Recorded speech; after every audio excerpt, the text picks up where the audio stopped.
Hello. Oh wait, hang on. I'm not in. Oh, you'd think I'd get used to this by now. Give me one sec. I gotta hop in chat. Boom. I'm way up here because we got Umineko still on. We gotta go down here. We gotta go.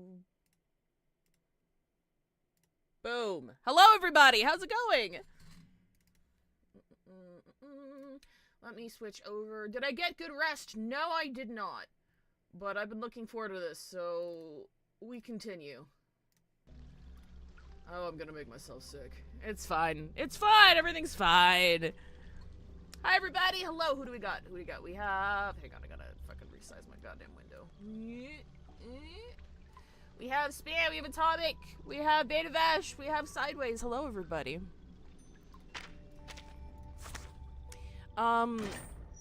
This stream is long overdue. You know how you can tell it's long overdue? What's wrong? Here. Look at this. Check this out. I've bought out the shop already. The shop's done. The shop's already done. The shop's finished. I've already bought it out. You got 11 days left in the event. It's done.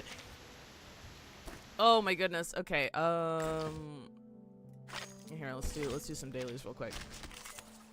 Didn't get to catch the end of last night's stream because there was a lot of lightning by my house, and I lost a CPU last time. Oh yeah, no, please stay safe. We will experience all it's over and over again. We went. I had Umineko, so I started at noon, which is earlier than I normally have my streams. Oh wait, this is really loud. Hang on. This is like. Hang on, I'm gonna bump this down by just a little bit. All forms of power at your fingertips. Just a teeny beeny baby bit. Okay, there we go. So like I streamed from noon to 5. I was doing Umineko, and then because Veg's internet is shit, I had to host stream on the main channel last night, and also I was unexpectedly also playing Root Trees because I thought Veg was gonna be playing. So like I effectively streamed for about 11 hours last night. We also went over because we thought we'd be able to finish it, and then right as we thought we finished it, right? The game was like, actually, there's a super bonus level where you also need to deduce who should get DNA tests, and I'm like, I don't have the brain power for that right now. If I knew that this was here, we wouldn't have gone late because we would have just stopped on time and continued another day. And I'm like, no, I'm out. Good game though. Absolutely nothing wrong with the game. I was just really burned out. The past couple of days, it's just been a lot. But I've been wanting to do this story since it came out. Let the overture begin. I wasn't about to cancel today's stream because I wanted to do this one. I really wanted to play this one. All forms of power at your fingertips. But wait, there's more. Yeah, I couldn't get to sleep last night. I was tired, but I wasn't sleeping. It's the worst. It's the worst. You're just laying there in bed trying to fucking fall asleep, and I'm like, Yes. Great.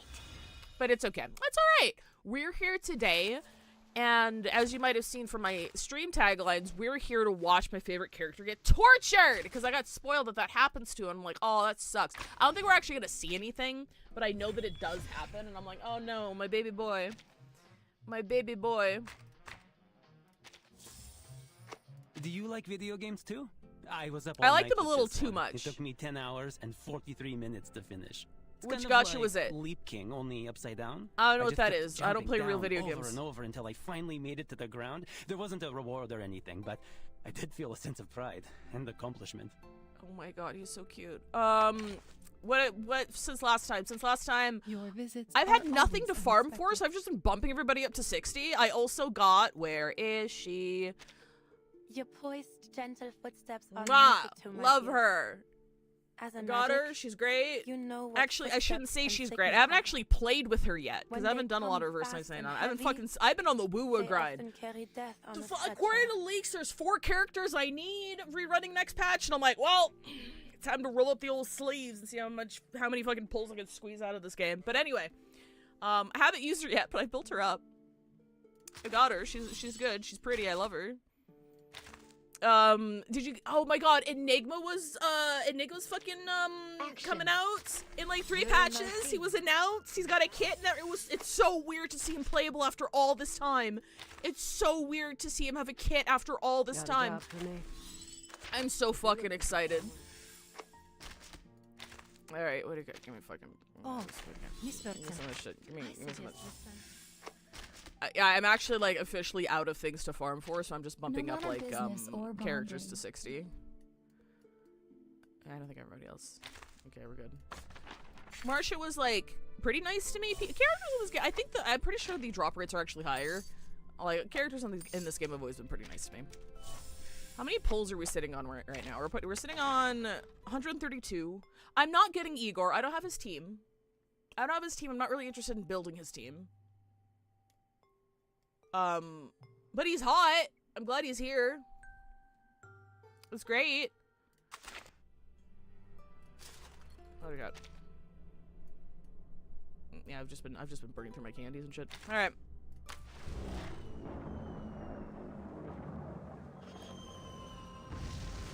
We go. I should play the trailer again. Just playing Getting Over It, but the opposite. Dude, that's Varka. They stole Varka and left us penniless. Oh my God, if Varka looked like Igor, I would have thrown my whole ass back into Genshin. As it stands, actually, after I pull fucking what's her name? Linnea. I knew her name, but I know it's not Linny. I had to adjust it. It's Linnea. Once I pull Linnea and like get her built up, I think I'm gonna be dropping Genshin. I just kind of fell off after Natlan, and like I've been waiting for that spark to come back, and I've been trying, and I'm like, I'm just not feeling it anymore. Nothing's gonna be happening in my account, right? So I could just leave, I can uninstall, I can come back, whatever. But I think after 5 years, I think I'm hanging it up. I'm like, I'm not excited for the game anymore. Do you have any idea how bad a game has to fuck up for me not to be excited to play it anymore? Natlan was bad. It killed it for me. It killed it for me, and I'm really sad about it. I'm in like mourning. I'm trying not to be like parasocial about the multi-billion-dollar video game, but like I loved Genshin. Like that was I loved Genshin like so much. And like just realizing I'm at the point where I don't care anymore is really sad. So like maybe like I'll uninstall it. And then, like, maybe we get to Snezhnaya or something, or when the Saritsa comes out, or, like, when a big thing is happening, I'll come back and do the story. But I think after I grab her, because she's the last piece I need for, my fucking, Jibai team, I think I'm tapping out. Sorry for your loss, thanks! But yeah. He looks so good. Varka should have looked like this, dude. I'm mad about it. I haven't done any of this. I haven't done any of these yet. Oh, fuck! No, fuck! I don't want to! I forgot clicking on this, like, makes you go in here. I think I can... Yeah, no, I don't want to do this right now. I don't want to do... Can I leave? Fuck! Okay, yeah, okay. Yep. Alright, cool. Because I want to sit down and, like, learn how to play this, and I have... Okay, alright, cool, alright. Okay. Fuck off. Fuck off. Stop it! Stop making me play the... Stop it! Yeah, okay, yeah, alright. Yeah, alright, cool, alright, can I go? Okay, alright, okay, I can go now. Oh my god. Alright. Hi, Dahlia. Okay, let's get started. We're starting with Quiet as the Riverbank.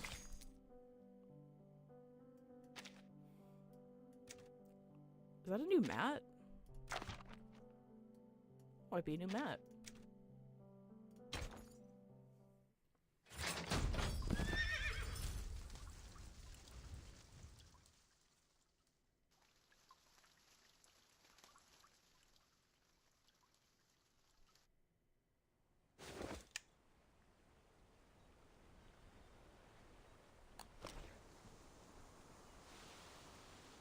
Did you see the bandits?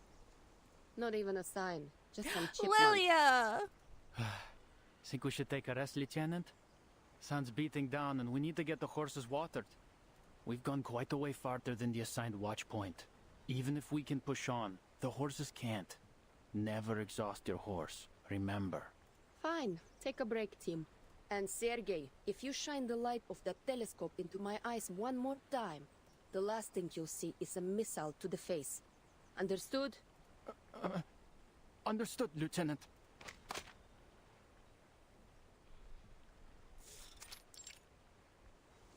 Riverside, step. Lieutenant Lilia retracts the telescope and hands it to Sergei. She hops off her horse and pulls a handful of oats from her saddlebag. That's a horse! I like how the horse got a little portrait. The horse snorts as it eats, then nudges Lilia's neck affectionately with its nose. Hey, soldier. You want some more? Just as she reaches for more feed, Sergei leans in. This your first time riding this horse, Lieutenant? Yeah, he's a hungry fella. No, he's just greedy. Uses the same trick on all the new riders. If he wants something else to eat, he'll have to find it himself. Oh, little liar. You heard him. No more oats for you. Go get some water. Lilia pats its neck a little harder. Denied another bite, the horse lowers its head before giving Sergei a dejected snort. Leave him to me, Lieutenant. Another soldier steps forward, unfastens the flying broomstick from its saddle, and leads the disgruntled horse down to the river for a drink. We've led the horse to water. Now for the easy part. Lilia sets the broom down beside her. In the unseasonably warm air, she catches a dry scent sharp with river water and wormwood. This feels wrong, doesn't it? It really shouldn't be this warm. Ever seen a November like this, Lieutenant? Yeah, but on the other side of the world. This is weird for sure. Usually, the snow would be thick by now. But this feels like early autumn still. The newly enlisted cavalryman lifts a hand to wipe the sweat from his forehead, then points to the river, its surface glowing with a greenish light. The dawn would usually be frozen over and showered. Hey! Amy William!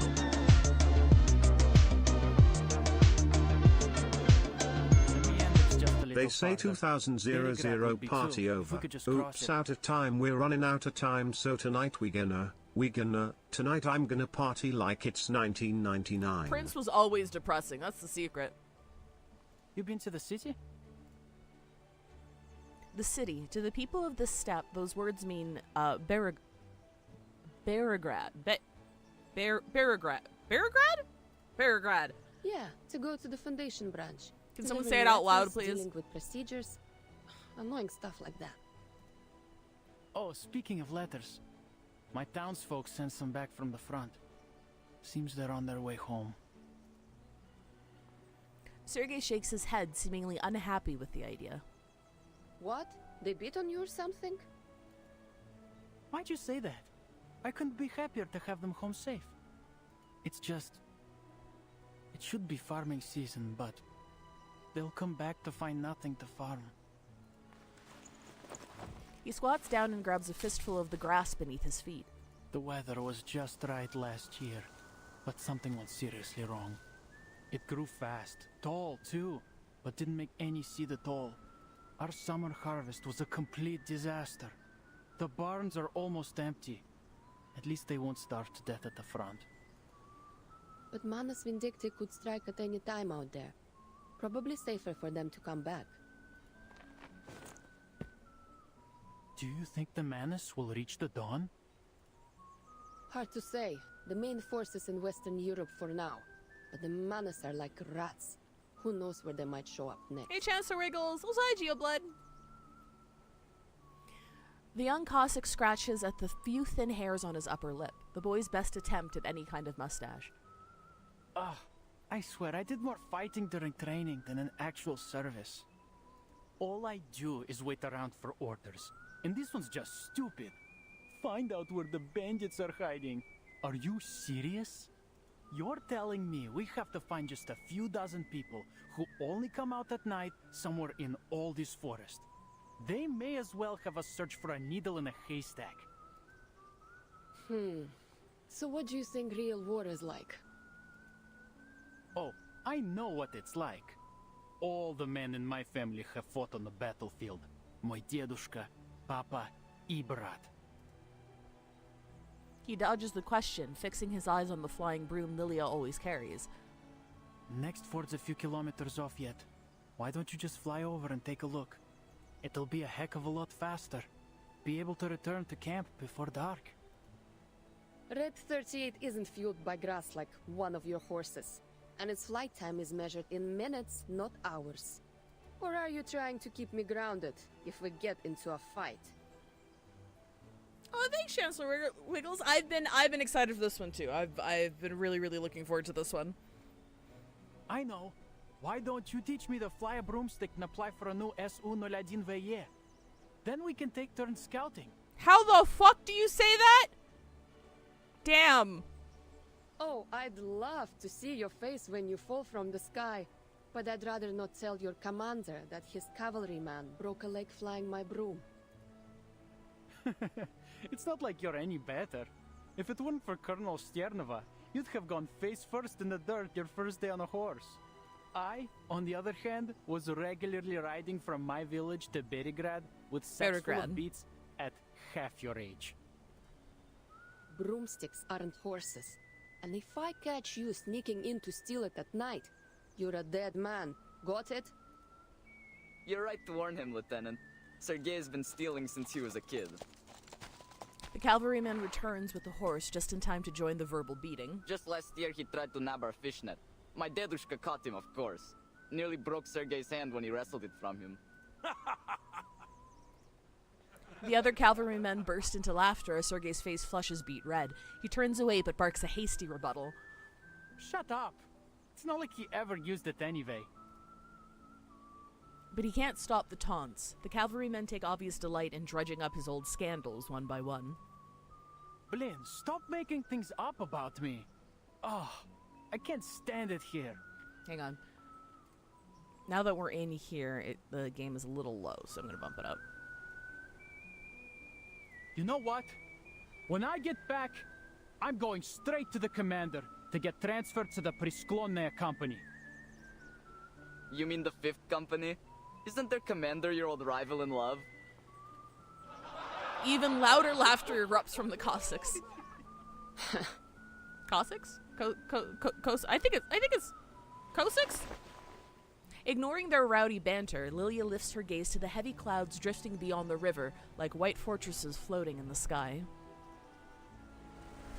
Dry, warm air sweeps across the plain, driving the floating castles forward and tugging at Lilia's sweat-soaked hair. Already sweating. This heat's not normal. No one in the Foundation got the time to look into this? Maybe they'll send Vertin. That wouldn't be so bad. Her eyes are drawn to the merging line between earth and sky, a view she could never have seen from the Foundation, hidden away in the mountains. Then, along the slope, black figures burst into view, tearing ragged gaps into the horizon.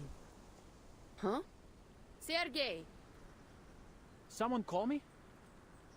Me. You got the telescope, right? Hand it over. What's that, Lieutenant? I can't hear you. I said... A bullet tears through Sergei, the price for a moment of carelessness. Blin!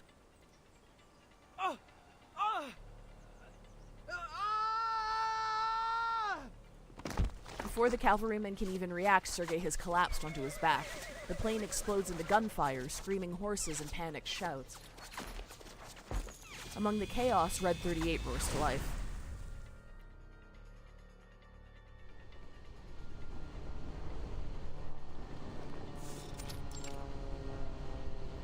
Lilia kicks off, circling low to draw the enemy's fire. Bandits! Across the river! Sasha, get Sergei behind the rocks. The rest of you cover fire in this direction. Empty a clip and mount your horses. Copy. What about you, Lieutenant? I'll take a little trip to their rear. stand back. Wouldn't want to swallow my exhaust. Seconds later, the battle-tested Su-01 soars 100 feet in the air, effortlessly carrying its pilot over her Right, enemies. let's see what you got.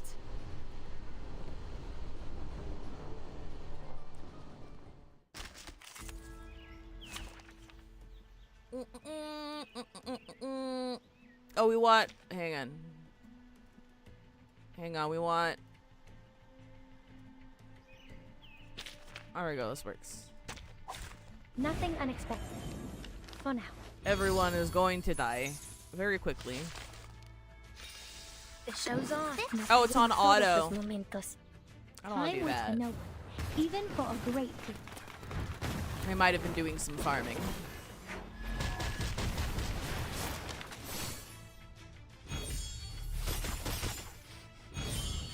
En la acumulación de laberintos, suéltalo todo una vez más.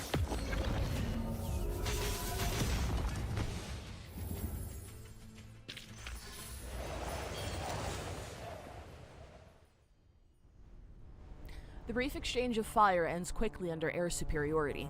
The riverside grows quiet again. Lilia hovers above, keeping a bird's eye view of the area.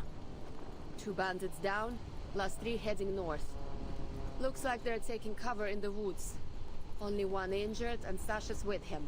Nothing to worry about there. Rest are headed to the fort. They can deal with the down 2.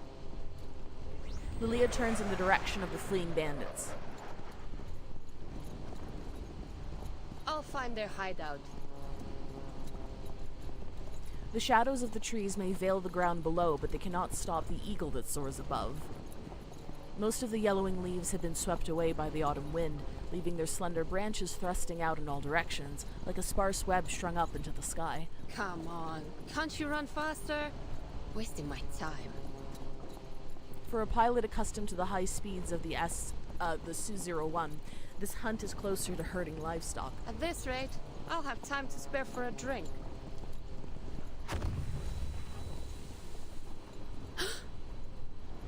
A black cloud explodes beside her ear.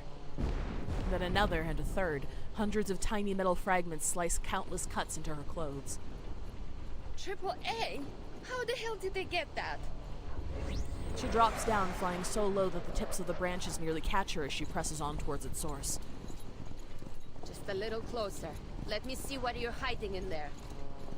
Bare branches slice her view into fragments. Black smoke smears everything dark.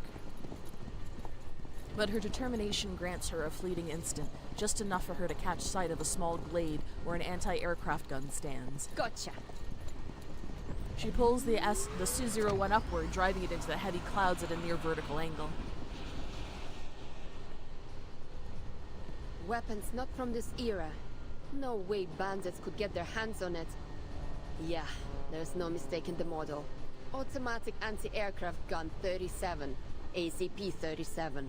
It's Xeno. Need to report this to the commander.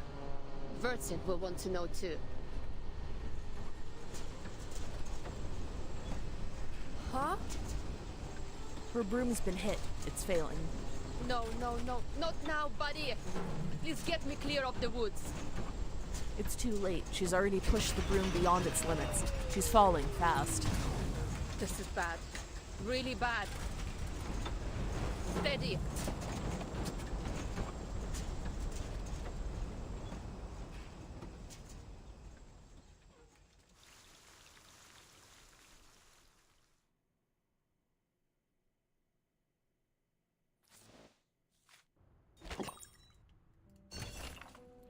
Prophet frontline. Slide political interests between lines of pleasantries like an eel slipping through kelp. That's how the big shots always talk.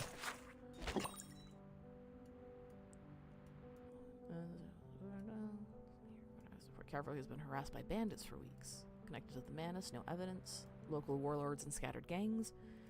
A couple of rapidly growing factions seem suspicious. Maintain surveillance. Contact Foundation, anything develops. Gurney is rare as cooperative, but someone knows he can't stake the entire step's fate on so-called reinforcements. Ivan has enough manpower. Assume the cavalry corps can be fully trusted. I looked into Commander Ivan. He was a trusted subordinate to that former admiral. Plus, I heard they're both from the Don River region. Dawn River region is a critical component of the Foundation's strategy. Leader of the Hawk. Oh, he's the leader of the Hawks. Politicians in the EU smoke cigarettes. Oh, it's just a crack in the dam. Line of battle along the Black Sea and the Baltic, right? Stay in touch, Admiral. After the call ends, Irene straightens in his chair, drumming his fingers against his desk. Could the small crack pose a risk of total collapse? Battlefield recording. We've heard this old friend's voice before. Partial irreversible data loss, 1920. Restoration date. Arcane theory of resonance particles. Sound waves conversely communicate with microscopic arcane vibrations and surrounding media during transitions.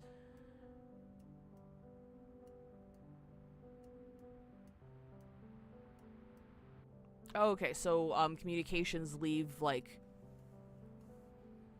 arcane traces that can be reconstructed.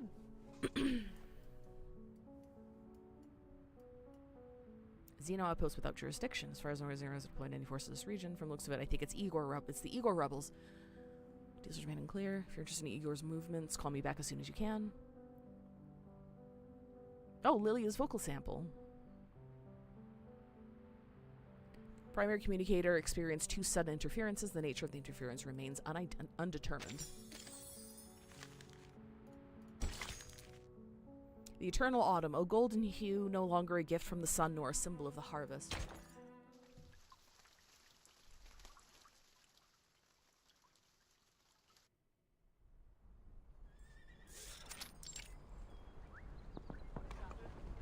Downstream of the dawn, on a stretch of flat meadow, a camp rises from mud-packed earth and stacked logs. It's no grand fortress, but it's enough to shelter an army at rest.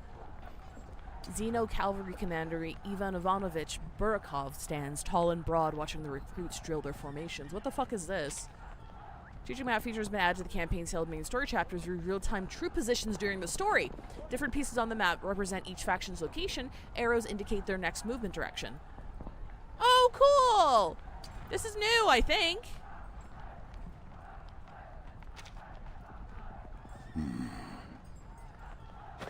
Commander? With her usual brief greeting, Xeno Cavalry Chief of Staff Sabina Sternova approaches. Sabina Sternova approaches. You've left the war room. Any commands?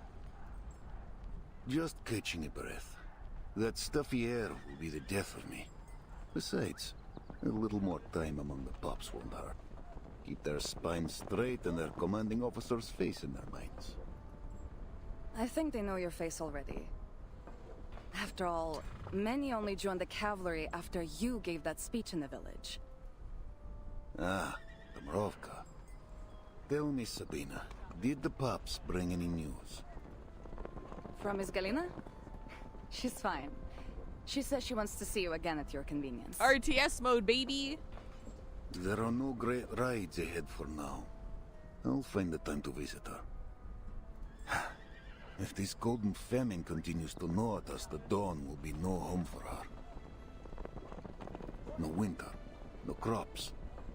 The steppe has turned her most brutal. I will find a way to persuade her to leave. We reported the famine to the Foundation long ago, but there's still no sign of their investigators. This is far from the heart of the war. And with the Foundation so short on manpower, we're just dust on their boots. Messy hoofbeats burst from the camp entrance, the familiar sound of bad news. What's wrong? Out of the way, rookies. Wounded incoming. Yeah, don't you hear his whimpering? I could almost cry.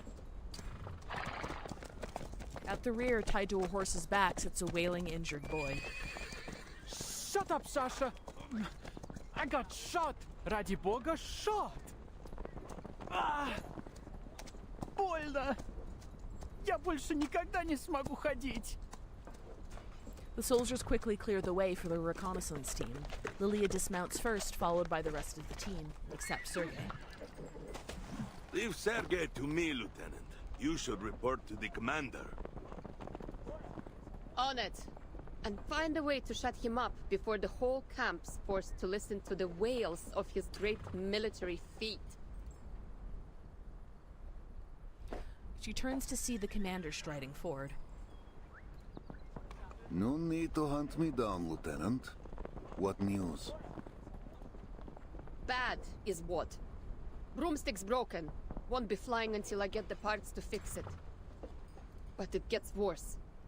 We have a situation, sir. And I think it's a big one. To the war room. You too, Sabina.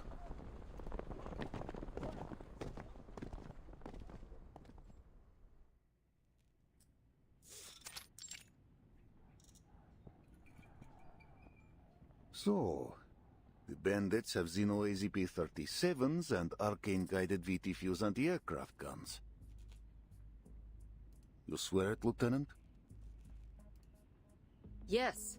We practiced how to dodge anti-aircraft shots with these kinds of guns when I was a trainee. Loaded with training ammo, of course. There have been no reports of missing weapons, and we're not carrying any AZPs. The chief of staff, keeping the entire supply chain in mind, quickly rules out several possibilities. Then those weapons came from an outer source. And like as not, they have more of them. An outer source? Impossible through air, and all land and water routes are under our surveillance. And there's no reason the locals wouldn't know about any hidden bypass they might have used. I can't think of any way of transporting mass weaponry and personnel without drawing attention. Then we look to the hand that fed them. Who would hold Xeno weaponry besides Xeno itself? Manus Vindictae? They might have captured them on another battlefield and given them to the bandits here. Yeah, the Manus. That would save us some brain juice. But I don't think that's likely. Do you know how many humans there are among the bandits? Any Manus would blast them all to bits before they gave them so much as a pistol. Okay. Plus, these guys ran as soon as they suffered a loss. There's no way they're under Manus Vindictae's control. There is a possibility we're ignoring here.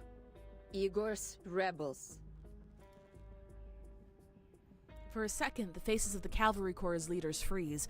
Even the candlelight seems to stop flickering. Only Lilia seems immune to it. You served under Igor, didn't you, Commander? He's more than capable of transporting personnel and supplies in unconventional ways, right?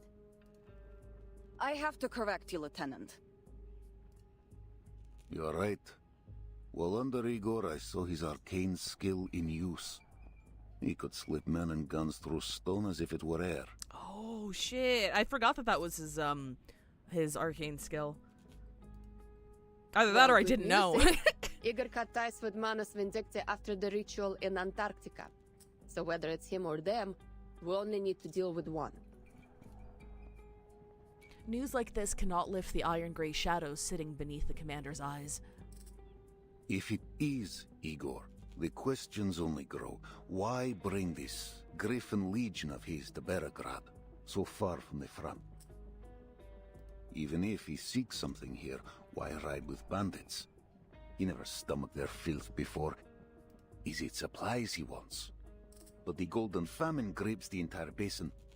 Or is this all by his hand? His questions quickly trail off into agitated muttering. He stops himself before more can leave his lips.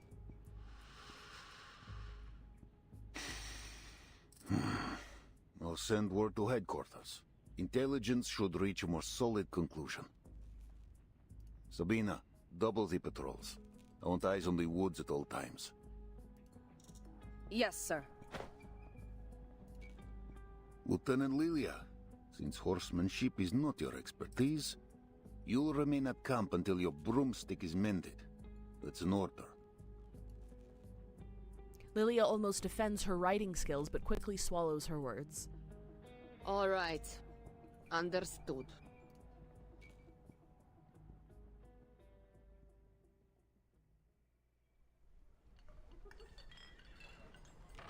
It's easy to find the field kitchen at this hour. The aroma of hot, unleavened bread guides their rumbling stomachs through the maze of tents. Right in time for dinner. She glances at Sergei, who's standing among the other soldiers around a huge soup pot. He holds his bowl, talking between heavy mouthfuls. In that moment, I saw the bullet coming at me. I'm telling you, my amulet worked. Oh my fucking god, this It took dude! me just enough time to dodge the hit to the chest. Still hit the leg though. You have no idea how much it hurts. Too bad it didn't hit your mouth. Hey, Lieutenant. Hi Cyberfox, I like the VA choice for Lilia. Her character design would suggest a more excitable, higher-pitched voice. Nice to see they broke away from that trope. Yeah, I really like the voice cast of Reverse 1999. Lilia is a 1.0 character, but as more and more characters release, and I think Lilia is a native voice actor. They've been hiring more and more native voice actors. So like early on in the story, you have some people who are doing accents.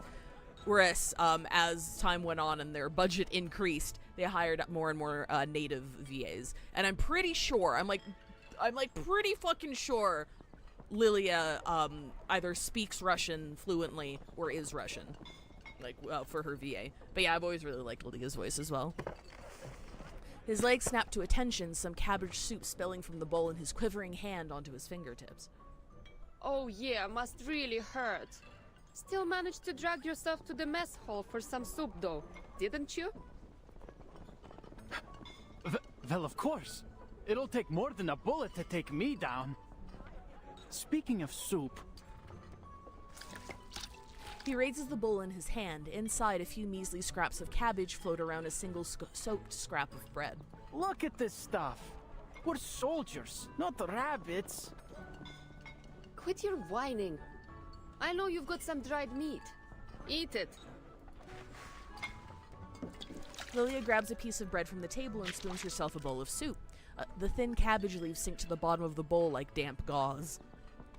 Like everyone else, she dips the dry, unleavened bread into her soup to soften it. Sergei hands her some dried meat, then pulls a bottle from behind his back. The liquid inside is clear, seemingly harmless. Here, have some, Lieutenant.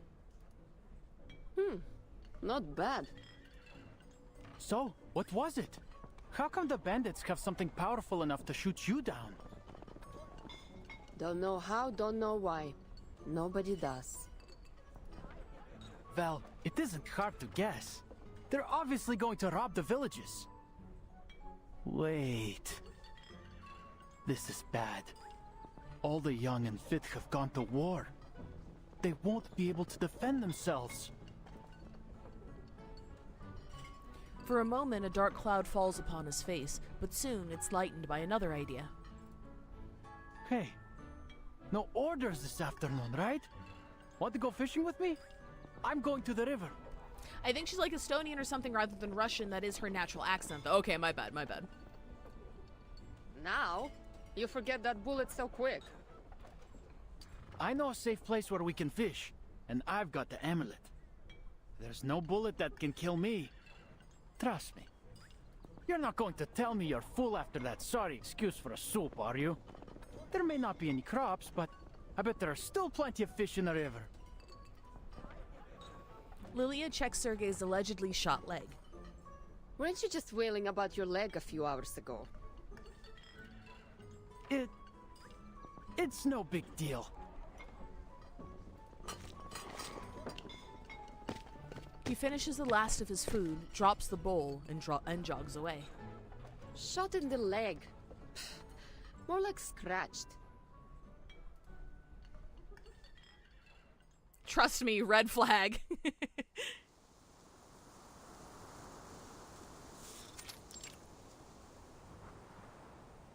The arid wind blows the needle grass into a sea of rustling waves. Nope, hit the scroll bar. Andreas! My boy! A horse's playground, but for a fugitive on a long run from the authorities, it's hell. Charon, how far have we gone since we left the road? Meryl's so cute! I love her. On the open grassland, one might travel for hours without seeing another soul. Among the endless waves of grass, it's easy to lose your way. 15 kilometers southeast. It's my Perhaps boy! less. Our speed is slower than usual. Are you weary? Would you like to rest? Maybe later. This doesn't seem like the best place for a break. Do you think this map is reliable? The one the cart driver gave us? The cart driver. All right. I'll refresh your memory one more time. Or should I say, for the millionth time. It all started after we left Poland. Somehow, we got ourselves on a train heading east. The one full of Czechoslovakians. Memories of you insisting they let us aboard the train because you can avoid the soldiers in black in the east come to mind. Of course you'd remember that, of all things. Anyway, so we got on the train, but before we could get too far, we were stopped by some group. A fight must have broken out because there were gunshots everywhere. It was utter bedlam, so we grabbed Andreas from the stock car and slipped away south.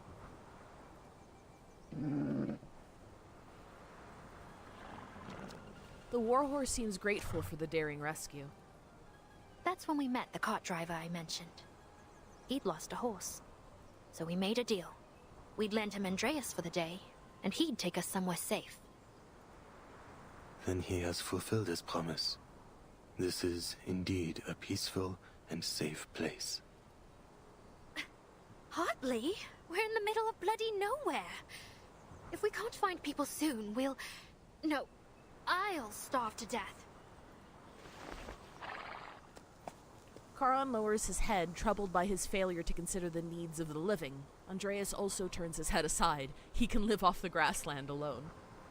Oh, not to blame you two. Forget it. Guess there's nothing for it but to keep moving forwards. She lifts the messy, hand-drawn map again, squinting to make out the shape of a river among its chaotic lines. He said we could find his niece in Peravosnia by the Don River. But which one is the Don? If we're even going in the right direction, that is. Or if this map is actually accurate. Oh, shit. Could I stand on your back for a minute?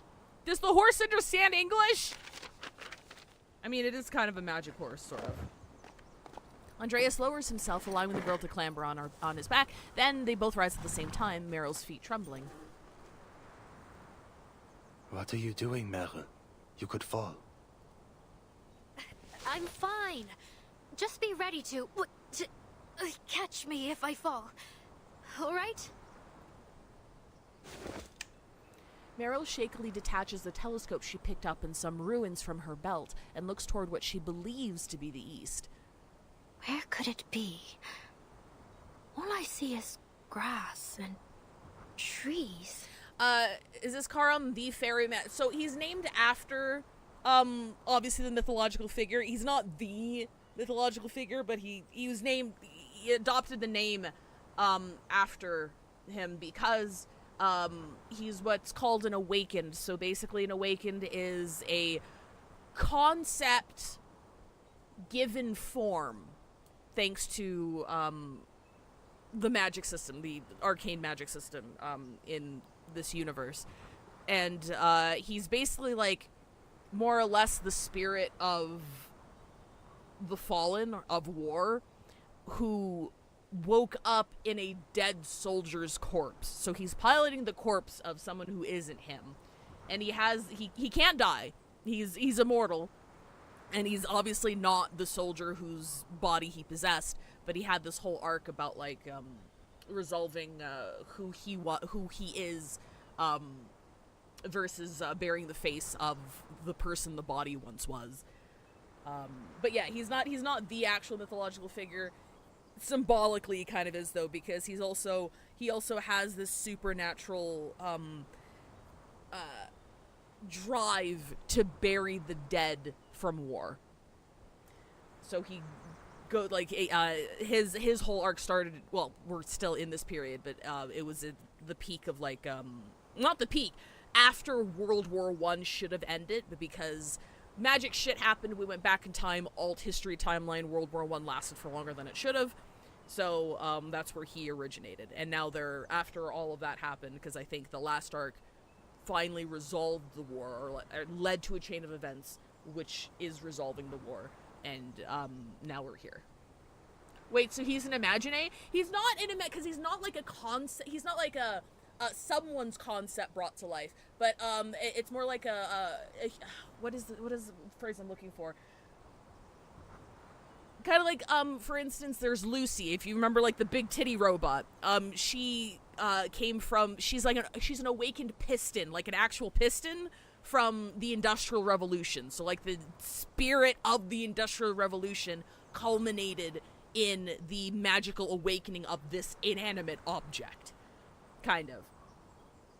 So it's not like from somebody's mind, it's more like the spirit of humanity, like personified spirits of humanity. Alright, other side. Other side. Charon! Charon, I see rooftops! Right ahead, you... Help!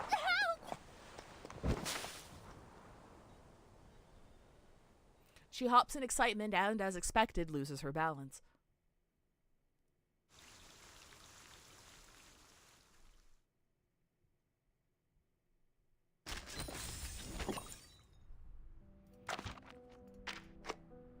Strategic Sandbox.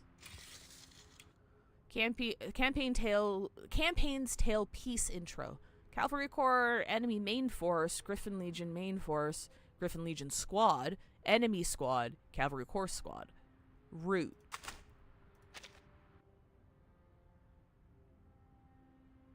Is your unit back to Cavalry Corps Camp? Okay, so this is summarizing. You're shot despite complaints his injury is not serious. After resting briefly, he ignores his comrades' attempts to stop him and heads to the river to catch fish. Okay, yeah, she's just talking to them. Okay.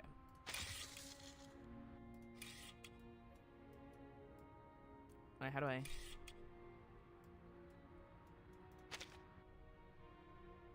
Oh, and this is just going back earlier. Okay, yeah.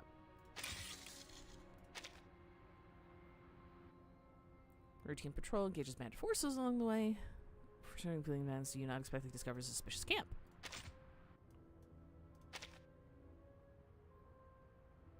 Squad member Hound reported that the two sides recently experienced some minor friction in the Luxembourg area. Although the situation ended peacefully, request clarification on your objectives to avoid misunderstanding your position. From the Foundation to Sentinel. Oh, we have to, like, okay.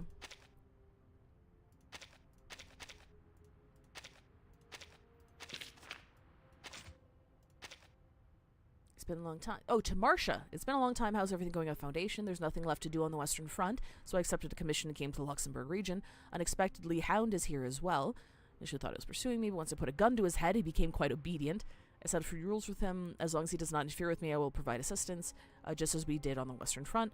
I intended to have him pass along this letter, but I prefer to avoid excessive involvement with the Foundation. Perhaps we can be in talks someday. I hope we remain safe.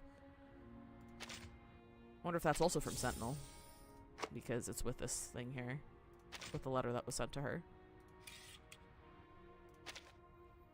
Patrol unit, lieutenant, command reports. Exists a suspicious enemy camp. Cavalry commander, direction by the weapons commander suspects there are senior deserters or possibly connected to Manus Vindictae. Alright.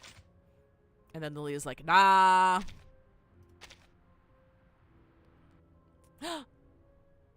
Eastern Front is currently experiencing crop failure due to the Golden Famine. We seek professional knowledge regarding plains agriculture, insights from specialists with long-term experience living and working under such conditions. And they said rabies, which works, makes sense, but also rabies. Not the disease, the guy, the scarecrow guy. It is actually ad break time. I'll go ahead and run it, so we won't continue until you get back. But I'll see you in 3. I've always really liked this method Reverse 999 has taken to give you like recaps as to what just happened. It's very immersive, even if I can't absorb it all of the time.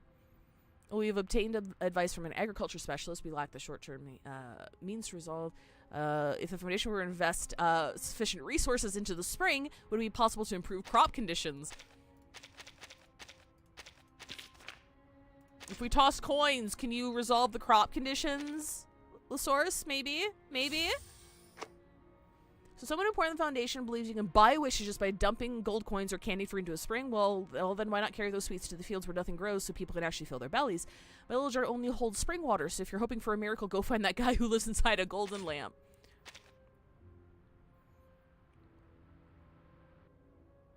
Has been transcribed audio. John Titor has been commissioned to attempt interpretation. Fields, drought, bad people. Interesting.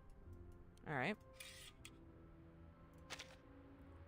Facing the growing strength of local bandits, Xeno cavalry is clearly outmatched. Priority is to recruit young riders willing to oppose the bandits and replenish the ranks as soon as possible. Krutov's army. Local bandit forces move toward the Dawn River tributaries and prepare to encamp along the riverbanks. Cooperating with unknown forces, they plan to carry out an arcane operation involving arcanists in the Dawn River basin. The nation receives Team Timekeeper's application for field operation to the Eastern Front. Foundation decides that the 12th Squad will assign personnel to provide support, newly for which are also played.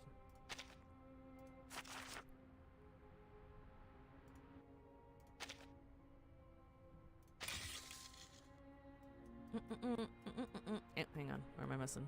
Oh, it's down here. Yesterday I ran into a Xena soldier who just come back from reporting in on the Eastern Front. He leaned in and told me as quietly as he could, Igor's troops might be active out there too. I mean, the Xeno rebels' cleanup work in Sao Paulo isn't even finished yet. Are things really about to blow up again on the Eastern Front? To eat. Team Timekeepers also submit an external assignment request for Eastern Front. Something big is really going on. It's Commander Krius, drop it. Time to get back to work.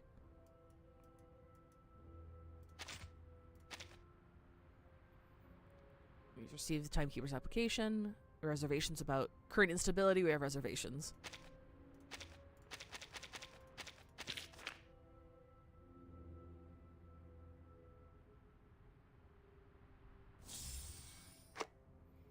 This operation aims to obtain intelligence related to Erd. Our source is confidential. If Timekeeper deems the operation necessary, I will respect her judgment and accompany her. They're literally just like, let us in. Let us in.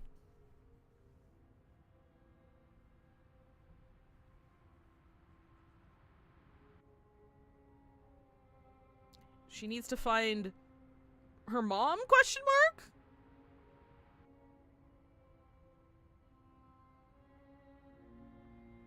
It's still rather ambiguous what relationship Erd has, but... Welcome back, everybody.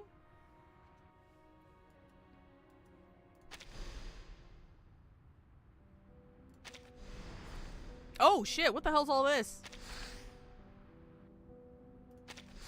Oh, it's like a, okay, it's like a, just keeping track of, everybody's identities and what they do. Like a cast list. That's nice. Oh yeah, she escaped that squad. She was like, yeah, I'm out. Friendly, neutral, and hostile.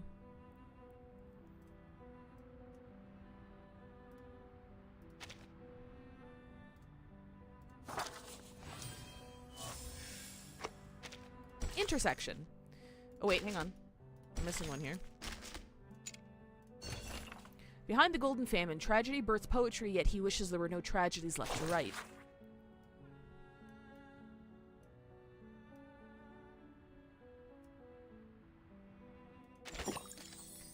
Famine's a bitch. Intersection. The currents converge here.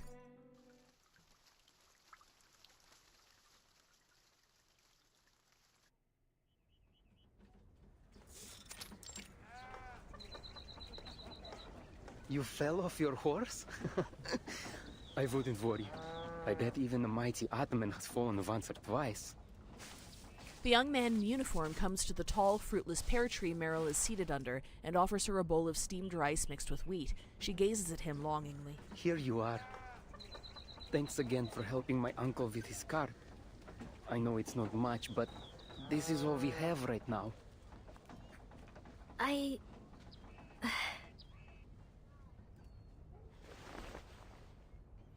She reaches out a hand, then pulls it back awkwardly. I'm sorry. I thought I heard you had a strong harvest this year. The past few years were good, it's true. People had to leave to fight, but the land still blessed us. Serious question, what year is this? Oh god, 1920. There's gotta be a year somewhere. There's gotta be a year. Hang on, I'll look it up for you. I should know this.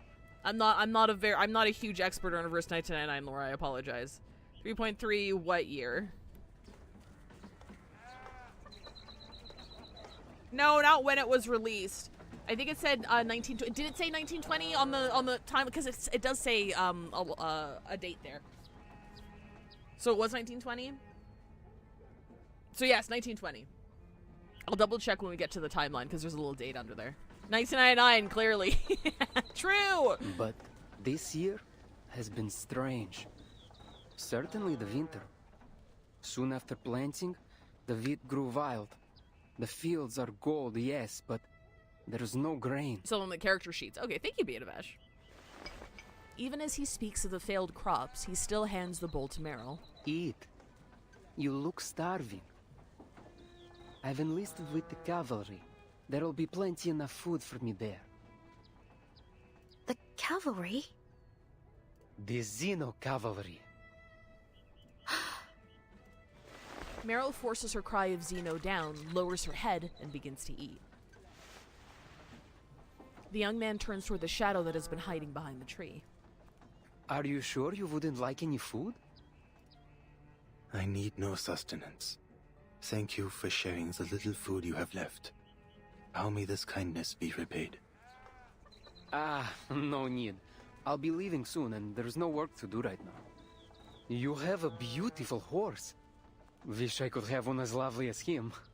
Oh, don't get me wrong. I'm not asking for him. Alexei. A commanding voice stops the new recruit mid-sentence. What are you dawdling for? The team is leaving. Who are you talking to? Just 2 refugees, sir. The conscription officer steps forward, his eyes lingering on the strange man covered in white cloth. Refugees? From where? From Poland. I was looking for a friend there, but because of the war, I couldn't find... She stammers, blinking wildly over her clumsy lie. Fortunately, the officer is too distracted to notice her embarrassment. Arcanist, aren't you? We could use your talents in the Xeno cavalry. Room, board, and meals provided. Apologies, sir. I am only a wanderer. There is no desire to join any party within me. And I don't have any talents at all, officer. Sir, I can't even hold a gun. Another lie erupts from her, another bid to escape desperate times, but the conscription officer takes no interest. Then you'd better leave soon. This place is crawling with bandits. Bandits? Brigands, raiders, ruffians. You didn't bump into any on your way here. Lucky dogs. Though you can thank the cavalry corps for that. But even with our efforts, the situation's been getting worse. Somehow they've got new weapons. We might be facing a serious battle. Even all this way away, they're still fighting? The flames of conflict burn everywhere.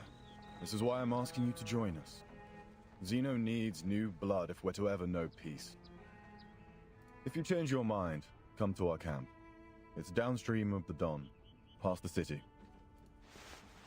The conscription officer turns around. Just then, a dozen newly enlisted Cossacks gather behind him, standing in little groups of those they know.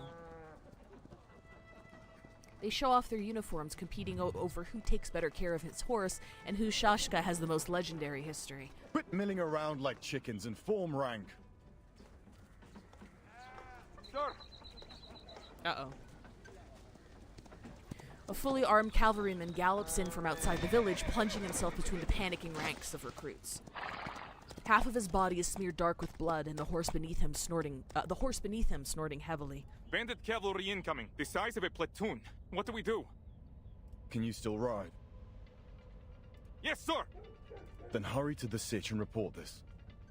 The rest of you, form a blockade.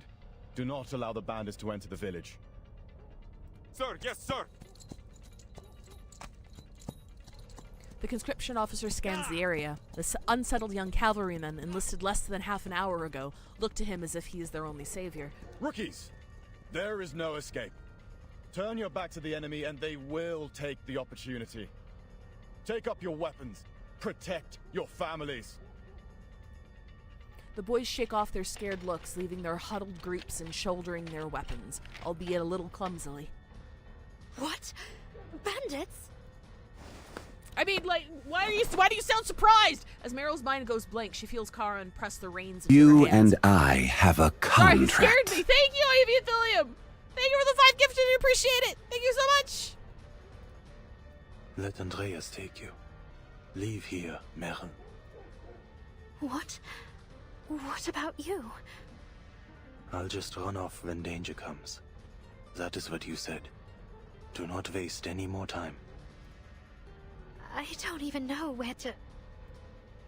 Downstream of the Don River, like the officer said. Now go.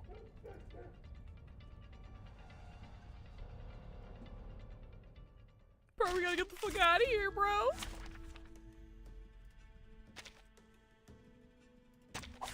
Stay behind me. I'll keep us safe. That's a fat-ass monster dog.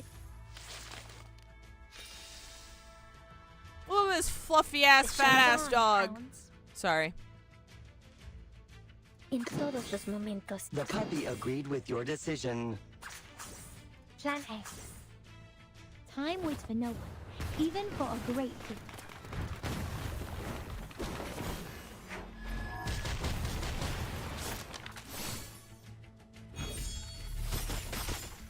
Idealismo, vuelos de fantasía, patrones ocultos. En la acumulación de laberintos, suéltalo todo una vez más. A mice path. Oh my god, they're surviving more than one round. Shells! Oh my god, we got reinforcements. We're gonna do this. Oh look, here's another one. Gonna do This this. conch should do. I'm gonna do this. Más allá del camino a We go again.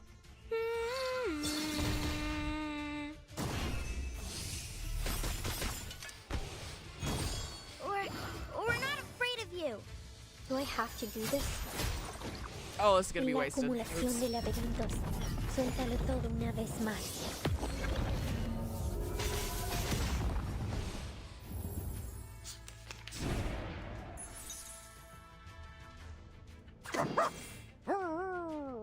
The show's on, hounds. Plan A. Plan B.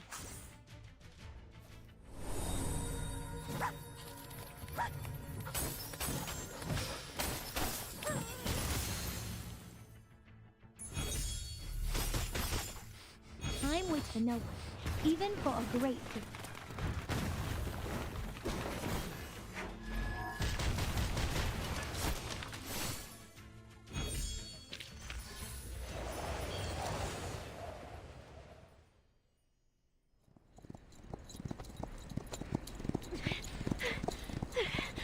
Andreas! I'm slipping! She clings to the horse with all her might as he charges at full speed. She can't even spare a hand to draw her weapon and fight back. Don't let her get away! Fire! A series of crackling gunshots blast past her on all sides. Run, Andreas! Run! No, hold on! Go! You can't cross the Don. Spread out and surround her. What? The Dawn? She gathers her courage and opens her eyes, only to find a broad river blocking her escape. Oh no! Her mind goes blank again. Andreas can only slow down before the rushing water. Keep slow slowing down. Don't shoot. You might hit that beauty she's riding. I'll take her out, and I'll get the horse. It's like a hammer has struck her arm. She loses her balance and falls to one side.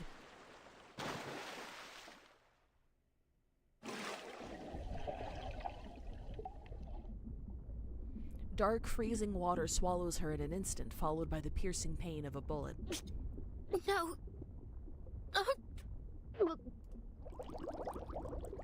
The shimmering light through the water above turns dark.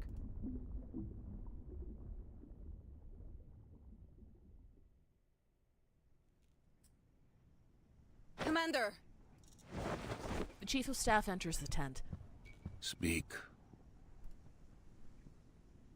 The commander's voice is hoarse, yet Sternova delivers her report without pause. Pirivasnaya is lost. We don't know the details of the situation, but it's surely devastating. The refugees said they saw a huge smoke cloud coming from the village. Oh, shit. At least 3 settlements have been attacked. The survivors say the weapons employed were unconventional.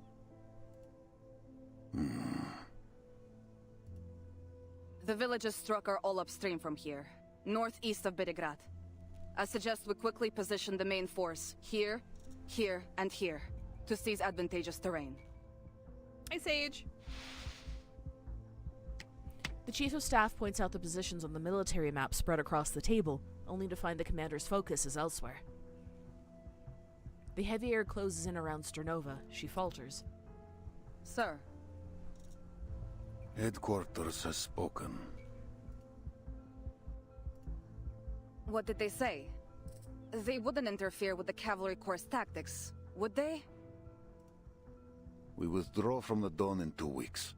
We will engage Manus Vindictae in Hungary next month. What? Her military instincts prevent her from making sense of this order.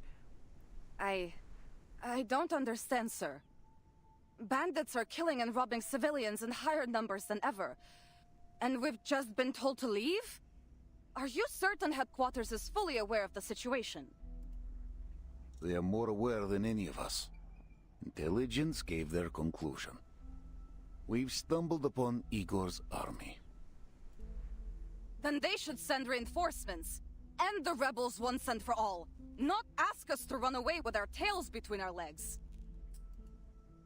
There are no reinforcements. Manus Vindictae's army marches on the Foundation headquarters as we speak. Oh, fuck. The front is under immense pressure. Don't forget that our mission here was to recruit new blood to bolster headquarters' defenses. As for Igor, he cut ties with Manus Vindictae after Antarctica. They say some kind of bargain was struck, though the terms remain unknown. Since then, the rebels have crossed no blades with either the Foundation or Zeno. The Joint Committee wants to keep it that way. So, they want us to leave so we won't fight Igor? Correct. Chorto! All this time the Foundation, especially those hawks, has been belittling Zeno for Igor's betrayal. Yet here they are, still trying to stay in his good graces? Politicians, Sabina. For them, the two don't clash. Politicians? Huh! I'm sick to death of the conniving bastards. To hell with the Foundation, to hell with those ridiculous bird parties, to hell with Irenai, and to hell with... Sabina. The hint of warning in his tone fails to stop her.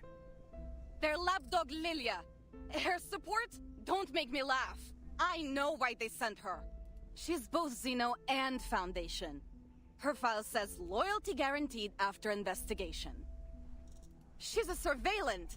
A Foundation babysitter, monitoring you, me, everyone. So the Dawn doesn't become the next Sao Paulo. It's an insult. A humiliation. Zeno should never have to yield to those so-called hawks. Colonel Sabina Sternova, have you lost your senses? His gentle warning proving ineffective, the commander turns to harsh reprimand. Do you accuse Lieutenant Lilia based on proof? Or only because of her ties to the Foundation? The commander purses his lips, his jaw grinding as if he were chewing on a piece of steel. He bends down, draws out a crumpled letter, and passes it across the table. Sternova takes it, her brows knitting together. Ivan, Irani's people have done it. Zeno's fate is inevitable. I write this letter only as a reminder from one friend to another. The Joint Committee is tightening its control over Zeno's military operations. Every commander stationed outside of HQ must be accompanied by a liaison entrusted by the Foundation. You were once Igor's most trusted subordinate. For that reason alone, the Hawks were planning to torture you during the trial. Jesus. All I could do was assure the committee of your loyalty, and assign the least capable liaison to you. The Flying Witch. I'm sure you've heard this title before. She has no interest in politics, never writes reports unless forced to, and in many ways shares your temperament. That said, ensure you strictly follow every order, both from Zeno and the Foundation. We must be smart. The burden on you is much heavier than you realize. Do not embarrass us. Som. The letter is set down. Silence falls. After a few heartbeats, muffled shouts carry through the canvas. The Cossacks are struggling with a fierce horse. I'll begin preparations for the withdrawal, if that is your order. The commander lets out a long, weary sigh. Orders are to assemble all cavalrymen in Belgrade. We hold the city for 2 weeks. Then, we withdraw. We're withdrawing anyway. Why risk the 2 weeks? For the safety of the Timekeeper. The Timekeeper?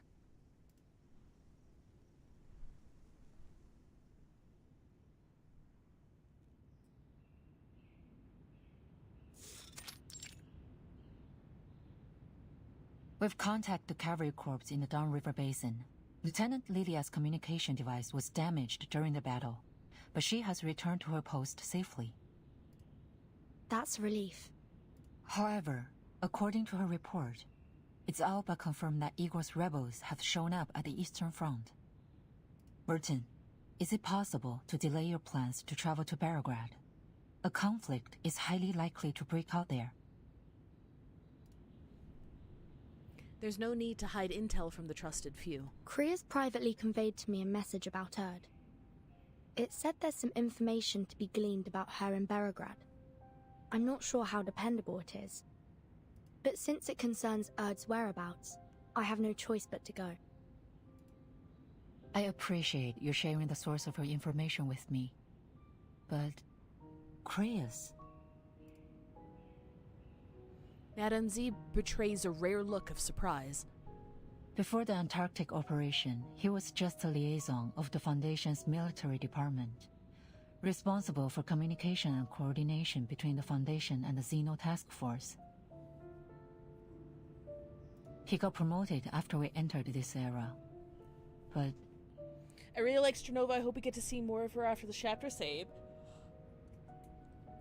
Also, hi, John Doe. I hate this, not the writing is very good, but how the fuck do you keep going in a situation where everything you know, time itself gets overturned every few years or month? It's terrific. I hate it. I mean, the whole thing is, like on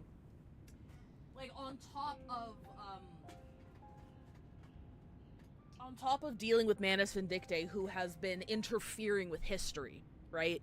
So, like, in the last patch that we had, or the last patch that we had involving this specific situation, they interfered with history, so much so World War I, like, after the last reversal, World War I lasted, like, a few more years than it should have. So, like, on top of dealing with that, the Foundation is also researching how to, they're also researching the storm itself and how to protect people from the storm and prevent the storm from happening in the future. So that's a different department that has its whole fucking storyline and everything. I mean, like, Vertin is also part of it, obviously, but there's also a whole cast of characters who are working on that, and we have yet to see updates on that front as well. So like, there's a lot of moving pieces. It's just the focus changes depending on the patch. All information held by the Foundation concerning Erd is strictly controlled, only accessible to the authorized few. And he's not one of them.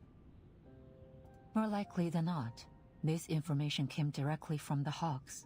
They're using you to obtain information they can't legally acquire themselves. And Kreus is their intermediary. Locating Erd has been my primary mission since the 8th storm.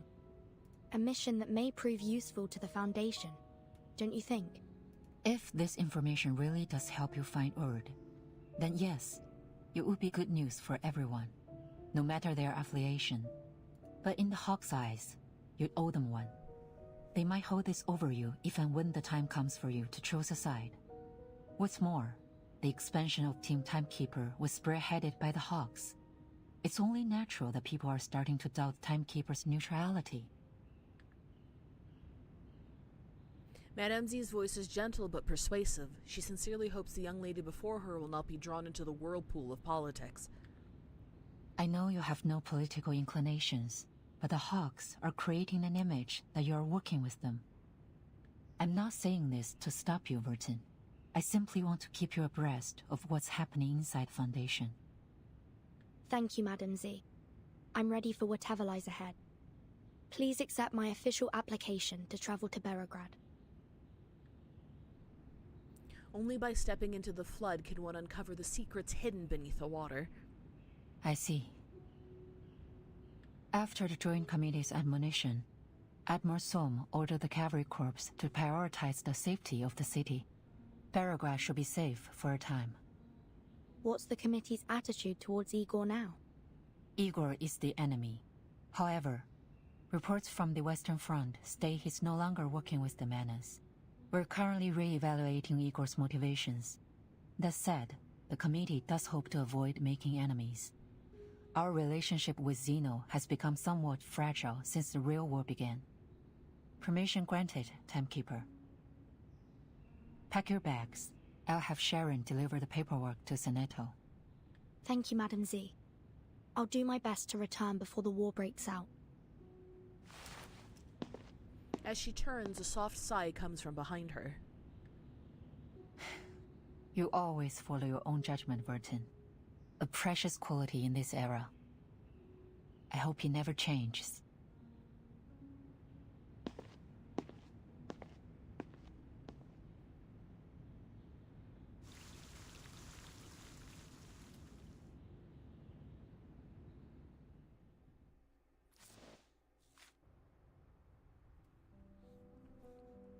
Ah, we meet again.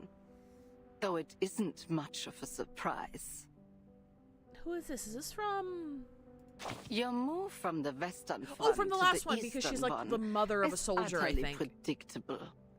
Running around like a lost chick following after her mother hen are really anything big enough to grab your attention. Will you ever learn to stand on your own? When will you grow up? She's more than just my mom. She's key to saving the world. That's what you're saying? I'm tired of it. Tired of sick jokes like this, with self-important ideologues bragging about securing a bright future for everyone. You hear any cheers or laughter? Nope, because everyone who believed in their causes already died fighting for them. If you ask me, we should hang some of those big shots in public. It wouldn't bring peace, of course, but maybe the rest of us would feel a little relief. Come, take a seat. I've set your favorite chair facing east. The view's better that way. Not to mention that the river helps wash away the stench of corpses. Hi, Bree! Fun is subjective. Attached files, whether friend or foe, it never hurts to understand them first. Hope this letter finds you well. I'm sorry I won't see you off. Things have piled up. Wish you safe travels.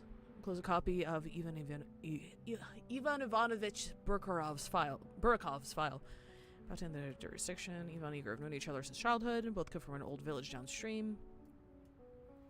Once commanded 2 separate units within Xeno, nominally independent, unspoken understanding. Commander Ivan is difficult to gauge. Plain spoken and awkward in social settings. Earned him Admiral Sum's high praise as a loyal and trustworthy man. I must caution you, don't place complete trust in him. Hearts rust in wartime, especially those of soldiers who've endured betrayal and hard choices.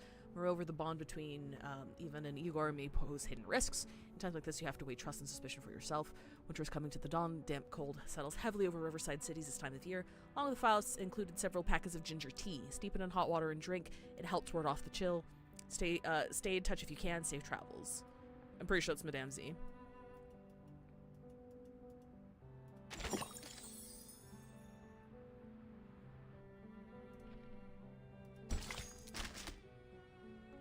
Oh, I guess the year isn't here. But yeah, it was that letter did say it was 1920, so that's the year it's in. The year we're in. 4. Beneath the silence, a newly emerging darkness covers the land.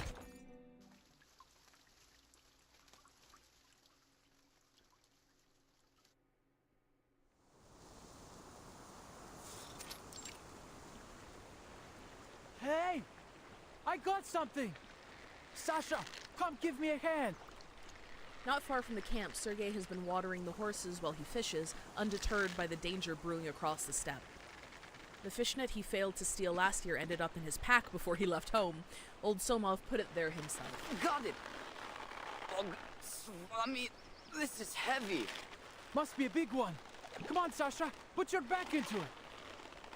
The 2 young men, children of this very river, use all their strength to drag the fishnet to the riverbank. Have you ever caught a fish this big before? Never. The fish done all the growing this year instead of the crops? Just a bit further. Grab tight. On my mark. 1, 2, 3. They stumble back as they finally haul the net ashore. Go check it out. I dare say even my dedushka has never seen fish so big. Sergei runs to the net and untangles the cords like an expert. Oh! They fished her out! That's not a sound a fish would make. Huh? He's I said.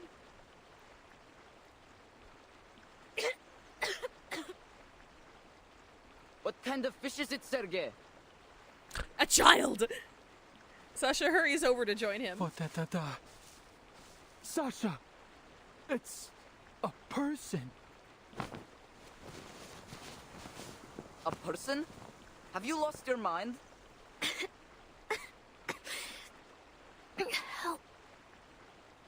Help me.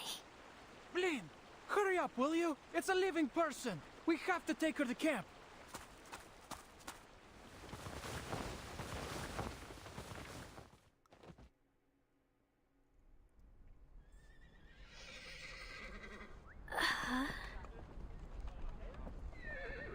The sound of dozens of horses neighing at once echoes from somewhere far away. Andreas. Charon. Where am I? Warm, dry air sweeps across her cheeks. She hears the crackle of burning willow sticks. You're awake? Try getting to your feet.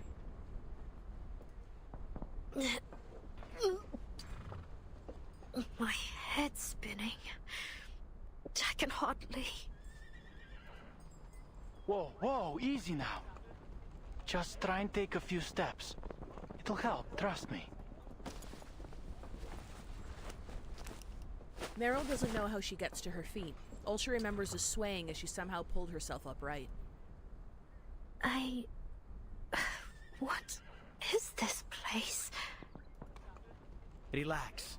You're in the Xeno Cavalry Corps camp. It's safe here. Xeno? Oh, you've got to be kidding. That name is like a hell-bent killer pursuing her to the ends of the earth. Sergei doesn't notice the unusual panic that grips her. To him, she's simply a frightened lost girl. Meryl looks around and sees a soldier in a different uniform walking toward her. Sergei, I heard you found the girl. No, it can't be. We fished her out of the river, Lieutenant. She just woke up. And you just brought her straight into camp? She's obviously not a local. What if she's a rebel spy, huh? Sure, she's not a local, but she doesn't seem like a bandit either. Lilia steps closer and stares at her for a long while. Fair enough. What's your name?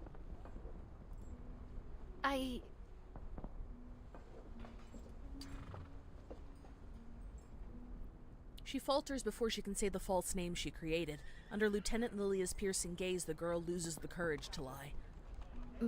Meryl. Meryl? Not from around here, then. How'd you end up in the water? I came seeking refuge near the river, and then I was chased by some people. Bandits or something. I tried to escape, but I fell off my horse and into the river. Hearing her tale of misfortune, Lilia shakes her head helplessly and turns to Sergei. Send her somewhere safe after she recovers. We'll decamp tomorrow morning, station in Tamarovka for a day, and then head to the city. Commander's orders. Danu, that's my home. I can visit my aunt and uncle. I can sleep in my own bed for a night. You'll have to apply for leave to do that. You eaten anything, Meryl? We still got some canned meat from the Foundation. Canned meat? The temptation of canned meat outweighs all fear of the Foundation. She swallows her saliva. After the lieutenant leaves, Sergei returns to his usual complaining. Too bad I only caught you today, huh? Sorry? Don't worry. It's not every day you fish a person out of the river. Oh, by the way, you can stay at my uncle's when we arrive in Tamarovka if you like. It's no Zimny Dvorets, but it's better than a tent, that's for sure. You live with your uncle? Yeah. Father died at the front 4 years ago, and my mother was sick. Lost her 2 years later. My aunt and uncle took me in. I do have to do farm work to earn my keep, but that's no big deal. How about you? Where are you from? You said you're a refugee. Where's your family now? The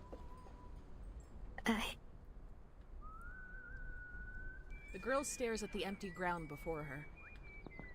I don't have a family.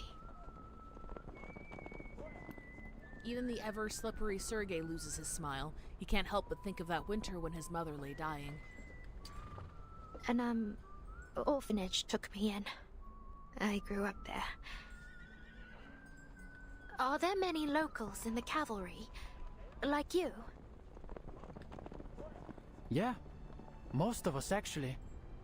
Back when Zeno first got here, there were only 1,000 people. The cavalry corps didn't even exist. When the famine struck the steppe, and even potatoes wouldn't grow, the cavalry gave us food and shelter. So I thought, maybe it wouldn't be too bad to join them. At least then I could save some food for my family. But you've enlisted in an army. You'll have to fight. But I haven't had to yet. And everyone's alive and fitter than ever. Isn't that enough? Friends already, huh? She precisely tosses a can of meat into Meryl's arms. Nothing for me, Lieutenant? Too slow. Got to get it yourself now. Meryl, silent among their chatter, stares at the Foundation symbol on the can for a long while. Finally, she slips her index finger under the ring and pulls the can open. She lowers her head and sips the oily gravy.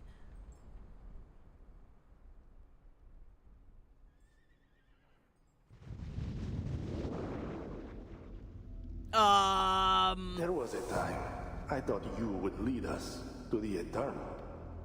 I thought you were like me. A man with ambition. A leader worth following. Is that Yvonne? But look what you've become. A coward. You buckled while I stood tall. I have far excelled you, Igor. Uh-oh. And the world will worship me for it. He whips out his pistol, aims at the tall figure blocking his way, and pulls the trigger, only to hear the faint click of the firing pin. No mortal can transcend eternity, Krutov. Oh no, Krutov. His opponent calmly draws his shashka. Your arrogance has gone beyond your means, turning you cruel and foolish. How disappointing. You can't kill me, Igor. You...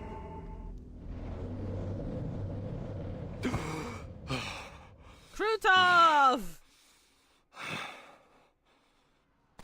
Shouts, gunfire, curses as men shove past one another and hooves kick up an almost scalding dust. Bring everyone here. Separate the Arcanists from the humans. Xenos captives in their own line. Move it, slackers!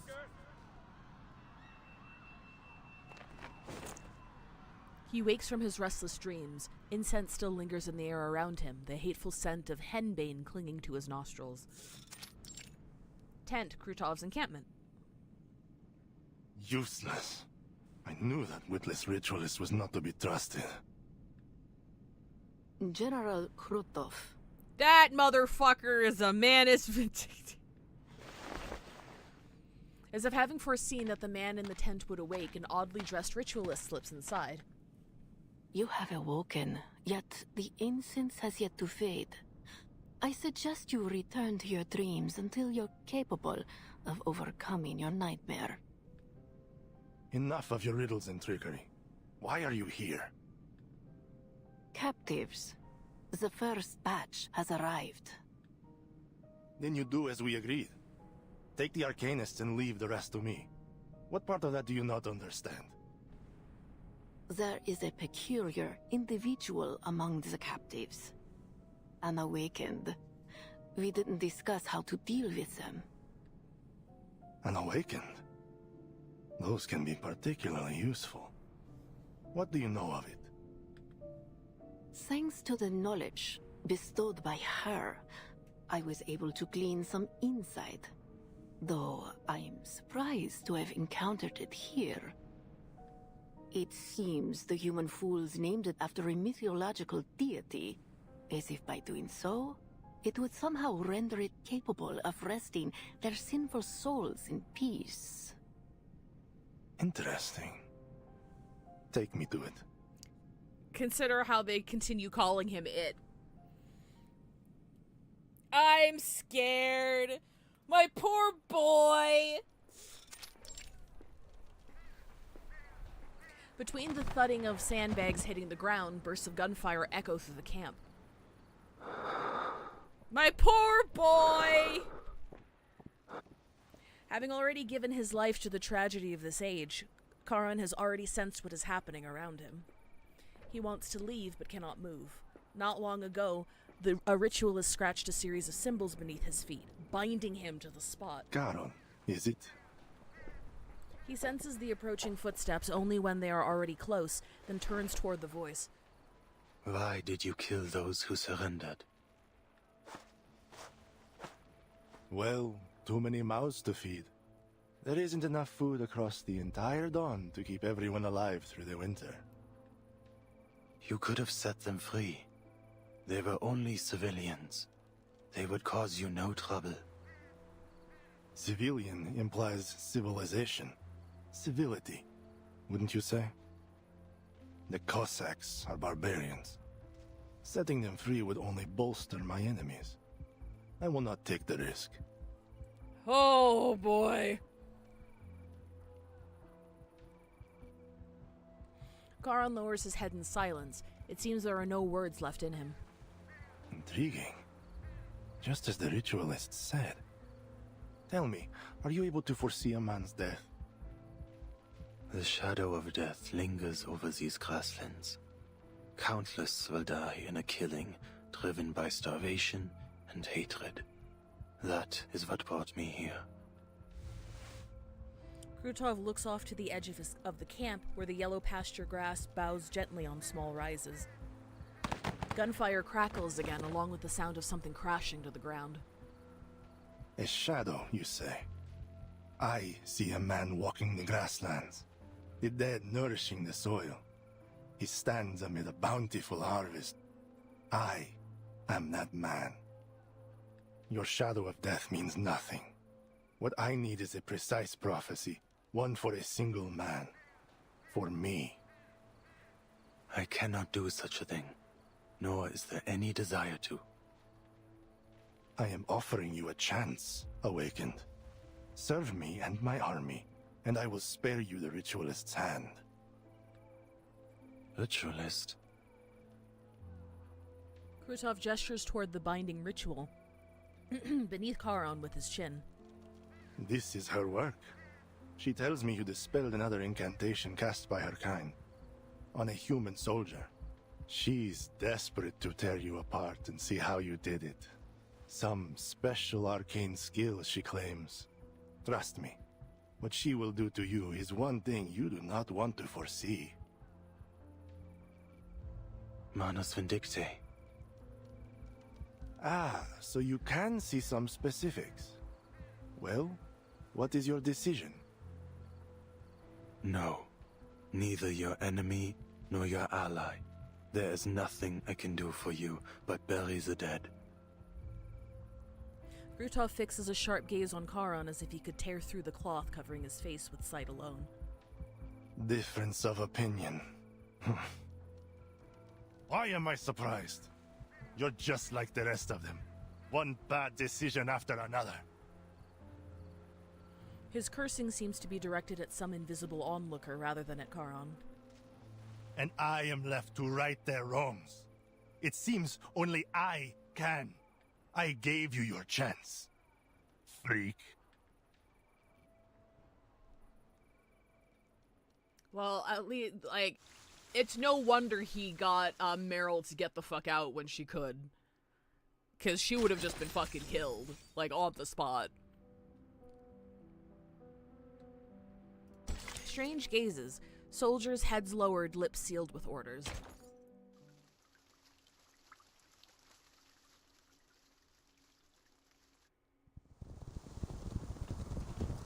That's concrete, baby! Thank you for the follow, Yui the Cutie. Welcome to the channel. You've come at a very joyful time.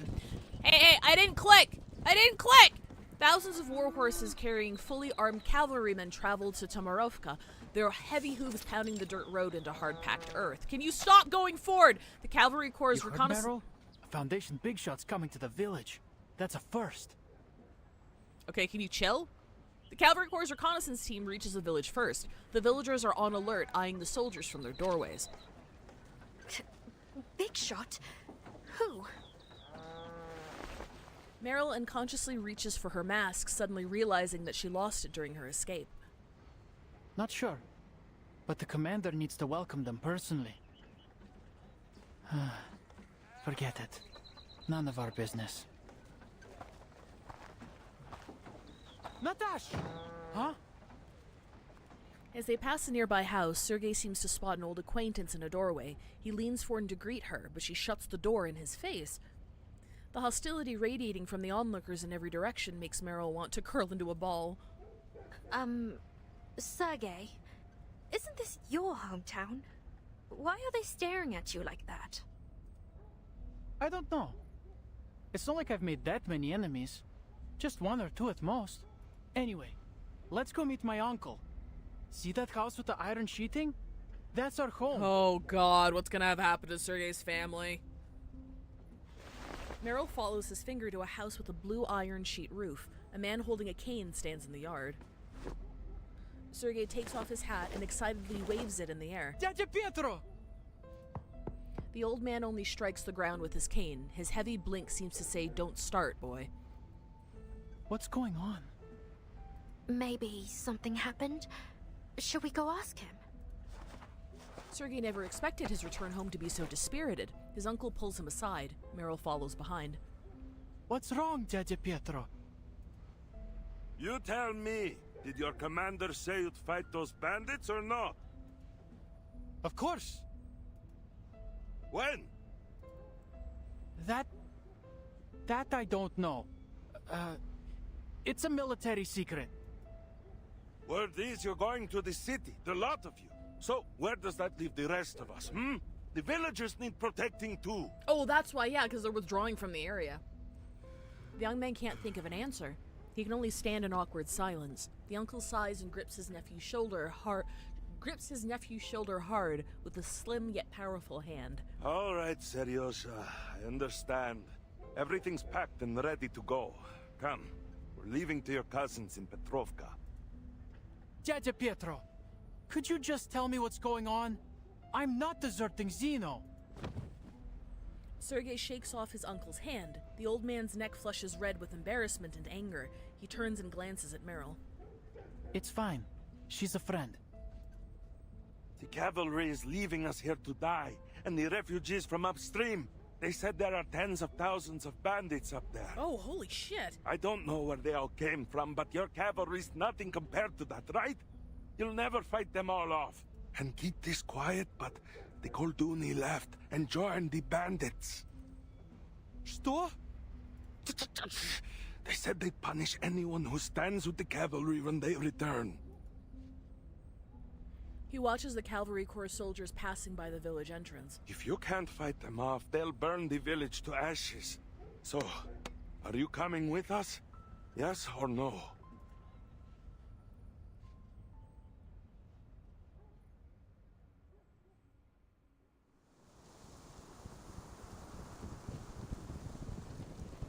I see Lilia. Burton! A small group of reinforcements makes its slow advance across the grassland. A transport team carrying guns and artillery rumbles close behind. That must be the commander of the Xeno cavalry beside her.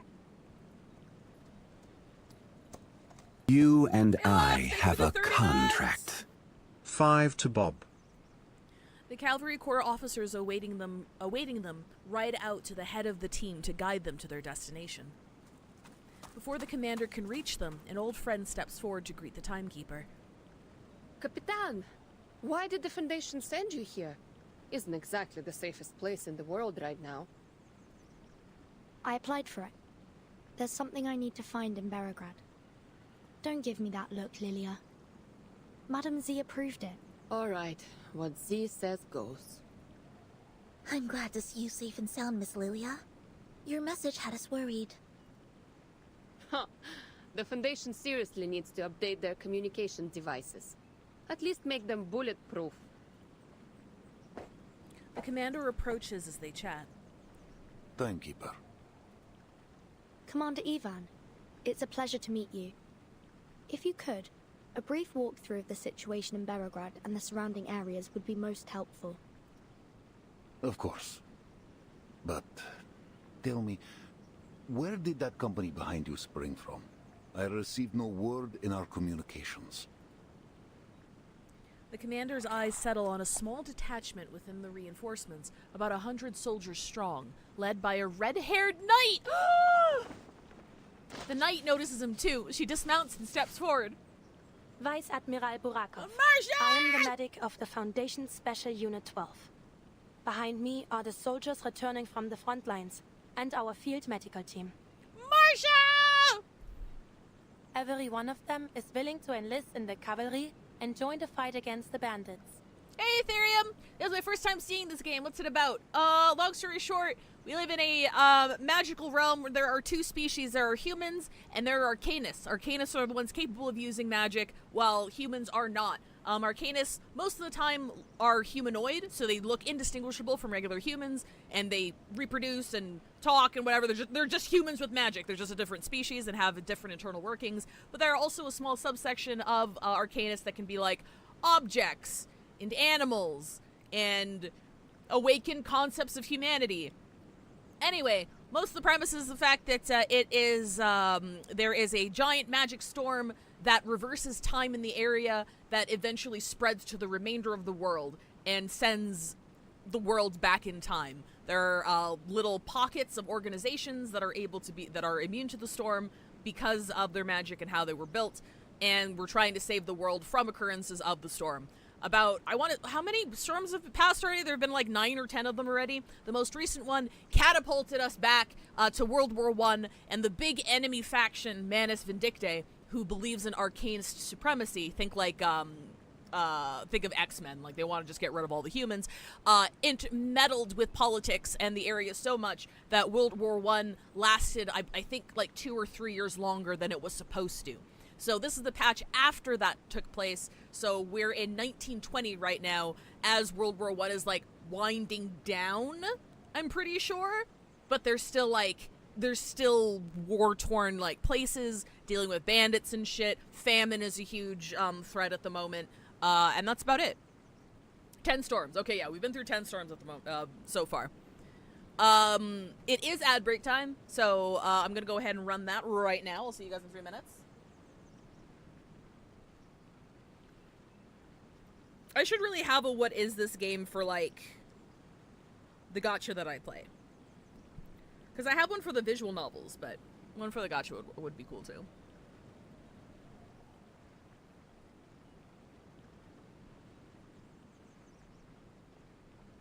We're chilling until people and ads come back. I should probably order food, eh? I should probably order food. What food should I get? Food is so expensive. I shouldn't say that. Ordering delivery is so expensive. What do we get? What do we get? What do we get?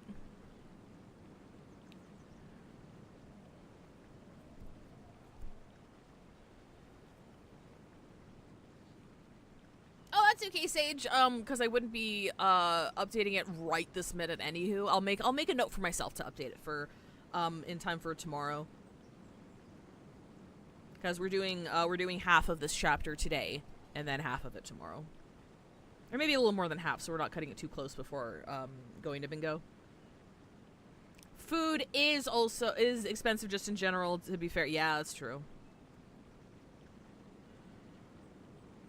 I'm seeing places on DoorDash that are using clearly AI to like upscale or whatever. It's like, I don't think it's completely AI generated, but it's AI upscale and it's got that fucking cheap ass sheen to it. I'm like, I'm not ordering from you. Let me see, we got a bento box. Bento box would be nice.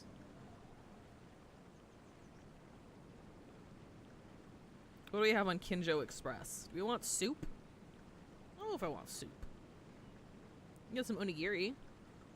Ooh, onigiri. Onigiri would be nice. You can get some bubble tea.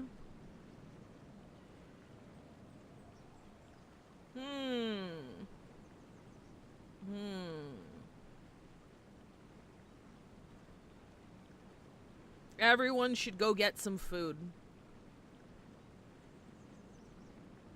Yes, yes. Get food. If you're listening right now and you haven't eaten, this is your sign to go get food. Okay, how much would that cost? Oh, I need to add another $4 for 30% off. Okay.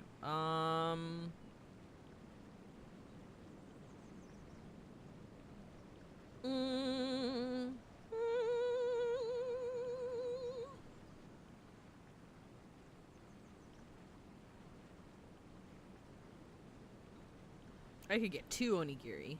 No, that's not $4. That's like $3. Egg onigiri. Ooh, I can get a salmon onigiri. I still need to add 45 cents. Never mind. Motherfucker. This is how they get you. This is how they get ya.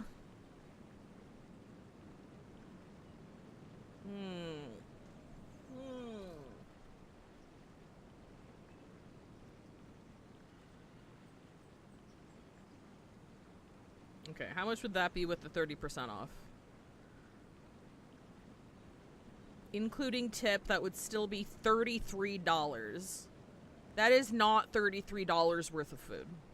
Okay, we're not gonna go there. We're not doing Kinjo Express. Welcome back, everybody. I will order food later.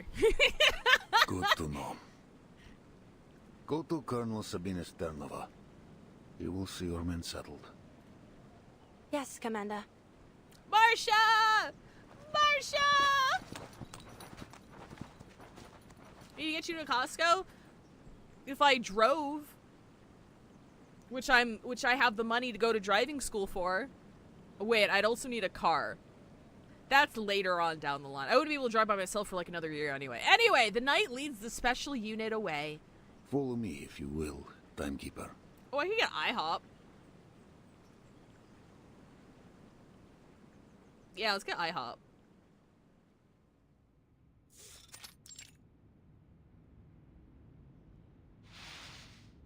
Intelligence has spoken. The scattered bandit forces are converging upstream of the Dawn. They carry Xeno weaponry, though their identity is yet unknown. Scattered bandit forces converging upstream of the Dawn. Okay. And they have, like, advanced weaponry that shouldn't exist during this time period. Most likely, this is Igor's doing, though we've kept clear of them thus far, as headquarters ordered. Would it be Igor's doing, though?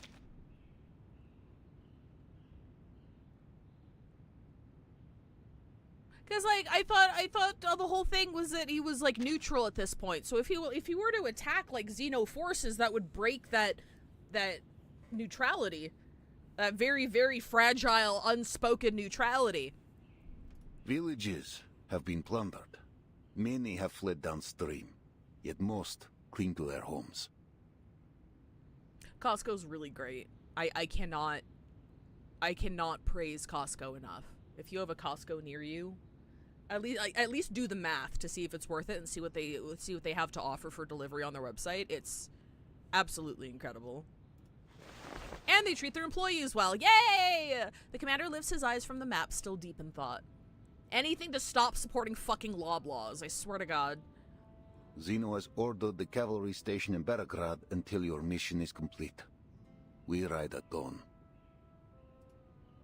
Many of your cavalrymen are locals from the era. What do they think of Igor? What happened in Sao Paulo is classified. To them, he's a warlord like any other. We do have a controlled route to the city, but, Timekeeper, are you certain you wish to enter? The rebels could strike at any moment. Yes. I'll complete my mission quickly. Hopefully before any conflict arises. I see. Then tell me the details of your mission so that I may lend my hand. There's a place in the city called the Amber Room. It's said to hold an important clue about the storm. Oh, I forgot about the Amber Room. Does it sound familiar at all, Commander? Not the Antarne Komnata in St. Petersburg, I presume. We're a long way off from there. Then no, can't say it does. It seems I cannot aid you much in this. The commander pauses, then asks the question that's been gnawing at him since the Timekeeper's arrival. Timekeeper, may I ask, besides your storm investigation, are you also here to deal with the Golden Famine? We tried ourselves, but Xeno soldiers have little experience in arcane matters. We couldn't unearth the root. I'm sorry. I didn't receive any information on that matter. But I'll keep an eye out for you. I see. The cavalry will aid you in any way we can. But with our strength as it is, I cannot guarantee the safety of Beograd. I'm not sure how much it will help. But I heard reinforcements are on the way. The newly formed Flying Witch Company will arrive soon, along with a new broomstick for Lilia. Lilia suddenly perks up. Xeno reformed the Flying Witches. No. This unit belongs to the Foundation. We made our own Flying Witches with booze and... well, not hookers. More broomsticks? Lilia, committee member Irenai asks if you'll serve as its temporary captain. What do you say?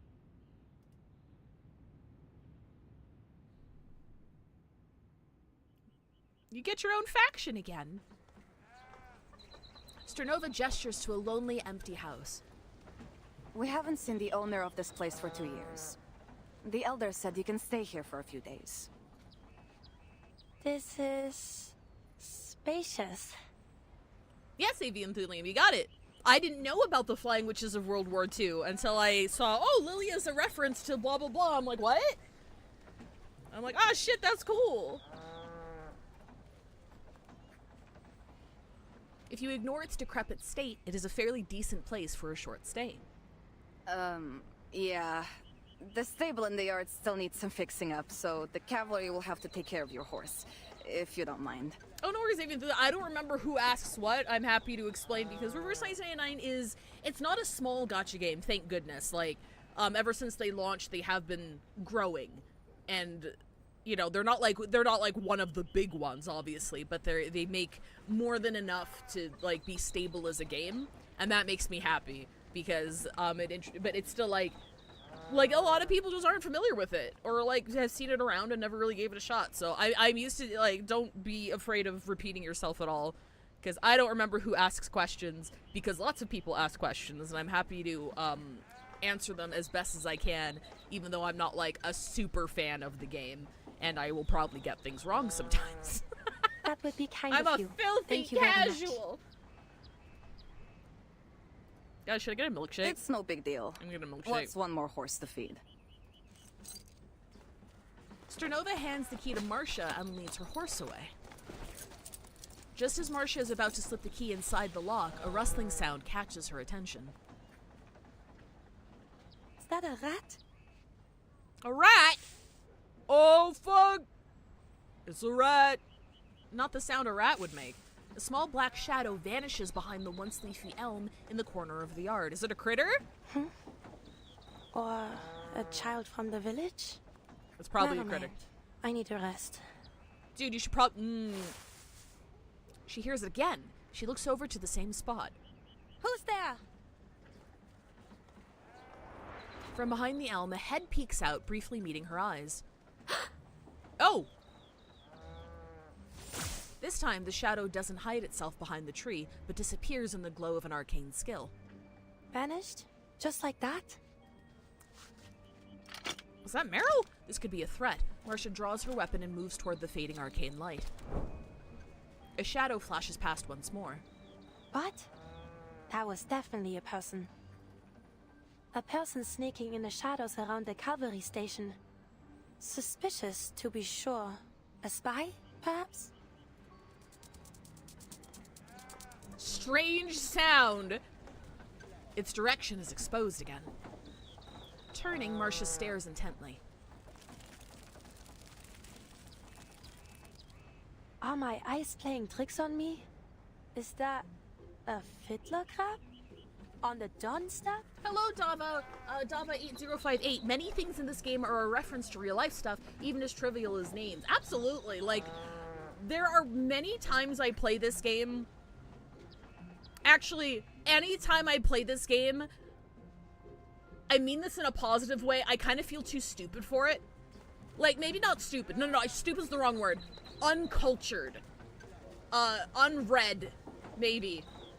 Because they layer so many, like, references and homages and, like, literary references and historical references and, like, there's the obvious stuff, obviously, but there's, like, I wish I knew enough to be able to appreciate how much they weave into this universe. And usually I have to rely on very thorough Reddit post essays and YouTube videos from people who know what they're talking about. And I'm like, oh shit, that's cool. Love your persona, thank you very much. I play a lot of gacha games on this channel, and for the majority of them I have a reactive, which is me dressed up as either my favorite character or the MC, so I got a little Burton outfit here. I appreciate it, thank you. The knight runs toward the dubious fiddler crab at astonishing speed. Her heavy armor doesn't seem to slow her down in the slightest. Who's Scotland? Who up Scotland? In its desperation, her opponent flees sideways towards— Why? I didn't click! Towards the outskirts of the village, but there's no escape. The knight is closing in on the crab. I didn't click!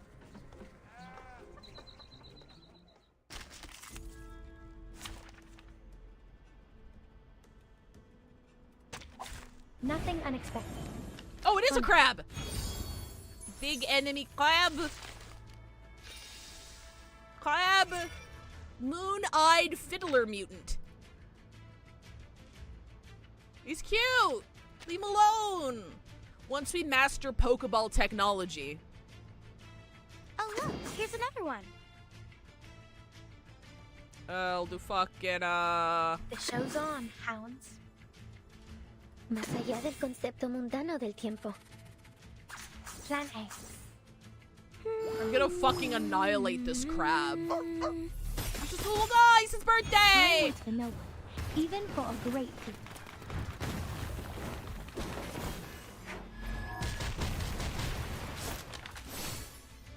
Cosmología, filosofía clásica, el fondo en la acumulación de laberintos. Suéltalo todo una vez más. We have annihilated the crab. Crab is dead. Oh no! Gotcha. It's sweating! It's got the anime sweat drops! Forced into a corner, the fiddler crab snaps its oversized claws in the air. Enough, shapeshifter. This is absurd. How would a fiddler crab make it out here to the plane? Oh, is that the suspicious thing? I don't know, I just figured we saw critters everywhere. And might I remind you that you're too big to be a crab?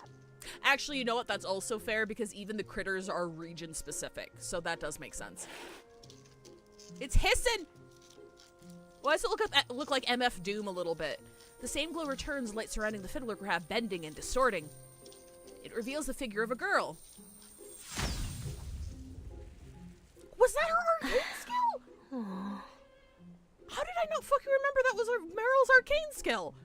The newly appointed medic of the 12 squad locks eyes with her team's deserter. Hey, nice to see you again. Meryl? How did you... Marcia steps forward. Caught at last, Meryl squats down, covering her head with both hands. Don't hurt me. I'll tell you everything.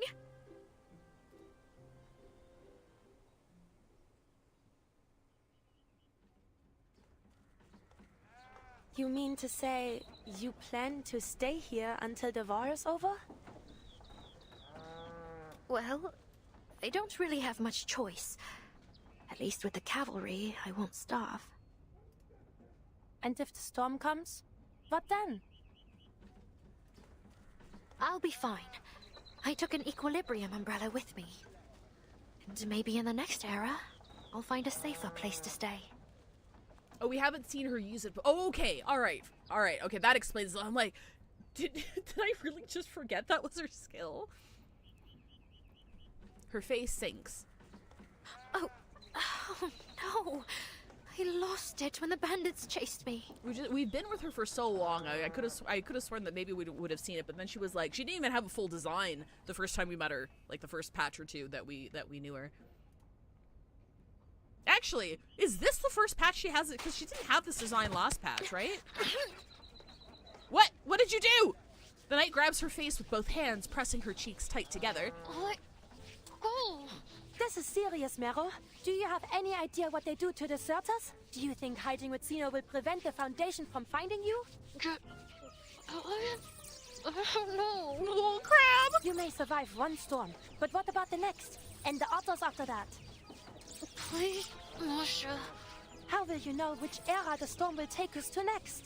Marcia, I can't breathe. She lets go. Honestly, what am I to do with you? Meryl hangs her head, rubbing her reddened cheeks. So, why are you here? I was taking a group of Don Cossacks home, and heard the timekeeper was going the same direction, so we met on the road and traveled the rest of the way together. Now that I have arrived, Kreas has requested I stay by the timekeeper's side until she completes her mission. Then I'll return with her. You're not going to bring me back to Kreas, are you? Marcia leans against a worn pillar, looking deeply downcast. If only I could. But with Kreas, comes the Foundation. Either way, I'll be sure to bring you back. Running around alone out here is far more dangerous than anything the Foundation could do. Meryl knows there's nothing left she can do.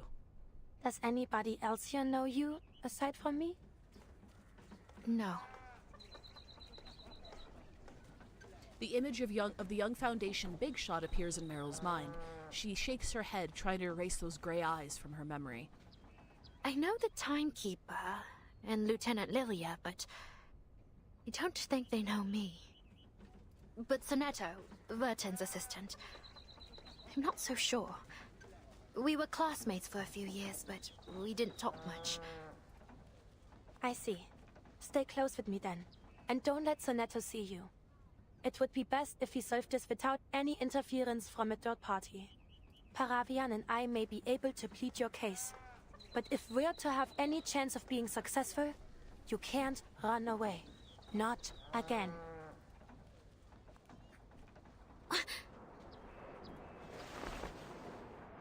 A sharp noise breaks the silence, startling the still nervy Meryl. She jerks her head up, but sees only a few swirling trails of condensation lingering in the sky.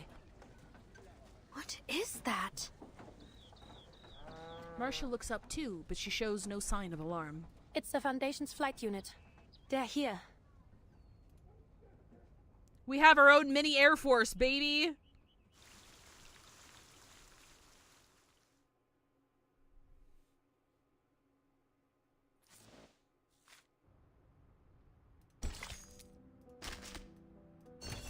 Fool or genius, I sincerely hope returning time doesn't become some new form of competition. Fiddler Crab shape-shifting for dummies! Borrowing records. Sonetto returned after 2 hours and 36 minutes. Hans Levis returned after 1 week. Returned the following day at the same time, abandoned practice, claiming to hear sounds of tsunamis in their nightmares. Aside from Sonetto and Meryl, all returns showed claw marks along the spine and traces of salt residue. Going forward, this book may only be borrowed under teacher supervision. A son's confession. Accept changing the times as farmers accept the coming of winter.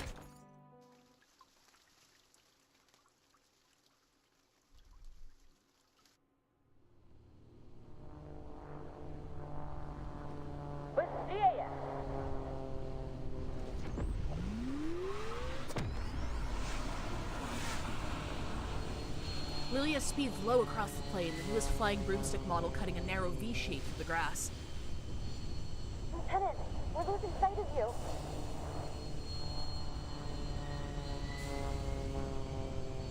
Oh, I gotta click. Then you better learn how to get your speed up to 240 in 5 seconds.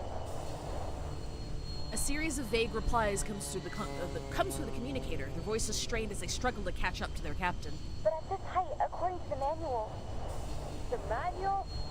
That's for nerds. Are you nerds? The manual's for nerds! Are you nerds? Listen to information. I'm prepared to climb. Rooms up. Copy that. 24 flying witches follow their leader into the clouds above, slicing the sky in two with their vertical trails. Hold altitude. See the targets by the river. Yes, Lieutenant. Good. Real enemies won't just stand around and wait for you to strike. But training like this can sharpen your eye. Flank the targets from both sides, avoid friendly fire, and... die!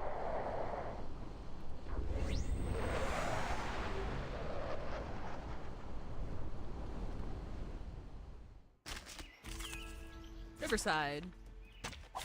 Stay behind me. I'll keep us safe. Oh shit, how do these work again? No one tell me.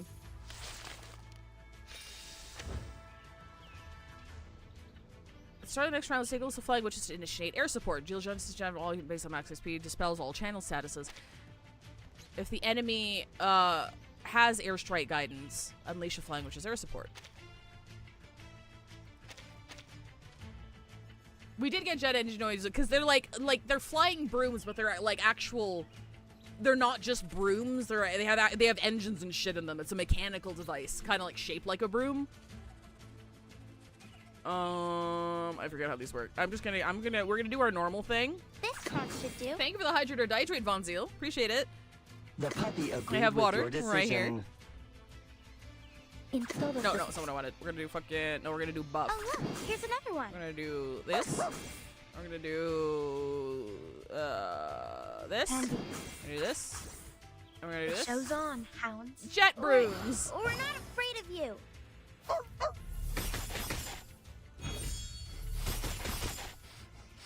A mice pass.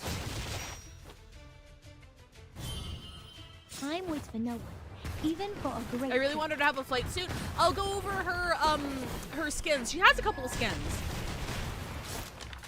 Yeah, that's not how this works. I forgot how the how the fucking arrows work.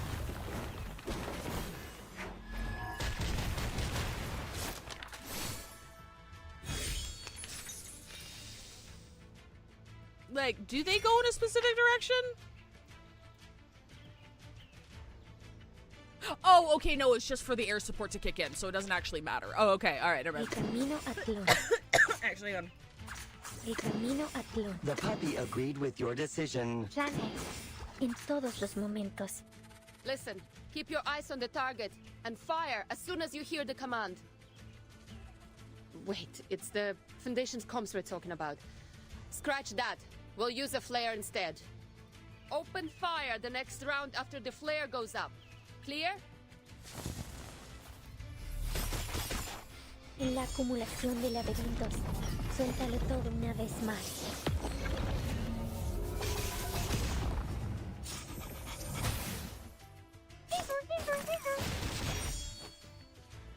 Nuestro adversario es el tiempo. Now watch closely. Rain the fire dragon down on the enemy like this and give them a nasty burn. Do you mean the Raven 3 Pyro Drake Phlogiston Incendiary? Yeah, you fucking nerd! Tomato. It's a fire dragon from now on. Use it to interrupt the target's channeling status. You got that?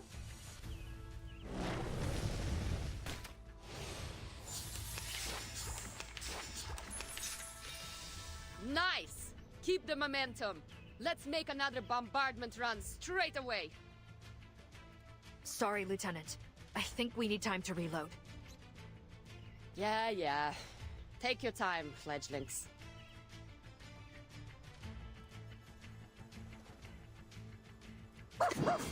Plan B. Plan A. This crunch should do.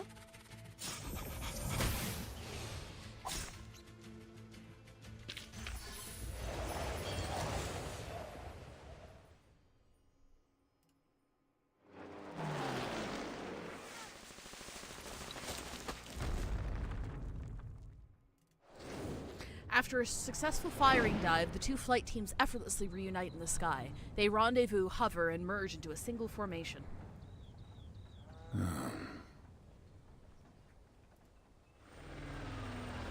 The howl of engines quickly drowns out the commander's conversation as the flight unit descends out onto the open ground outside Tamarovka. With her feet firm on the ground, Lilia passes her broom to her second-in-command. Capitan! Oh, Commander! The swirling air around her sends Lilia's pristine uniform fluttering like a flag in the wind. She walks straight toward the cavalry Foundation leaders who stand at the entrance of the village observing the training. New broom's nice. Rookies aren't too bad either. Only problem is, they rely on the tech too much. Hey, she's got a new spend a little more time suit! on their arcane skills. Speak of the devil, I suppose. Is this a skin yet? She's so cute! Have to say, I never thought I'd wear a Foundation uniform. Wait. Don't tell me I have to follow the committee's orders from now on. No. You better say no. Don't worry. You're still on Team Timekeeper. Your new uniform's just for easy identification while you're acting as flight captain. Okay, All right. You have some time to sharpen your little birds, but conflict rides fast. Work quick. The Foundation swore us enough fuel and ammunition for your entire unit, and more besides. You alone have access to it. No applications, no paperwork.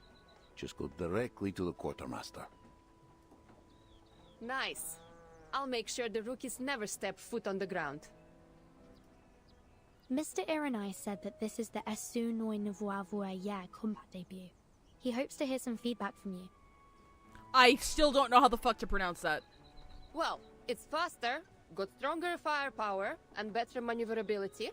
Basically, an all-round improvement. Haven't used it for long, though. Any major defects you know of? The price. 102 costs nearly triple the amount of an 01. Or even more. Hey, Mudfox. Who's paying for repairs? Me. The Esu Noi Noir assigned to you is the property of Team Timekeeper. Okay. I'll do my best not to break it. Immediately breaks it. Noon descends. The sun hangs tilted in the sky, casting an unseasonable dryness across the grassland. The aroma of simple meals drifts from the households, whether in times of famine or prosperity. The plain scent of wheat is equally tempting.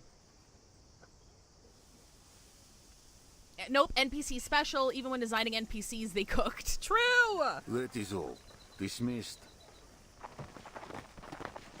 With the order given, the high-ranking officials outside the village drift away. Lilia turns to glance at the unit still holding position. Capitan, I need to go take care of the baby birds. All right. See you later, Lilia. Baby birds! The temporary captain of the flight unit turns away. Timekeeper. Anything I can help you with, Commander? Hungry? Come to my home for a meal, won't you? I'll send for your assistant too. My mother's stew could raise a fallen horse. She would love for you to try it. Aww! A simple invitation, yet under the circumstances its recipient perceives a subtle unease. Sorry, I was just thinking about something. Do you mean to say that your home is in Tamarovka? That's right. Will you come?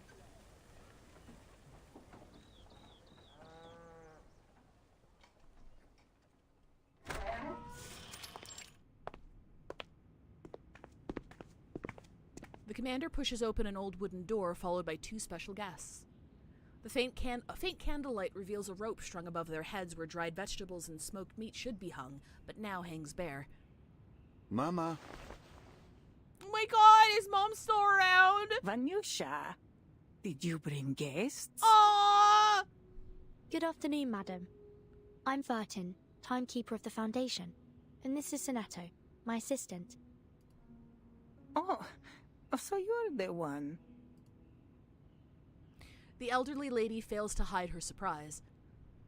When Vanyusha told me there would be important guests joining us, I hardly expected them to be so young. Oh, I meant nothing by it, Rodnaya. Just the words of an old woman. Honestly, Vanyusha, you must tell me if you plan to bring growing young ladies to lunch. Ms. Galena gives a sheepish look at the cabbage soup, hard bread, and smoked fish before her. We're just here for a simple meal, Mama. No feasts while others starve. The meal looks delicious, madam. More than enough for us. Ivan pulls out his mother's chair and helps her to her seat. Timekeeper, Miss Sinetto, sit, eat. Thank you. You will have to forgive me. This is all I have to offer at the moment. Ivan takes a piece of rock hard bread and softens it in the hot soup. His young guests follow suit. You have food enough for the winter, Mama? Oh, don't worry about me. Though if things go on like this, who can say? Miss Timekeeper, are you here to end the famine? Please, call me Vertin, madam. As for this golden famine, I will try my best to give it a thorough investigation. Caught between frustration and hope, the old lady lets out a sigh. You should know, Vanyusha. Many have told me to leave with them. But I have stayed, trusting that you will find a way. Some of those fleeing south passed through the village. They said the attackers are different. They only take Kalduni, arcanists, as captives. Oh, Kalduni is the name for Arcanus. Okay. Arcanists? Yes. The poor things who refused to cooperate were beaten half to death before they took them. As for the humans, well... She simply shakes her head. But Igor's army would have taken humans too. Igor? Sonetto, you must try this pickled watermelon. A spoonful of sour, dark red flesh is suddenly shoved into the chief assistant's mouth, stopping her from revealing any more. Oh, okay. It really is delicious, madam. Quite different from any I've ever tasted. Might I ask how you made it? It warms an old woman's heart to hear such things. But nothing special, really. Though many underestimate the importance of the barrel. As Ms. Galena steadily shares her years-tested method of pickling watermelon, they leave behind talk of these troubled times. The sounds of wooden spoons scraping against steel bowls mingle with chewing and swallowing.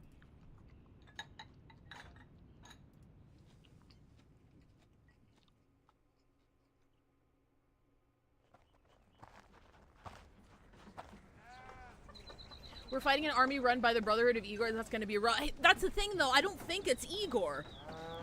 I think this is like a Manus Vindictae thing. Like, everyone has been assuming the bandits are being led by Igor, but, like, I think, like, us as the viewer, we're supposed to be like, that doesn't make sense.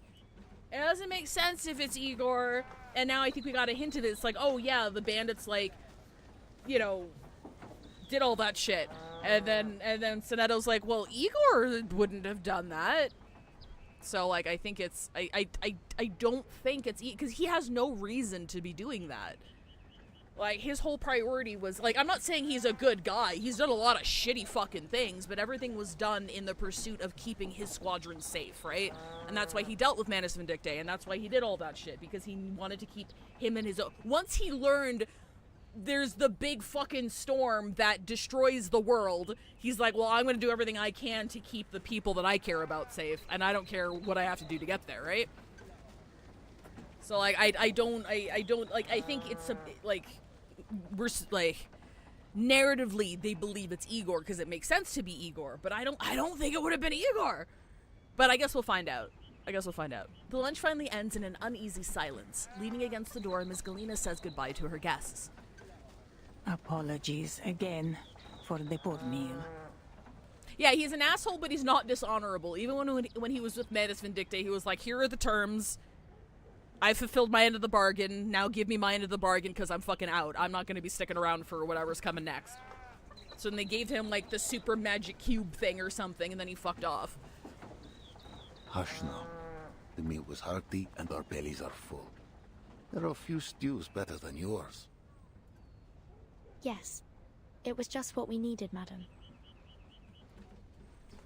After her son's reassuring words, the old lady finally closes the door. I know you have questions, but this is not the place to talk. Come, walk with me.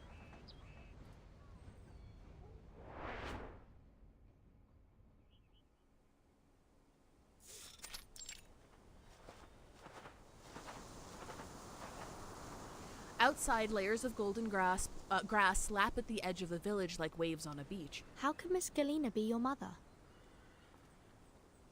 The directness of this question adds a touch of chill to the unusually warm air. The commander smooths a wrinkle in his collar. Timekeeper, you know the same pain, yes?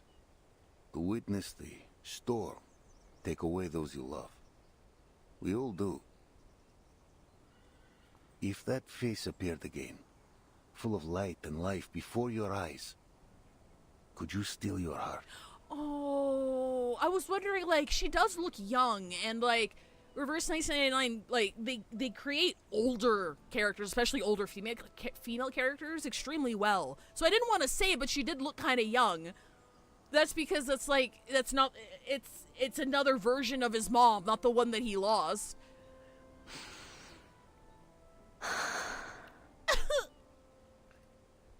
When I saw her again, she was no longer my mother, but a teacher with no children, devoted wholly to her students.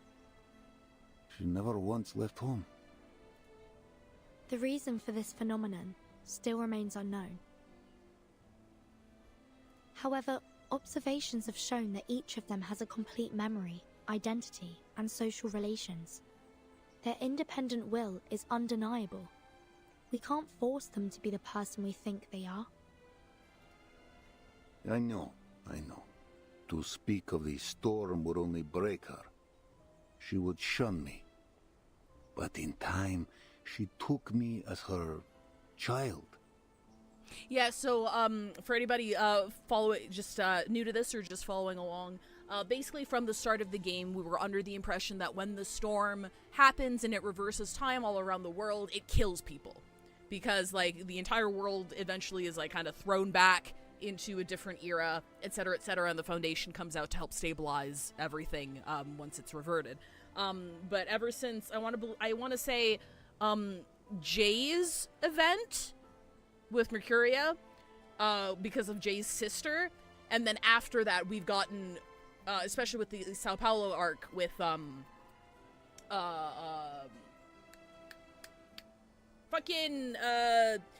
Sotheby's butler, Mr. Carson.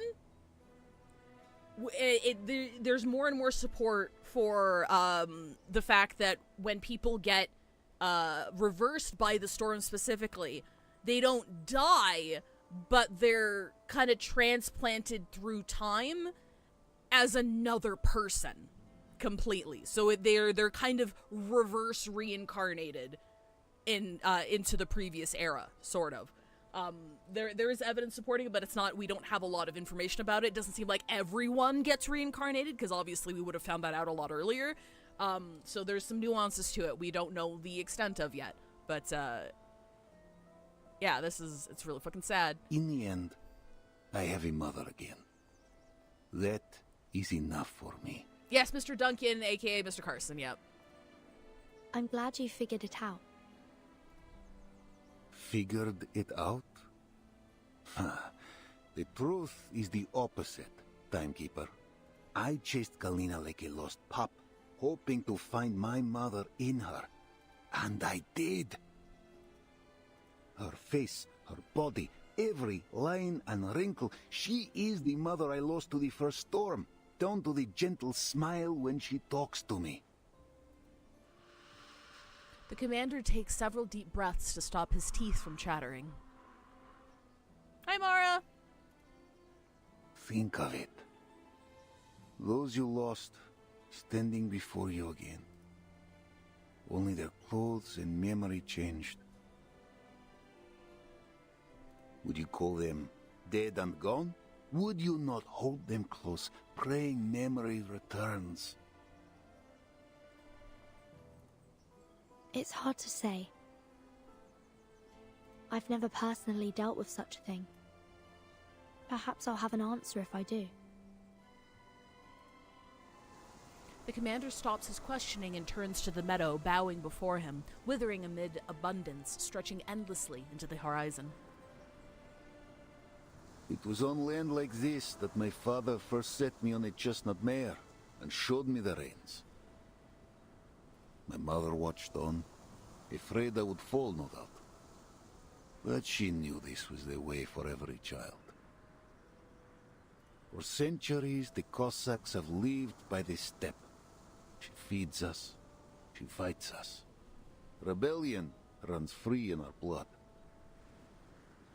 The steppe never changes, nor do her people.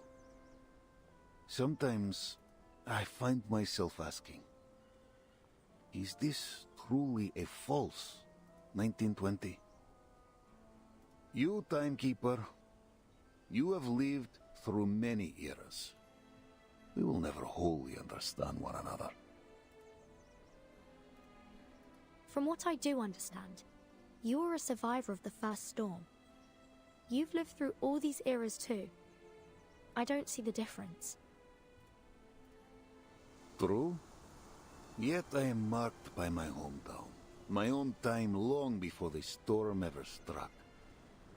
I was forged a Cossack, and the Cossack I remain no matter the era. And you, Timekeeper? Which era is your home? Even 1999 must feel like another world to you. I do not belittle your path. I only say losing time and home leaves a wound in the heart. Politics aside, I respect you. You are the timekeeper, the master of all ages and all people. Many consider you a savior. And I? I am but a man with mortal ties. Zeno has every reason to keep me at arm's length. This is all the old Cossack has to say. He adjusts his windblown hat, and makes to leave. Commander, wait. Yes? What more is there to say? I have no power to change your decision. But I have a mission here. I need to know. Will you follow Zeno's orders and lead your army to Beograd? I will see you safe to the city and stand with you in your mission. This I swear. I understand. Commander! They turn back to see a figure rushing toward them, arms flailing. Commander! What are you doing out here? I thought you were at home. What's the matter? Wait. They got too drunk. A brawl's broken out.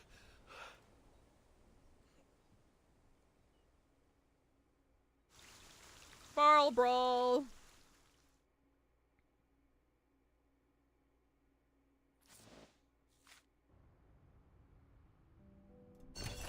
Special times. Mothers have a gift for turning imagination and a little miracle into a fine meal.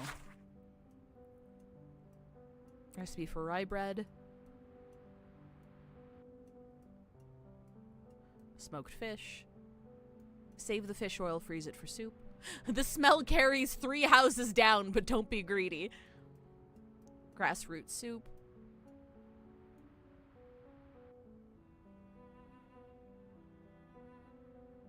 Claimed to be a wandering poet. I wonder if we know that. We know who that is.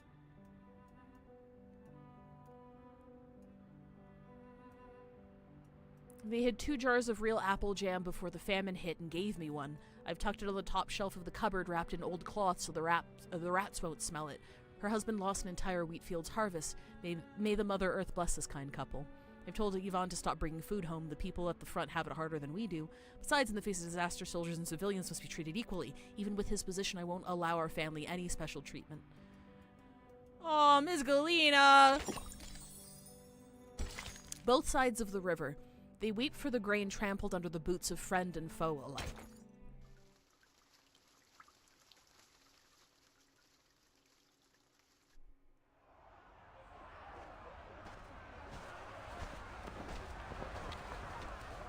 Several young men in Xeno cavalry uniforms surround the house, along with some boys not yet old enough to serve. A boy and a girl are trapped at the doorstep. Judging by their resemblance, they're siblings. The brother is covered in blood. A cavalryman poised to charge stumbles back and crashes into the line of men behind him. A knight stands at the circle's center, the only barrier between the cavalryman and the 2 children. Who's next? This has nothing to do with you, outsider. Another cavalryman steps out of the crowd, ready to fight. What the fuck? What's going on?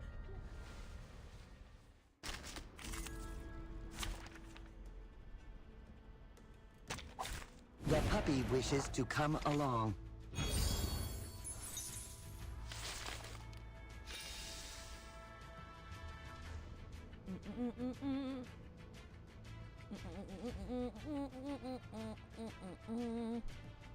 The show's on, hounds. Oh look, here the show's on in todos los momentos. I miscounted. I fucked up my precast. Time waits for no one, even for a great thing.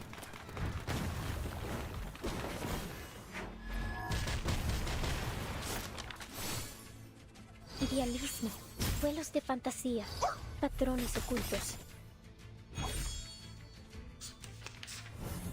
fan of my work, I take it?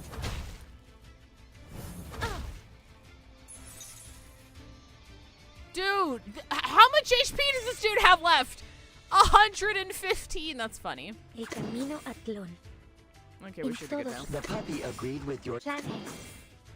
En la acumulación de laberintos, suéltalo todo una vez más.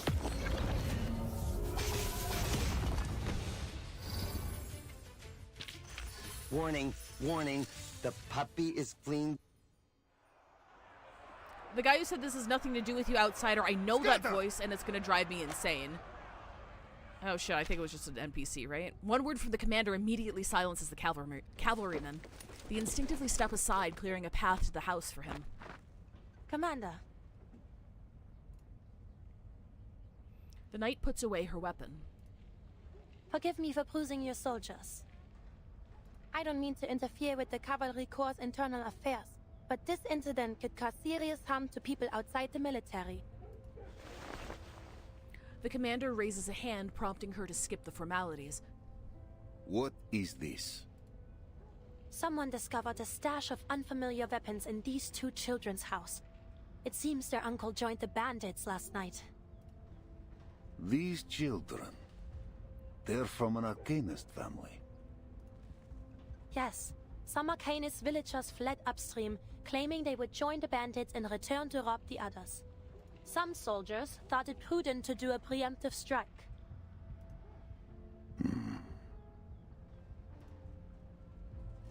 The commander looks over his soldiers sternly. Their evasive eyes prove the knight's words. What are they gonna do, kill the fucking kids? No, they didn't harm me. You've stopped the worst. Thank you, Miss Marsha. Leave them to me. Certainly. The knight has no intention to fight. She packs her equipment and takes a cleared path to leave. The commander approaches the young boy on the step. He appears to be below the enlistment age.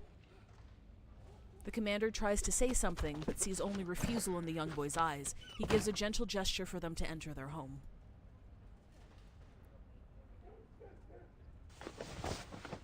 He turns, still standing tall at the doorstep, and faces his men.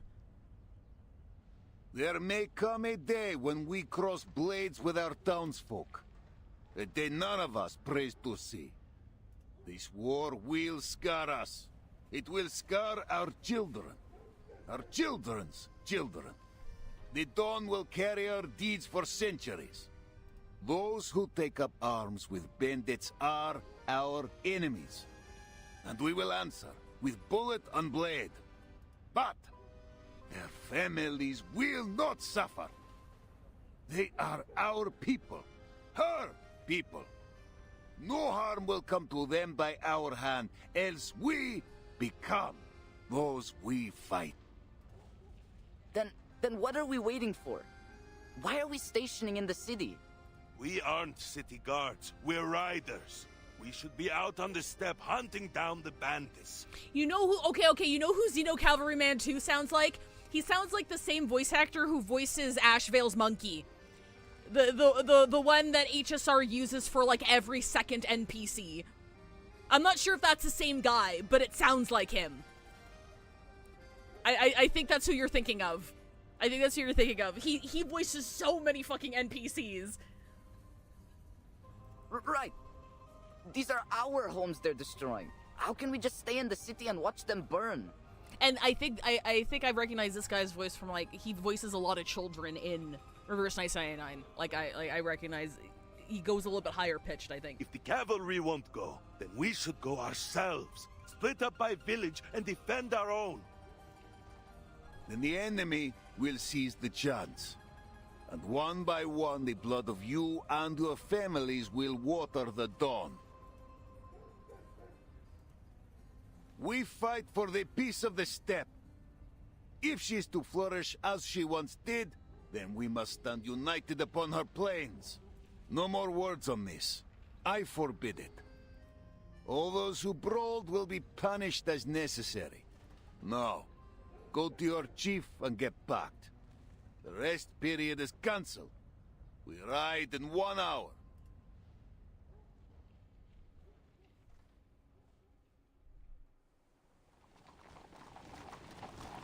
An hour later, the cavalry leaves Tomarovka, where they have barely paused to make their advance upstream along the river towards Beregrad. I think it's Grad. Thousands of cavalrymen make up most of the head of the marching column. Behind them follow a small number of infantry units and a long supply team. Ah, so good you joined me at the vanguard. Interesting company, the two of you. What with all your stories from the West? Pretty sure it was you who insisted on coming with us. Reminds me of my days scouting for the Order. It wasn't an easy position to be in. Sergei looks up at the sky. At this rate, it'll be dark before half the Corps sees the city. Best we hop off and wait for the others to catch up. The scouting unit clearing the way for the march dismounts on a gentle slope, taking shelter in the shade of a tree. Careful, Beryl. You'll break a leg if you dismount like that. Here, take my hand. Having already dismounted, Marcia walks over and helps Meryl off her horse. Thank you, Masha. Finally a bit of a break. Sergei, the sun will go down before we arrive. Then we'll be transitioning to a night march. Yeah, we were supposed to put up for a night in Tomarovka and leave at dawn. What kind of army starts a march in the afternoon? Night marches come with considerable dangers, especially when we don't know the enemy's movements. What's got the commander so anxious? He's a commander. He must have his reasons. Believe me, I know what it takes to lead a troop. Do you, Sergei? Do you really? My great-grandfather was a general, you know. Fought off Napoleon side by side with the Tsar himself. Came home with a chest of medals, too. Shame my family lost him. This fucking guy. Without the taunts of his townsfolk, there's no one to rein in Sergei's bragging. If you ask me, it's because of the timekeeper. The sooner she finishes up whatever it is she wants to do in the city, the sooner he can send her on her way. Sergei voices his opinion freely, not realizing that the person in front of him is a member of the Foundation. Then, we won't be stuck guarding the city, and we can finally show the bandits what's what. You know how dangerous they are. What's the timekeeper doing here? You could always ask her. Aren't the two of you around the same age? Wouldn't you have been classmates at school?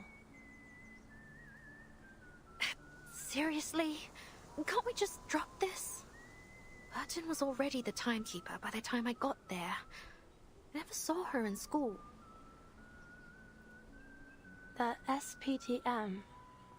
A school full of arcanists. It should be an interesting place. Not as much as you'd think. Everything we learned was for the benefit of humanity and the supreme mission of human survival. Every day, there's a morning broadcast of the school motto in 12 languages, and the student handbook's thicker than the Oxford Dictionary. Oh, and the fence. It's electrocuted. Can you imagine? 230 volts of electricity buzzing day and night. It's more like a prison than a school. There was a rumor back then that a group of students managed to escape. People said it was the timekeeper who organized it. The timekeeper? That's difficult to imagine. She seems very level-headed. 1920, this is the Ukrainian War of Independence, aka the Polish-Soviet War, the Union warring with everyone to spread the revolution. Oh, interesting. Oh shit, hang on. Okay, no, we got a few more minutes. People were kind of scared of her. I was looking at ad break. Apparently, she was their leader. Did she or the other children bully you? Meryl freezes at the question. Not at all. Why do you ask? I was bullied by someone of that type when I was in the Order. Aww. Marcia speaks as if it were nothing more than a passage from a textbook. I was about half the age I am now. As an arcanist, My physical fitness was poor before I received training from the Order. Some older squires would give newcomers like me a hard time. We didn't stand a chance. What's a squire? They serve the knights, and are usually candidates for knighthood. Newcomers take on menial tasks while they study the arcane skills of the Order. Those who master them become squires. Wow, and you ended up a knight. Did you train thinking you'd go to war? War. I had always pictured it as something far off. A legendary battle of dreams and ideas. Until it broke out. I'm no longer so naive.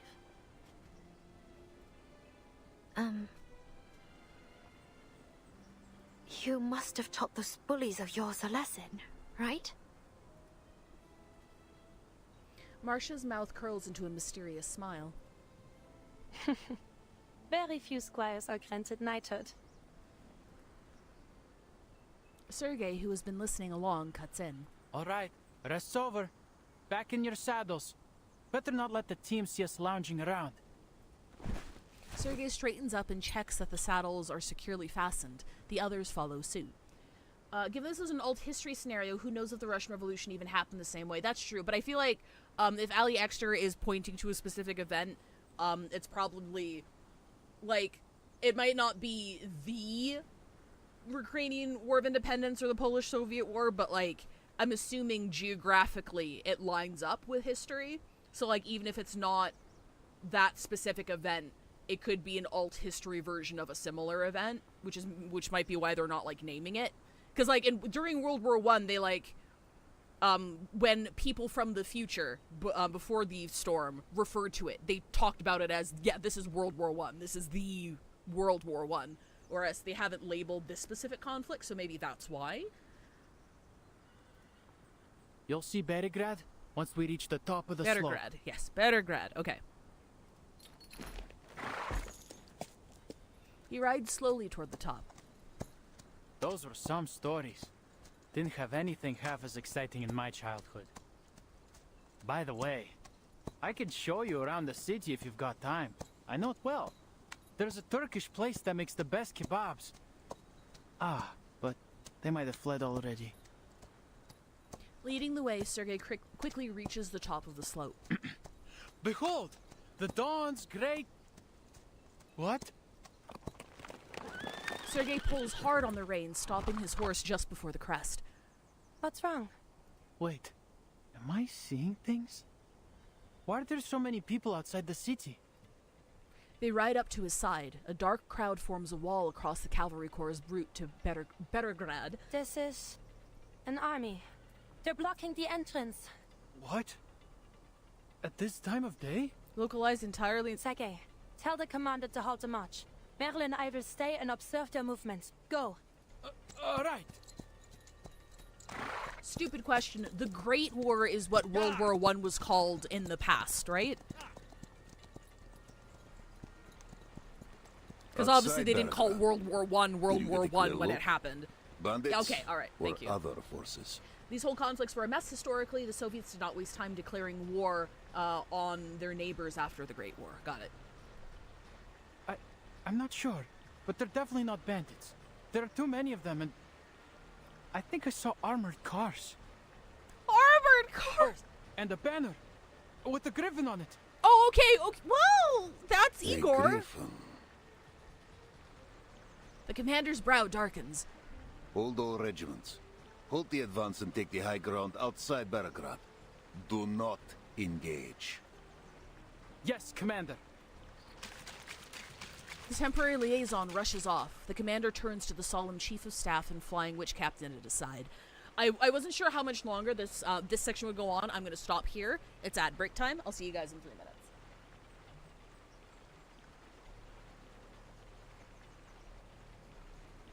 Ooh, things are turning. You know, shit's about to turn up when when this track plays. Little, I don't know how to describe it. Like the guitar picking track. It's like, oh,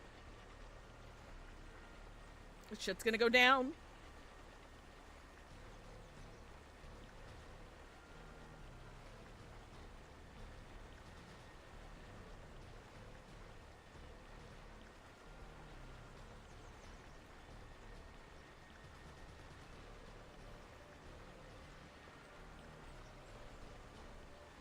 Actually, can we...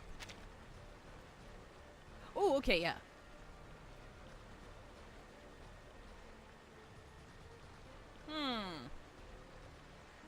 Beregrad. Okay, sorry. I'm figuring it out.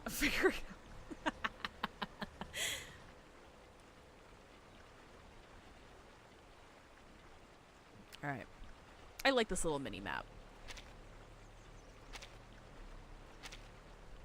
Man, like, one thing I'm very envious of, I guess it's just, I just don't have a lot of exposure to it. I don't even know how you begin writing stuff like this.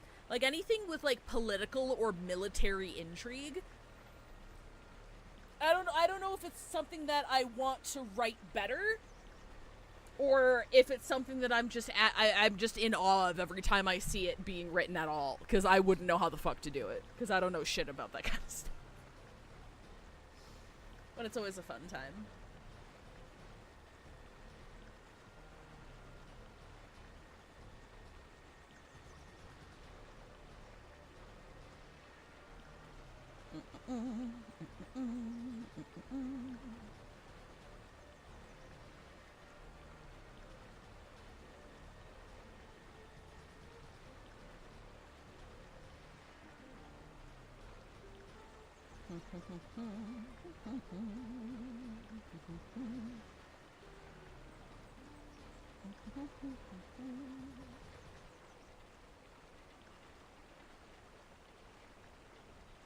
Just as long as we don't meet a failed painter, I'll be happy. That's fair. I'm gonna be very interested as to how this game's gonna handle World War II. Or if World War II would even, like, happen the same way. Because like, anytime you have any historical fantasy or anything like this, or, I think the first viral thing I saw about it was, like, the Minions. When you have an entity or some kind of collective that lasted throughout history. Someone pointed out, like, if you have something like that, you're gonna have to figure out some reason as to why Hitler isn't canon in your universe. And, like, for the Minions, I think the Minions got frozen away or something during that period. And that's why I like it, because they were seen, like, fighting with Napoleon or whatever, and then they got frozen, so they didn't have to address Hitler being there, because if the Minions were around when Hitler was alive, they would have helped Hitler. You know, the whole thing. But, like, Reverse 99 does not shy away from these kinds of topics. Like, I don't think they're going to have Hitler. But I also don't think they wouldn't have World War II. Does that make sense? But that's also a very... It's also a very big... Why is it that once you finally get a break, I don't know if they're gonna handle it. I have no idea how they're rather gonna than handle taking a rest, you instead come to me? The classic canonical Hitler conundrum. Exactly. Let me get you a little shout out here. Shout out Caffeine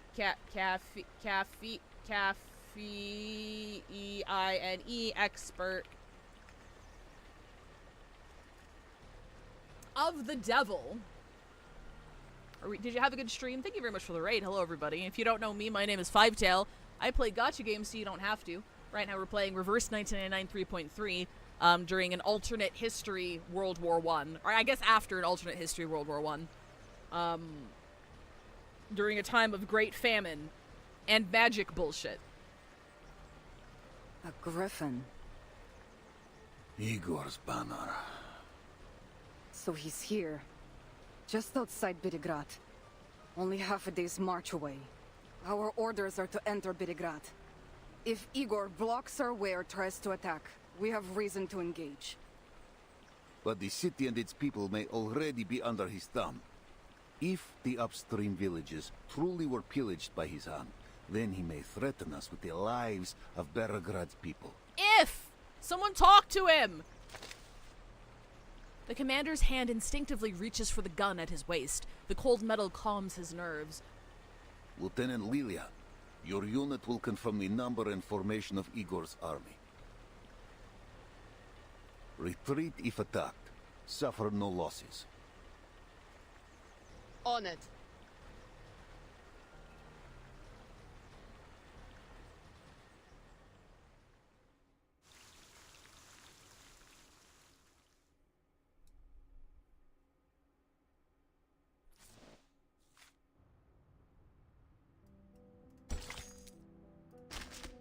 where's it? Oh, here it is. Salute to the new sun. The crumpled drafts in the bin prove how much thought she put into this. Sentinel unit members, intelligence confirmed the former chief of Captain's staff, Captain Krutov, deserted during the return voyage from the Antarctic operation, taking critical documents and military equipment, including blah, blah, blah, blah, whereabouts unknown. Highly likely collaboration, Manus Vindictae. Admiral Igor has designated him as a top priority threat. Any personnel who encounter Krutov during field missions or transit must report so immediately. Do not pursue or take unauthorized action.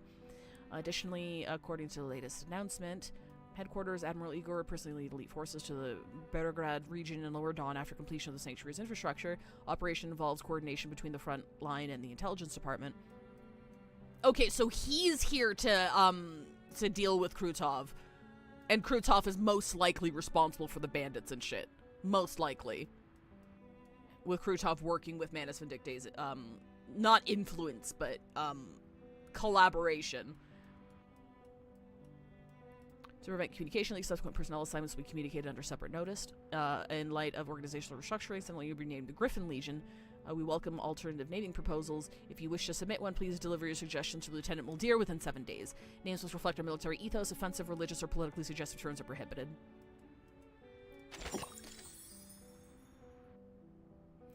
I said something very simple. Some form of discontent needs to be present, plus a worldwide depression. Yeah. Well, how did that man come to power? The Versailles Treaty and the large reparations dropped on Germany, so if they want World War II to happen, the discontent would have to be manufactured again. Absolutely.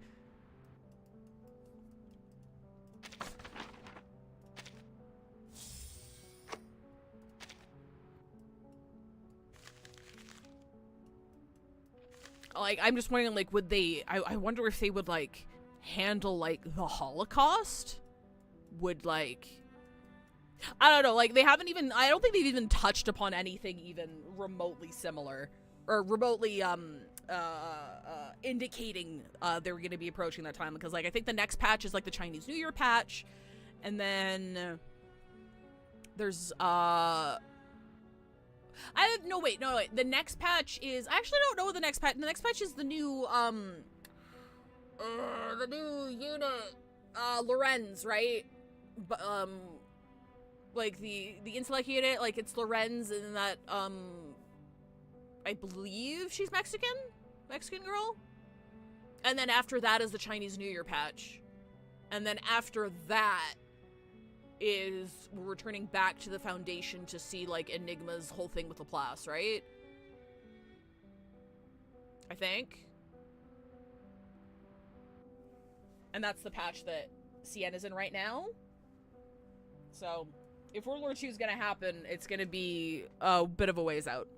Sienna is before Mexico. Oh, okay. I thought I saw Drip for...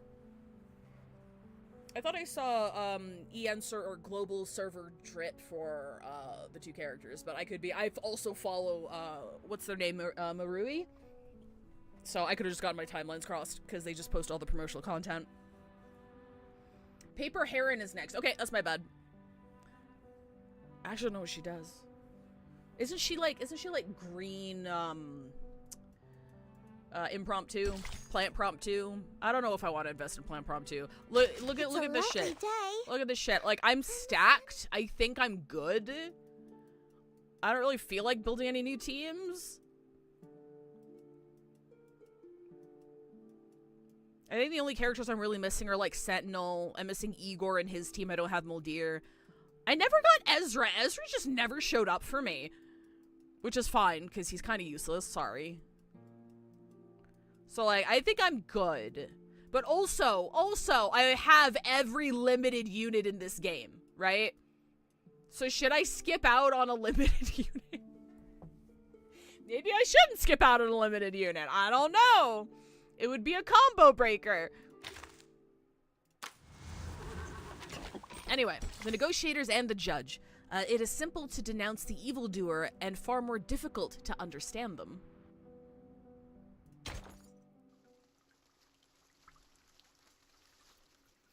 Ooh, my food is showing up soon. I might have to dip for a couple of minutes to grab that. Kevin Expert, thank you for the 65 stream streak. I appreciate it. A shallow valley separates the two armies. The wind stirs seeds and dust. The war horses grow restless under the eerie silence. I'll be damned. It's really him.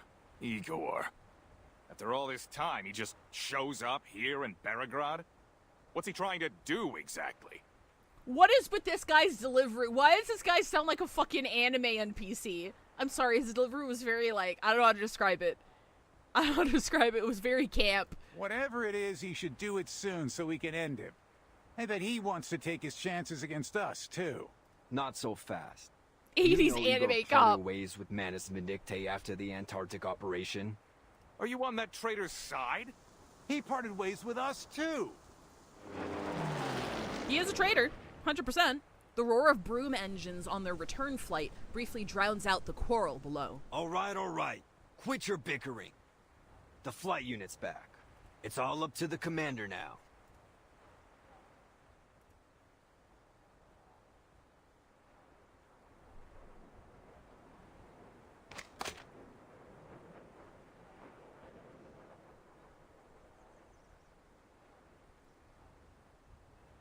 Oh, hang on. Give me 1 second. Okay, yes. All right. My order is here. I will be right back. I'm going to pop it. There we go. All right. Give me like 2 seconds. Give me like 2 seconds to grab my stuff. I'm going to get food.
Okay, I am back with food. Blah.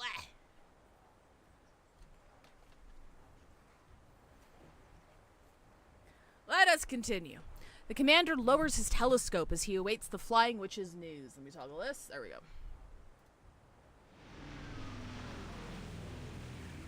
Lilia emerges from... I didn't hit continue. Status.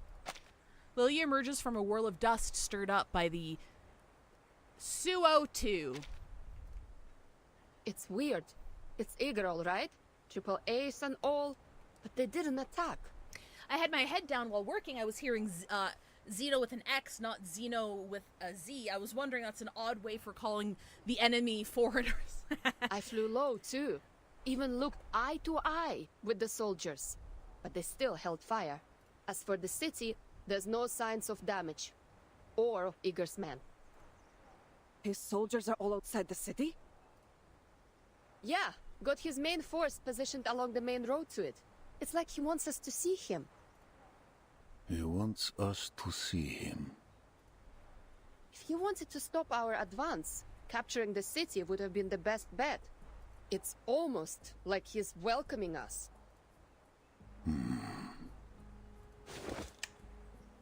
The commander raises his telescope again. This time he spots a soldier riding out from Igor's army. What? The messenger crosses the ground between the two forces, drawing closer to the cavalry. His rebel uniform causes quite a stir. That's... Calm yourself, Lieutenant. A rider must assess the terrain before he takes to a gallop. The commander holds fire. The messenger reaches the cavalry formation and approaches the commander, escorted by a guard. Commander Ivan Ivanovich. Ptolemy! It's been a while. Okay, alright. If anyone plays Genshin, this is Wander Genshin Impacts, VA. Jump scared the shit out of me when I first heard him, I swear to God. I was like, hello? What are you doing here? A long time indeed. What Yes, it's message Majima. do you bring, Ptolemy? He's not nearly as whimsical. The messenger stares straight into the commander's eyes, intent on carrying out the mission entrusted to him by his father. Admiral Igor wishes to talk with you and the Timekeeper, who is currently under your protection. There's something important he wants to discuss. About Beregrad, the Dawn, and the Timekeeper's mission.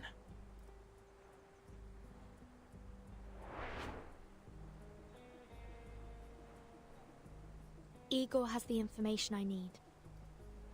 Seems he knows why you're here, though this could be a ploy. It's too dangerous for the Timekeeper to meet Igor in person. They should speak via communication device instead. Hat guy becomes eye patch guy. True. They could easily have reached us through such devices, given this message was brought by one of his most trusted subordinates. I don't think it's negotiable. What are your thoughts, Commander? The commander finds himself the most unsure of his decision. I want to know his purpose here. And him stationing outside the city does look like a gesture of goodwill. That said, I shouldn't meet him in private. Word will surely reach the Joint Committee. I understand your concerns, but either way, I'll meet him. Timekeeper? I currently have almost no information on my mission. I'd like to know what he has to say, even if it's a lie. The commander pauses to consider. Our orders are to avoid confrontation. Accepting his request may be the way to do that. But whether I join the meeting is your decision. Me? The committee will not question your motivations. If I attend, let it be by your bidding. Then if they question me, I will have my defense. I see. I'll make the decision. But how can we ensure the safety of the Timekeeper and the others? Meeting Igor, huh? Take me with you, Wurtson. I'd like to hear what he's got to say. All right. I accept Igor's invitation, and I request the commander join me. To ensure the safety of both parties, I suggest we each bring our own bodyguards. Lilia will be ours. You could use another Timekeeper. Sonetto, you're the only one who knows the details of the mission besides myself. One of us should stay in a safe place. Aww. Relax. I'll bring Wurtson back in one piece. Understood. Please be careful, Timekeeper. I'll prepare a teleport disc for you. So it stands. I'll send a rider to Igor's messenger. We meet on the open plain, within striking distance of both sides. That bit has ruined the phrase, like, One Piece, or any idiom involving the phrase One Piece for me forever. So, please notice how in my writing, I never use the phrase. Ever. Because I can't take it seriously. Oh, Brie, how is your One Piece journey going? Are you still reading it? Oh, in that space between armies, the air seems to tighten under antagonistic stares of both sides. Tens of thousands of eyes are fixed on the few figures at the center of the valley. I can't read that fast! I can't read that fast. I knew it was gonna fast forward. I'm like, bah, bah, bah, bah, bah, bah, bah, bah. Okay, tens of thousands of eyes are fixed on the few figures at the center of the valley. They walk toward each other across the open grassland. Igor arrives first at the designated location and waits patiently. He stands alone, not a single guard at his side. I'm sorry that this is the way we meet again. Igor! I feel the same, Igor. What did you want to talk about? It's really good. I'm 550 chapters in and shit is going nuts. Hell yeah, I'm glad you're having a good time. The rebel leader seems unfazed by his opponent's omission of rank. After the last storm, you helped Moldir escape Antarctica and avoid investigation by the Foundation. You have my thanks. Oh, that's right, we did do that. She provided us valuable support. I simply returned the favor. I really like Moldir. If that's all you got to say, then send a thank you letter. Get to the point. What do you want? I love you, Lilia. The one big spoiler we both know is rapidly approaching. I'm already very sad. Oh. Igor glances at Yvonne, who watches in silence. There are some matters I want to clarify. Where you want to start? From the first time you put on the Xeno uniform?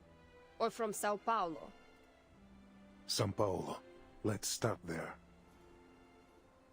To everyone's surprise, the Admiral lets out the city's name. The sound of it almost stings. The corner of Yvonne's eye twitches. Before I arrived in São Paulo, I struck a deal with the dead Arcana. You communicated with Arcana after her death? Oh yeah, I guess we saw this, but I guess that's right, Vertin and company doesn't know. Yes, you witnessed the events in Antarctica. I trust there is no need to explain why I heard her voice. Death and resurrection are part of the myth she aimed to construct. I refused to become her follower, but I desperately needed the reward only she could provide. Arcana needed Erd to complete her resurrection ritual. What did you need? A true shelter. A The boon, cube! a hidden place. A promise from the surpassing excellence. She used many words for this little cube. Give me like 2 seconds, because this is the perfect time to eat, because everyone is talking. Everyone is talking. I've got pancakes, I've got eggs, I've got sausage. Oh my god. Oh, they gave me a lot of shit. Hang on. Give me like... I also don't want to be like rustling around while things are happening, so just give me like 2 seconds. Ooh, I've got ketchup. We've got ketchup for the hash browns. I got hash browns. I've got cinnamon toast pancakes. I guess it's not toast. They're just cinnamon pancakes. Oh, motherfucker. Do you know what I don't have? I don't have any utensils. I'll be right back. I gotta get a fork. I gotta get a fork.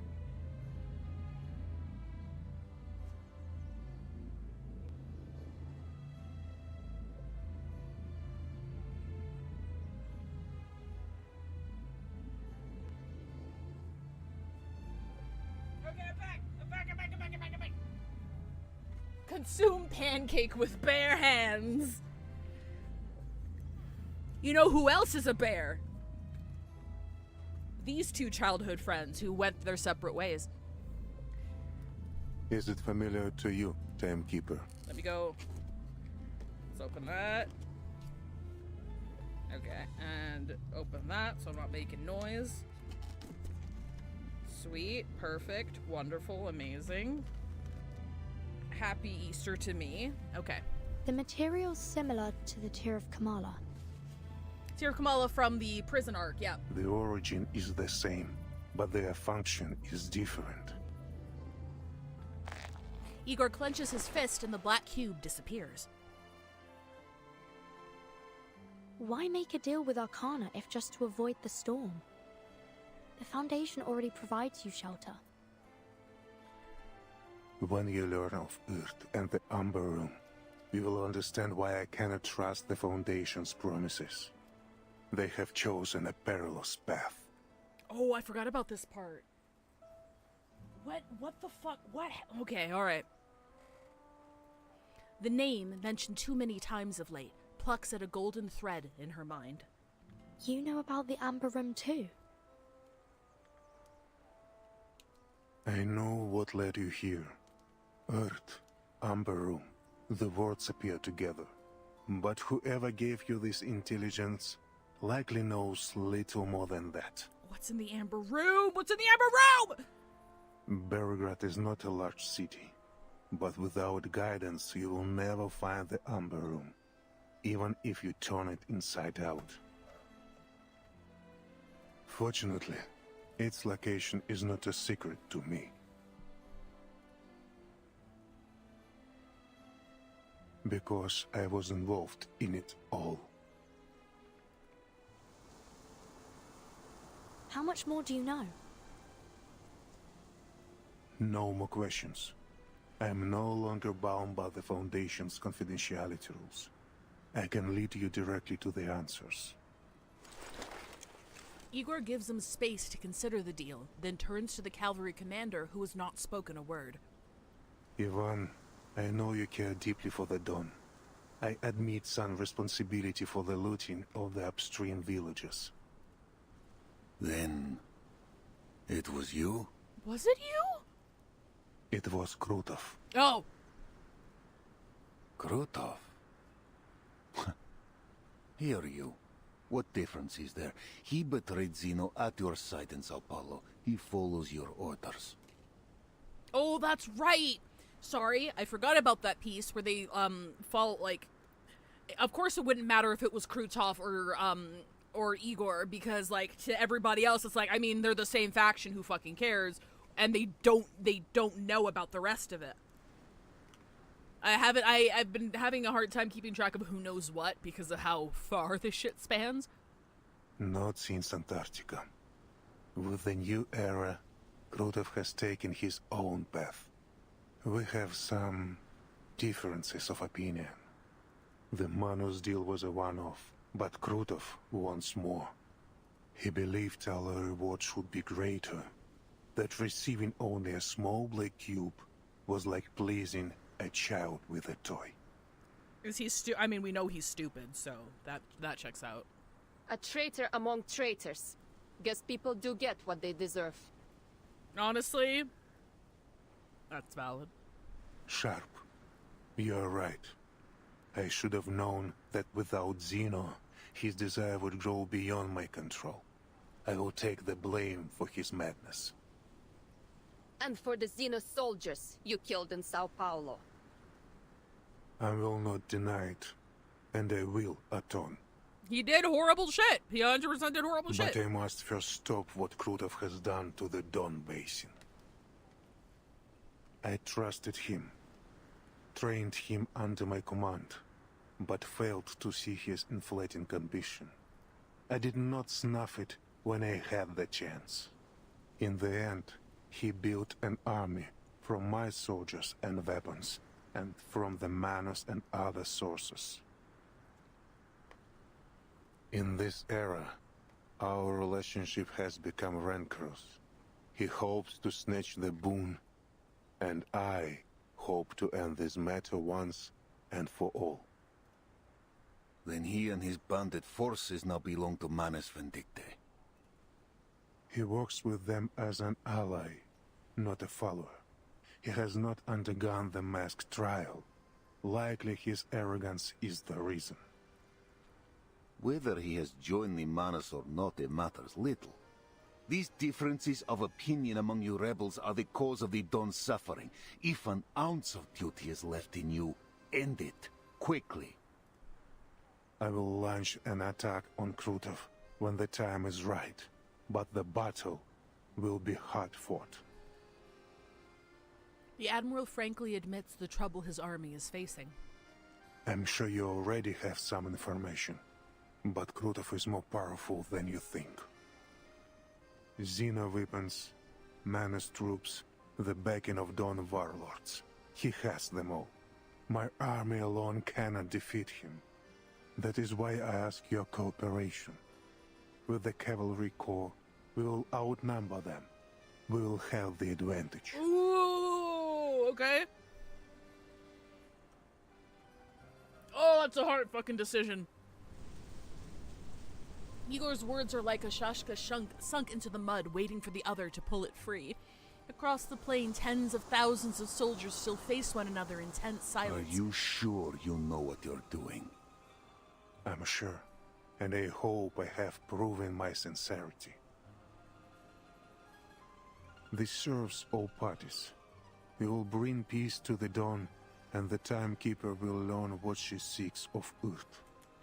Damn, we don't really have a choice, do we? If you agree, everything will be settled within a week. You have my word. I mean, like... Ooh. The only thing that would interrupt this plan is if something else is threatening him and his own, and he sees a way out. And that way out serves him better than allying with us.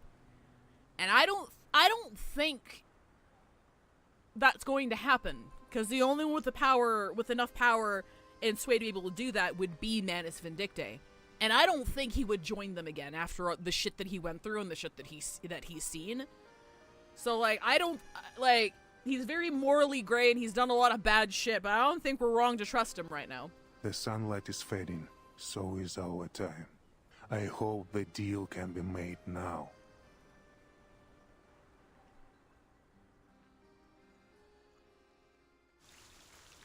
It's a nice setup. I like the setup. It's not an easy decision. I'm glad, like, people like Yvonne and Lilia aren't, like, immediately on his side, because they suffered. Even though, like, part of it was a misunderstanding, he still did a bunch of awful shit. And it's like, words are like stones beneath the river, catching the sunlight and guiding the current. Guardian slips of paper covered in unknown symbols that were tucked in Mr. Kreese's letter. I spent some time analyzing them. Follow an ancient, rarely used encryption method. Beregrad, List Amber Room, Foundation-related secret experiment, Erd. What the fuck is it? What's in the fucking Amber Room? I forgot about the whole Amber Room thing, dude. White Knight, comrades may be united in loyalty or by other means. Hatred will do.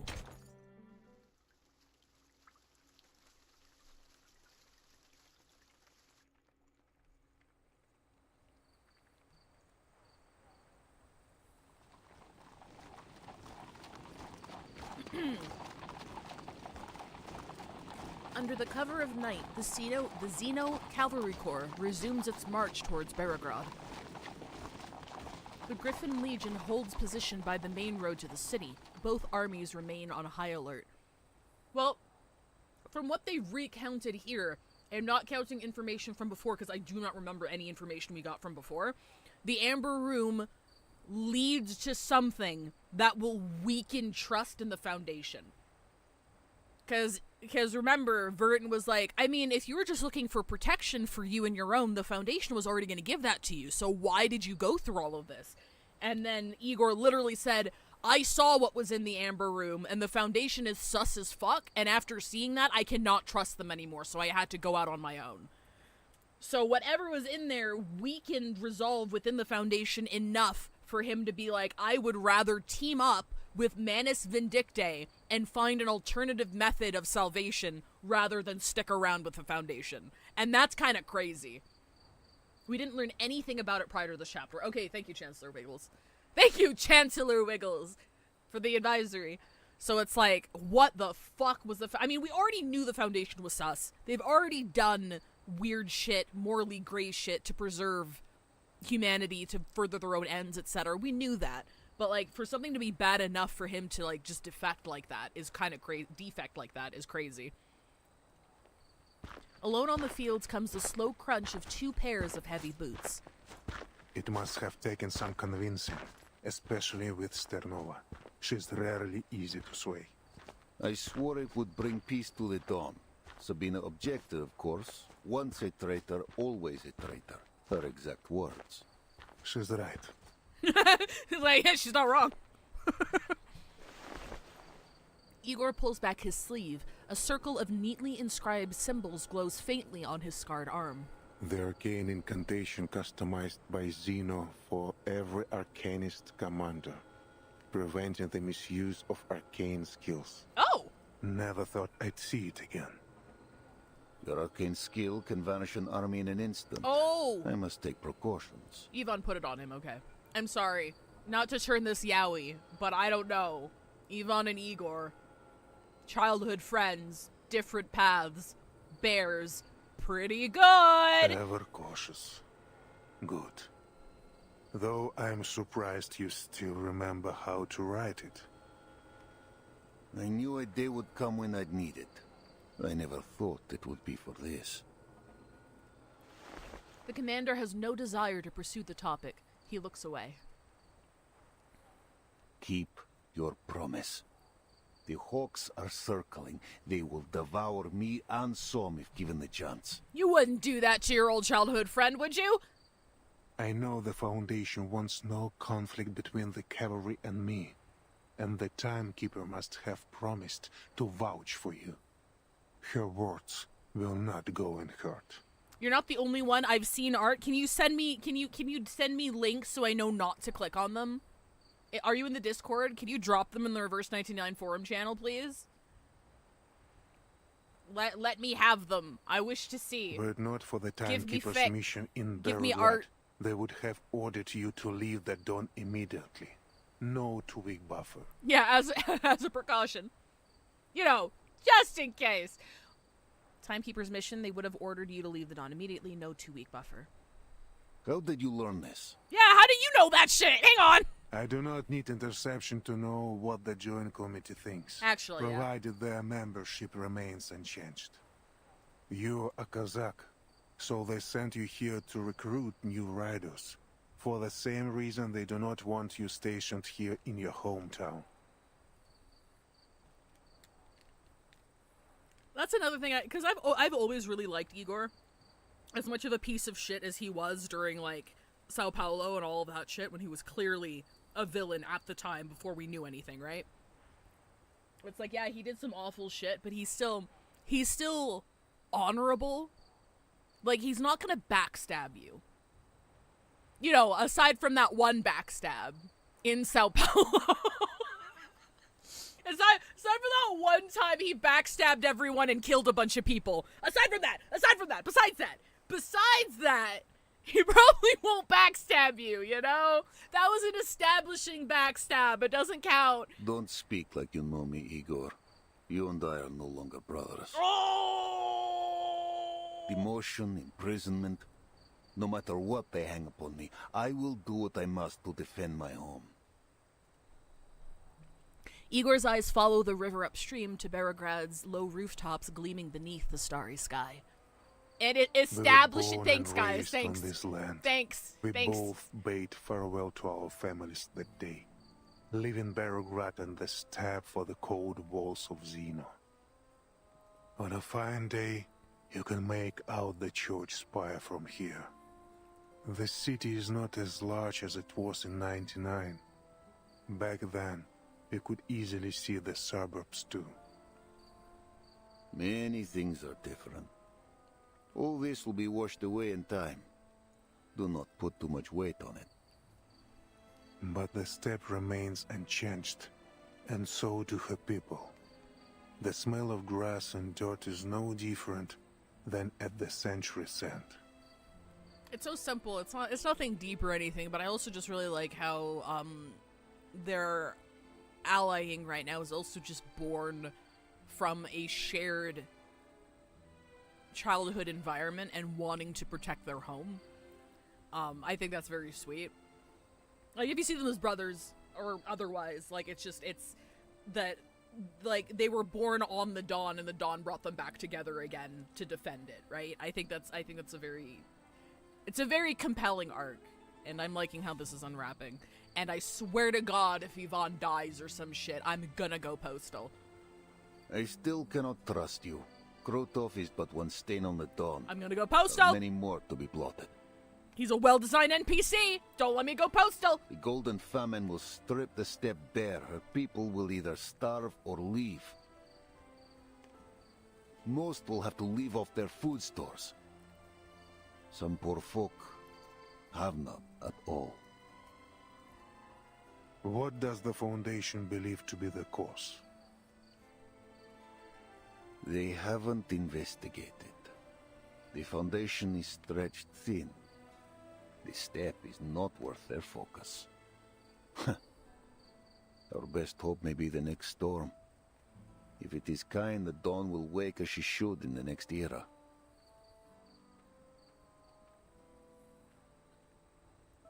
Igor lets Yvonne's almost cruel joke pass.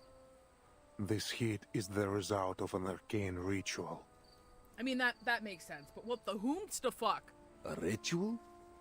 Bending the weather over the entire lower Dawn. How can it be done? Commander! Look, here's the thing. The Yowie was never gonna be happy. I just really like Yvonne as a character.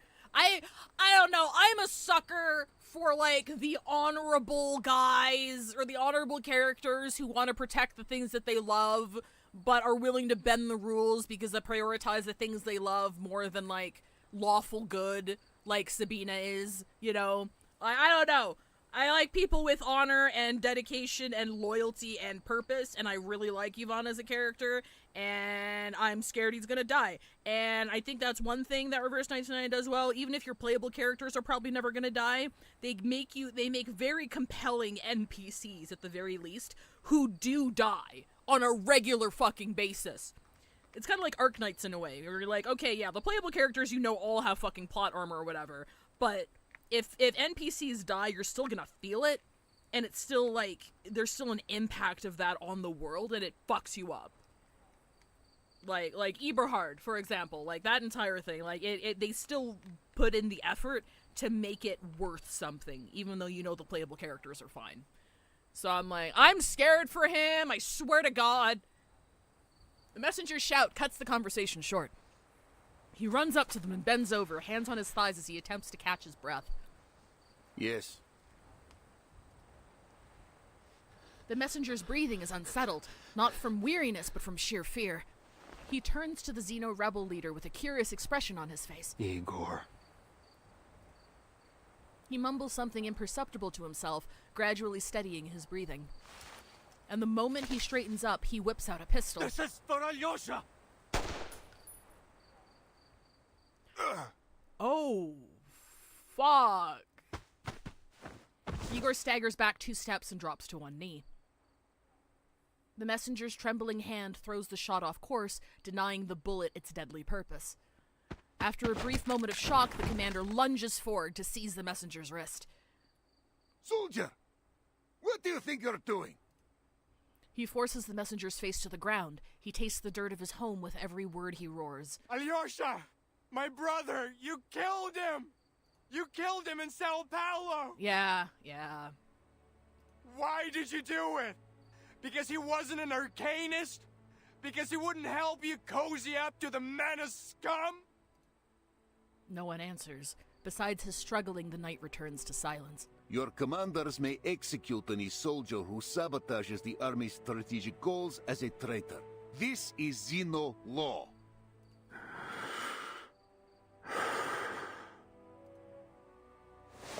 Igor rises slowly and grips a military identification tag hanging against his chest. A dent remains where the bullet struck. He is as calm as the silent knights of the dawn. He steps forward and kicks the fallen pistol away. Let him go. Wait, hang on! Did his necklace deflect it?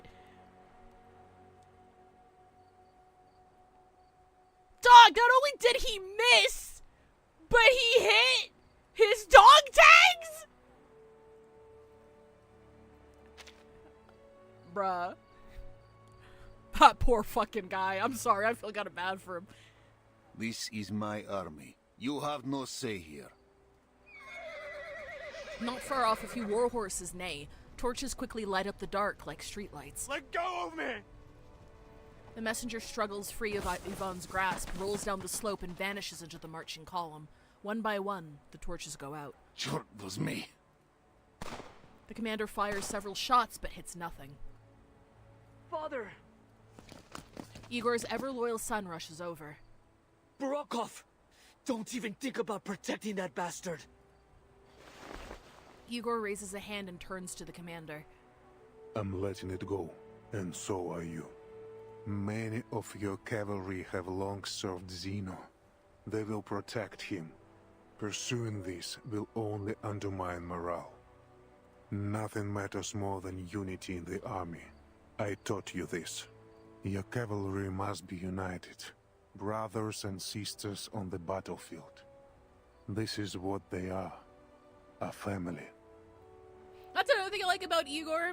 When we first learned that he just kind of adopted orphans and shit to groom them for his army, again, in Sao Paulo, very much a villain. Then he killed a bunch of Xeno soldiers and fucked off and defected. And they gave him a lot of depth as we learn more about his motivations, etc., etc. But it's also when he first did that, it was oh, okay, that's evil and creepy. But no, he truly believes this. Muldir and Ptolemy, they don't call him father just because they were groomed for the military, but also because he does treat them like family. Not in a villain sense, not in a corporate sense. Like, he truly believes the military is his family. So yeah, he did that shit, but also he does treat and love and respect them as family. From what I remember. I don't know what fucking happened with Lupera. I don't actually remember what her arc was. I don't remember if we even saw her again after she got thrown into the cell. I don't actually remember what happened with her. I think Lupera was like one of the ones who didn't want to defect with everybody, I believe. That was a thing, right? Because Moldir went with everybody else, and Lupera was like, what the fuck are you doing, sort of thing. So I think that's what happened. But yeah, no, he's got a lot of layers, and I appreciate it.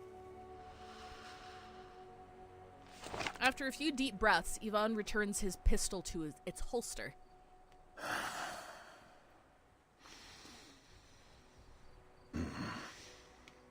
The hatred of those who once trusted you.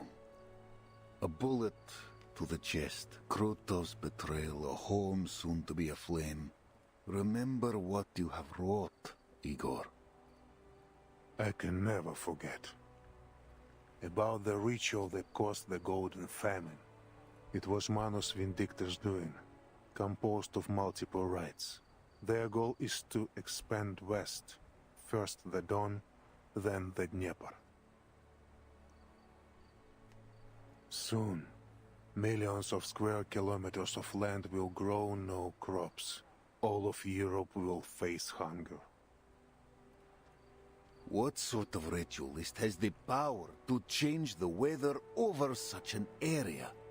Lupera was one of the ones who did approve of Igor's betrayal, so Moldir wounded her to slow her down, got knocked out by Moldir, and has been pissed since, if I recall correctly. Yeah. Dava, Igor better than Big Boss? Sorry, do you mean Arcana or like Big Boss from Metal Gear? Because I've never played Metal Gear. Remember, Ivan, our enemy is a resurrected deity. With Ptolemy's support, Igor makes his way down the slope.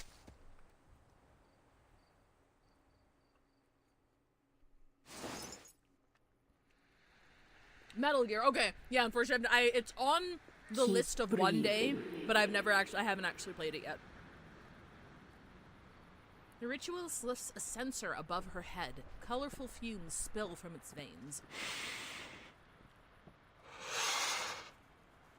Oh yeah! Wait a minute! Where the fuck is Charon? Where did you do with him? They creep around the bound captive like a gaseous myriapod.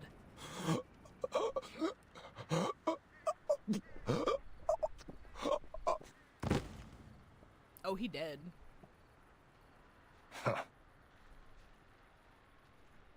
Krutov raises an eyebrow of contempt at the horrifying display. Is he dead? The ritualist gives the censer a wave. The fumes rush back inside in an instant.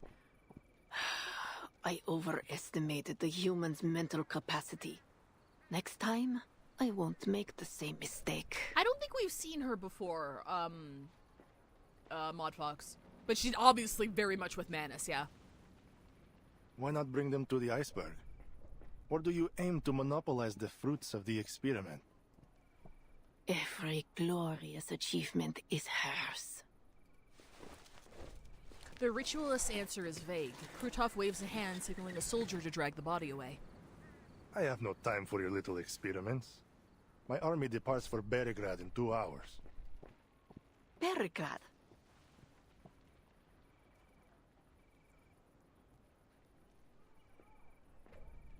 The news clearly catches her off guard. We will eventually conquer the city, plunder it of its wealth and vitality. But departing now, you say?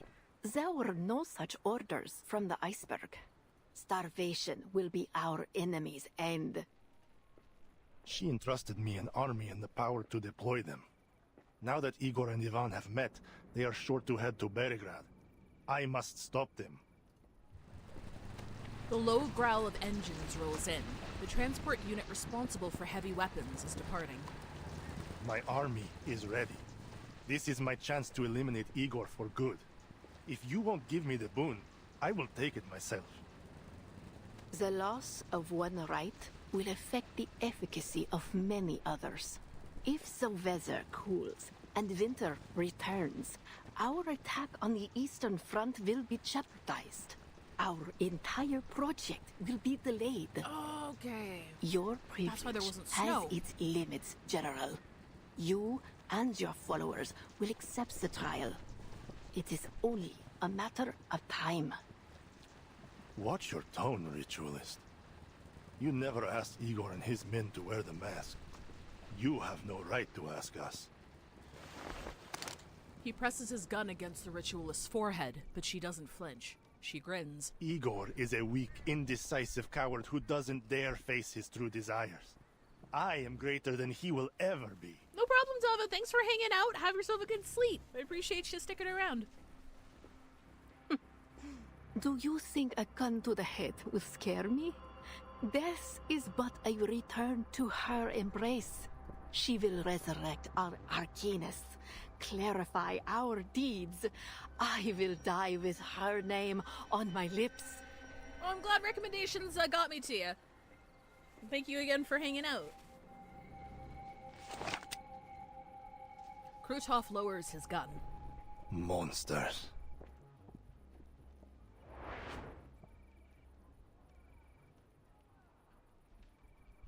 Hey, buddy! He looks on as one of Krutov's soldiers drags a fresh corpse from the camp. For the man who is already dead, this moment feels closer to withering. How many more will die for this? The soldier glances at him. Without a word, he lowers his head and walks away. Charon feels a stronger pressure closing in on him. They die because of you, Charon. The decision was yours. Charon turns back. If joining you will teach you to respect life, then I will do so. But it is unclear what difference my choice will make. These people will still die by your hand, only for another cause. I am not so deranged as the Manas. I simply value efficiency. If you are not one of them, if you detest their behavior, why do you work for them? They work for me. These lunatics know nothing of military tactics. They simply point in a direction and let their entire force loose. Actually, that is true. Krutov pauses. What similarity could I possibly have with them? You both start wars, bringing destruction and bloodshed wherever you walk. Our purposes are different. It doesn't seem so different to me. A pity you have to go. It's rare I meet someone worth more than a few words of conversation. Charon fails to grasp the implication behind Krutov's words. He only sees a soldier approaching with a black horse.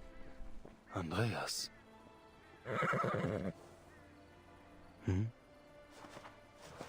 Before he even realizes it, he is bound with rope by the two soldiers behind him. Why do you bind me? The ritualist has already limited my movement. I have other plans for you. So I do know what happens next, I just don't know how it's executed.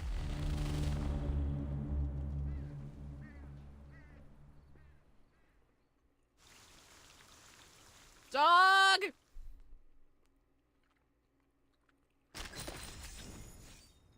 My poor immortal boy! By which I mean man! So you know what Charon reminds me of? I think it was, if anybody, I wouldn't even know who it was. I think it was the creator of Salad Fingers. David Firth, I think his name is. I think it was one of his early animated specials before he did Salad Fingers. There was an animated short, I believe it was him, I apologize if I'm misattributing. There was an early animated short of his that involved, I believe it was like some like head in a jar attached to like a little rover, like a little thing that allowed him to get around.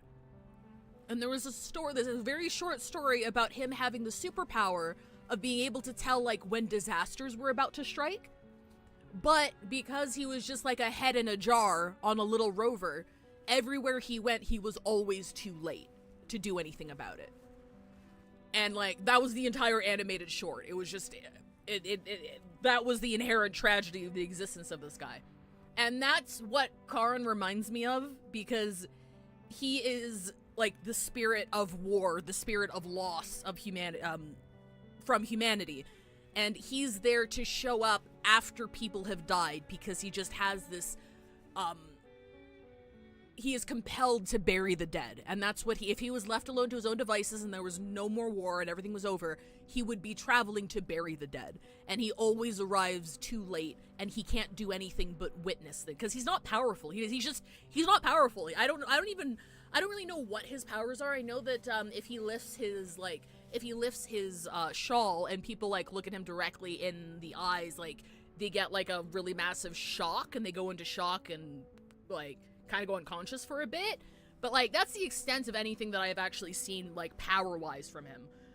Like, he's not powerful, he's just there to bury the dead after things have already been over. So, like, on one hand, it's like, dude, you're just sitting there watching all of these fucking, all these soldiers die, one after another after these experiments. But on the other hand, that's all he can ever do.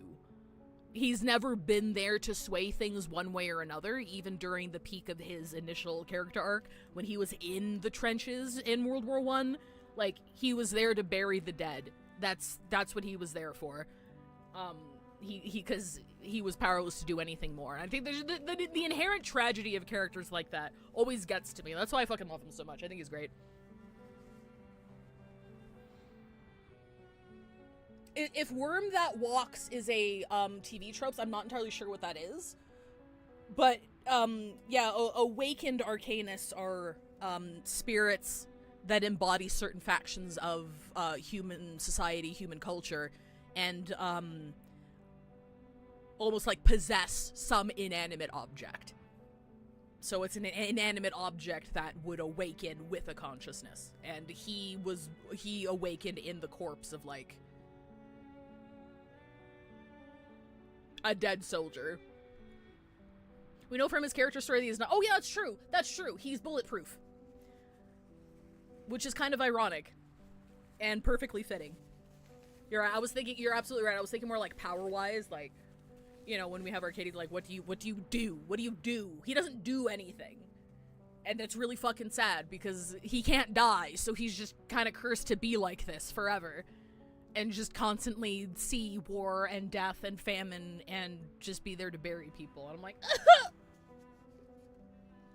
bruh, the tragedy. Anyway, Chapter 10, Legacy of the Year. Oh, actually, we are on ad break. Let me double check. Yeah, we're close enough to ad break. I'll just stop it here so we don't interrupt the middle of the chapter. I'm gonna pause it here, and I'll see you guys in 3 minutes.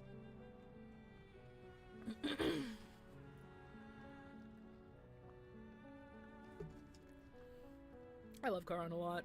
I also think his design's fucking sick.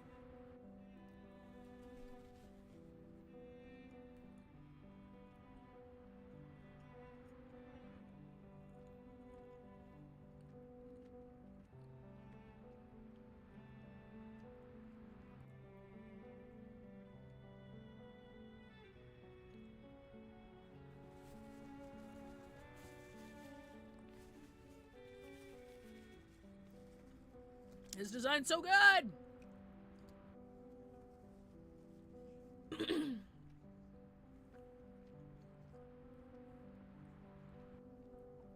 I had breakfast.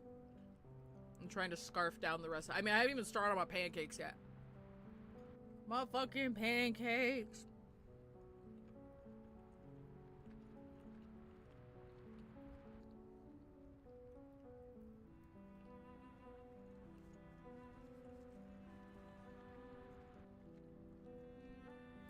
I don't know why they made him a dynamo unit. Dude. I don't know. He looks really good with Broom, though. Stop talking. It's time. Broom is so fucking broken. I had her, I can't remember what I was farming, but she was doing, like, cap damage, and I hadn't even had her resonance leveled up all the way yet. Like, just 99999. I'm like, what the fuck are you doing? Why are you like this? Where the fuck is Broom? There she is. Bonjour, Bertin. I like your hat. For anybody who doesn't know, Broom was such a fucking balancing mistake that as soon as she was released, Blue Pawk, who creates Reverse 1999, immediately put up a job posting for, like, a character balancer. So whoever was in charge at the time got fucking fired because of how Broom came out. It was really funny. I mean, not funny for the guy who got fired. That sucks, but, like, if that's your job, how do you let that slip past your radar? Don't think how I does that would get notice how you does that looking get to pay through me a beta testing? Like, that's crazy. Yeah, there's only a handful of Arcanus I don't have yet. I'm not looking to collect them all. I'd like to strengthen some of the old ones. No, I should probably bump Each Bonjo all the time way I up. see you, I hear the shackles on my... I got her outfit because it's pretty. Oh wait, hang on, I gotta show off Lilia. This is the skin I have on her. Don't be in and out. You're bugging me. Oh, she's got this one too. This one's also really cute. I really like this one though.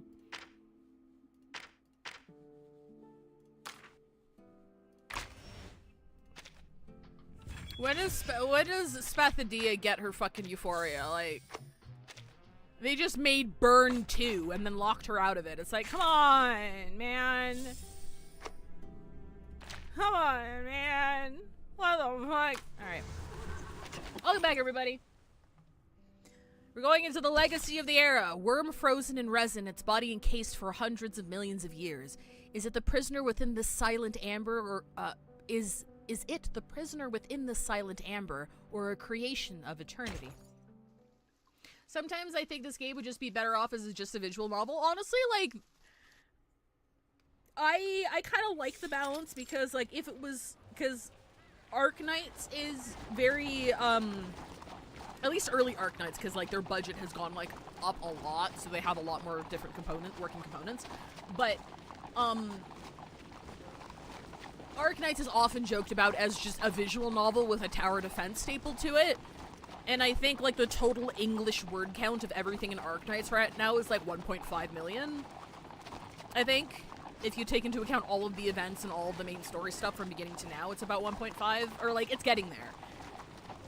And, yeah, part of the reason I stopped playing Arknights is because I couldn't give the lore and the world building the attention it deserved because I like playing other games. I'm like, I could put everything I have into Arknights and just stick with Arknights, or I can enjoy, like, other games as well with the time that I had. I'm like, and I chose the latter. But I still love it to death, and it's like, there's recent discourse going around because, actually, hang on, I'm just gonna take a second to talk about this real quick. There was recent discourse going around, due to the fact that, let me pull this up. I think OG Arknights released a trailer for the upcoming arc, I believe. And I'm just going to show it to you real quick. A song inspired from 1990's USSR rock songs, art direction, mix of constructivist and industrial decay. You know, people was itching to go back to Ursus because, holy shit, Ursus is the Arknights equivalent of Russia, pretty much. So, like, they released, like, this promo, right? And, like, this tweet went kind of viral because people were like, why is such good art being wasted on gacha games? Why couldn't it just be a visual novel or something, right? And there is legitimate criticism in the predatorial nature of the gacha monetization system. Obviously, we've talked about it tons of times before, but people don't realize that Arknights especially is a massive fucking passion project by people who love this fucking universe, who love history, who love art, and are making this fucking game. And they would not have the money or the reach to be doing this shit as a team without the gacha structure. Does that make sense? So I'm not defending gacha as a whole. Not whatsoever. But, like, Arknights specifically is very much unique in its execution and what it does. And they have, like, you can just see on how Enfield specifically is just executed in general. They have very specific visions as to how they want their shit done. And they have plans for the world, and they have ideas for the world, and everything is such a passion.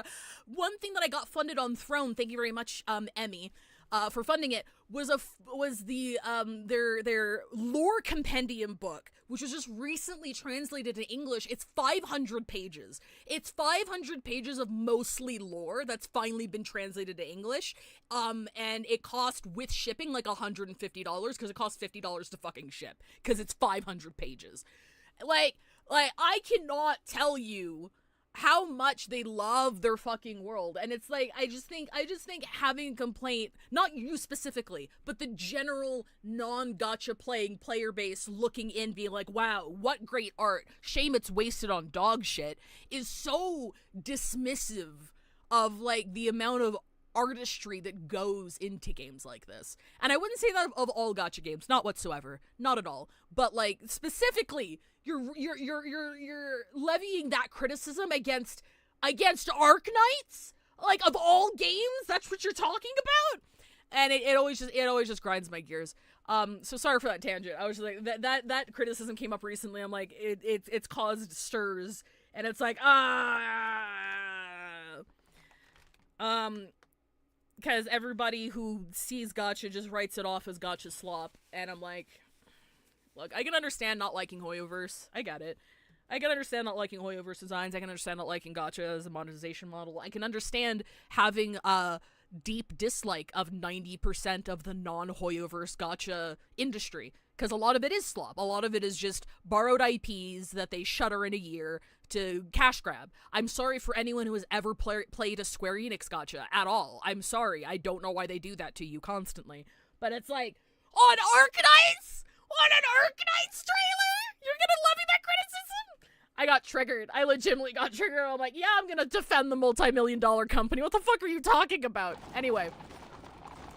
But, I do agree, though, especially for the cases of, like, preservation. Some other criticisms are like, well, gacha games always hit end of service. Like, it's an inevitability. It's gonna hit, so unless you have a plan for that, it's, like, a waste.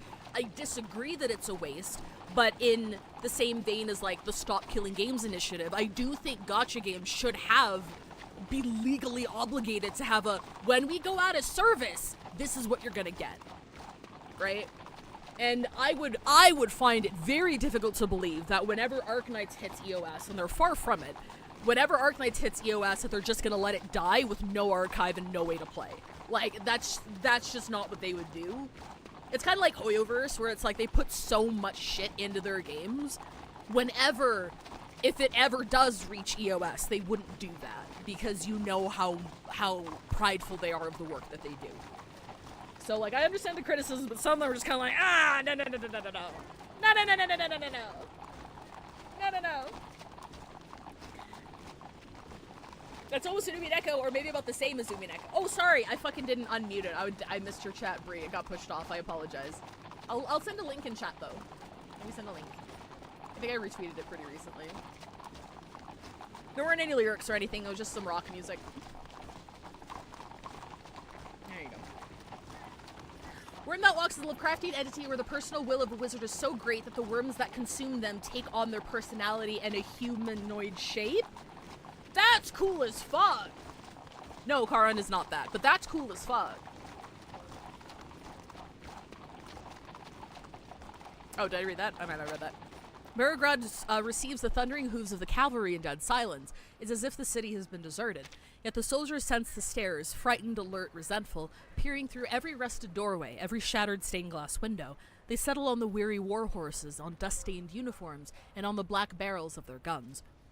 What are they so scared of? The cavalry is here to protect them. After all the chaos, letters from the front, soaring prices, bandits. Berigrad is worn thin, even afraid of its own shadow. Just like the people of Tamarovka. The commander looks up at the shuttered windows around him, then turns to the shadows hiding in the alleys. You didn't keep the cavalry's orders confidential? Igor walks beside him. From time to time, he presses against his ribs where the sting of the gunshot still echoes. Word always gets out. Then the citizens must know that you will soon withdraw from the Dawn. With no one left to protect them, they have lost all faith. They do not know why the cavalry comes. I'm certain their minds are filled with the worst possibilities. Oh, sure, I agree. The gacha model is a double-edged sword, and that it gets devs more money than they could ever make with a regular VN. At the same time, the constraints of the format, like needing to sell new characters every update, often harms us. I agree with you 100%, Chancellor Wiggles. And as again, just to reiterate, your comment just reminded me of the discourse. That rant was not at you; it was at the discourse. To be super clear, you have a very good point, and that. And this goes across all gacha games, where because of the monetization format and because of the strict 6-week update schedule that has been standardized by HoYoverse, because that wasn't a thing back then. Like, you had updates, but like, I don't remember anyone being on like a strict 6-week update schedule, like regardless of anything. But like, it absolutely harms the storytelling. It harms the storytelling. It harms the pacing.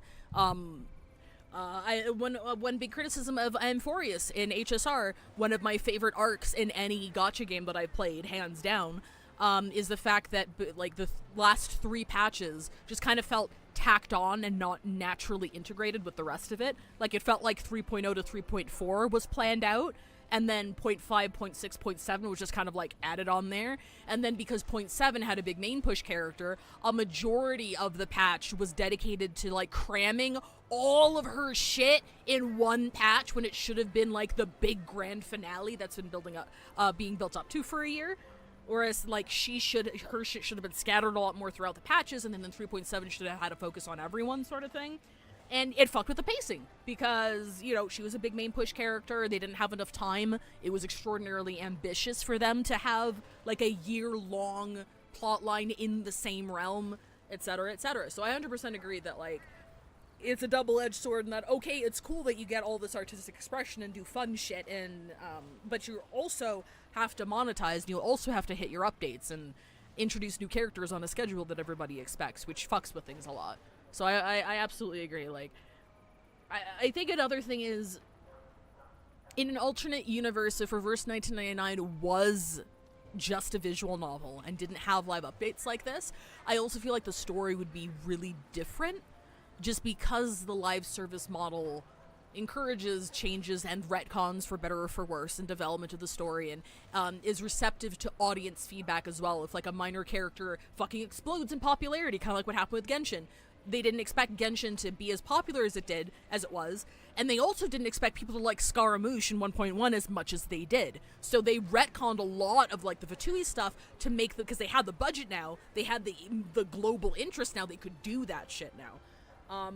So I see the point where it's like, oh, if this was a visual novel, they could have like done their complete story in full. But I also think the live service model also allows like a lot of updates and changes and expansion to happen that wouldn't have happened if their vision was realized from the very start. Like, it's not an argument against it. I think it would just look a lot different. And I don't know, I wish we could take a peek into that world. I wish I could see what gacha games would have looked like if they were just standalone games compared to what they look like with 5, 6, 7 years of live service development. I think it'd be very interesting. But yeah. I don't think the problem is that only good art is being done in gacha games. It's that the gacha game designers are the only people with money who value good art. What a fantastic way to phrase that. I'm going to read that one more time. I don't think the problem is that only good art is being done in gacha games. It's that the gacha game designers are the only people with the money who value good art. Yeah. Because especially in a post-HoYoverse world where any gacha game you release is in direct competition with Genshin, HSR, and ZZZ to an extent, right? Any gacha game you release, those are your competitors. So people are doing a lot wilder things, a lot more niche things, a lot more visually striking things, because you need to set yourself apart to not just look like a fucking Genshin clone. Like, people who aren't in the gacha space cannot tell the difference between Wuthering Waves and Genshin. Like, that's just all Genshin to them, right? And like, we play it, or I play it, I'm like, okay, yeah, I can tell the difference, but then from the outside looking in, it all looks the same. Whereas with, at least I think, with games like Reverse 1999, the art direction is so distinct. It's like, okay, yeah, that's Reverse 1999. With Arknights, you see an Arknight splash art, and you're like, oh, there's a fuck ton of detail in the background in the splash art where they didn't need it. That's definitely an Arknights design, you know? But, like... Anyway, moral of the story is pay artists more, and I think artists and writers should get money to do things they want and not have to rely on a predatory monetization system to fund itself. Send tweet. They think you will plunder the city, no doubt. That's most of what they have faced since this began. I see. We'll find a man of standing. Fyodor Petrovich, perhaps, and convince him we bear no ill. And I should specify specifically in the West, because outside of, like, US and Canada specifically, it's significantly easier, especially in, like, the bigger cities, to just get art grants. Like, China has, like, multiple government, like, shit in place to just give you grants to do art shit.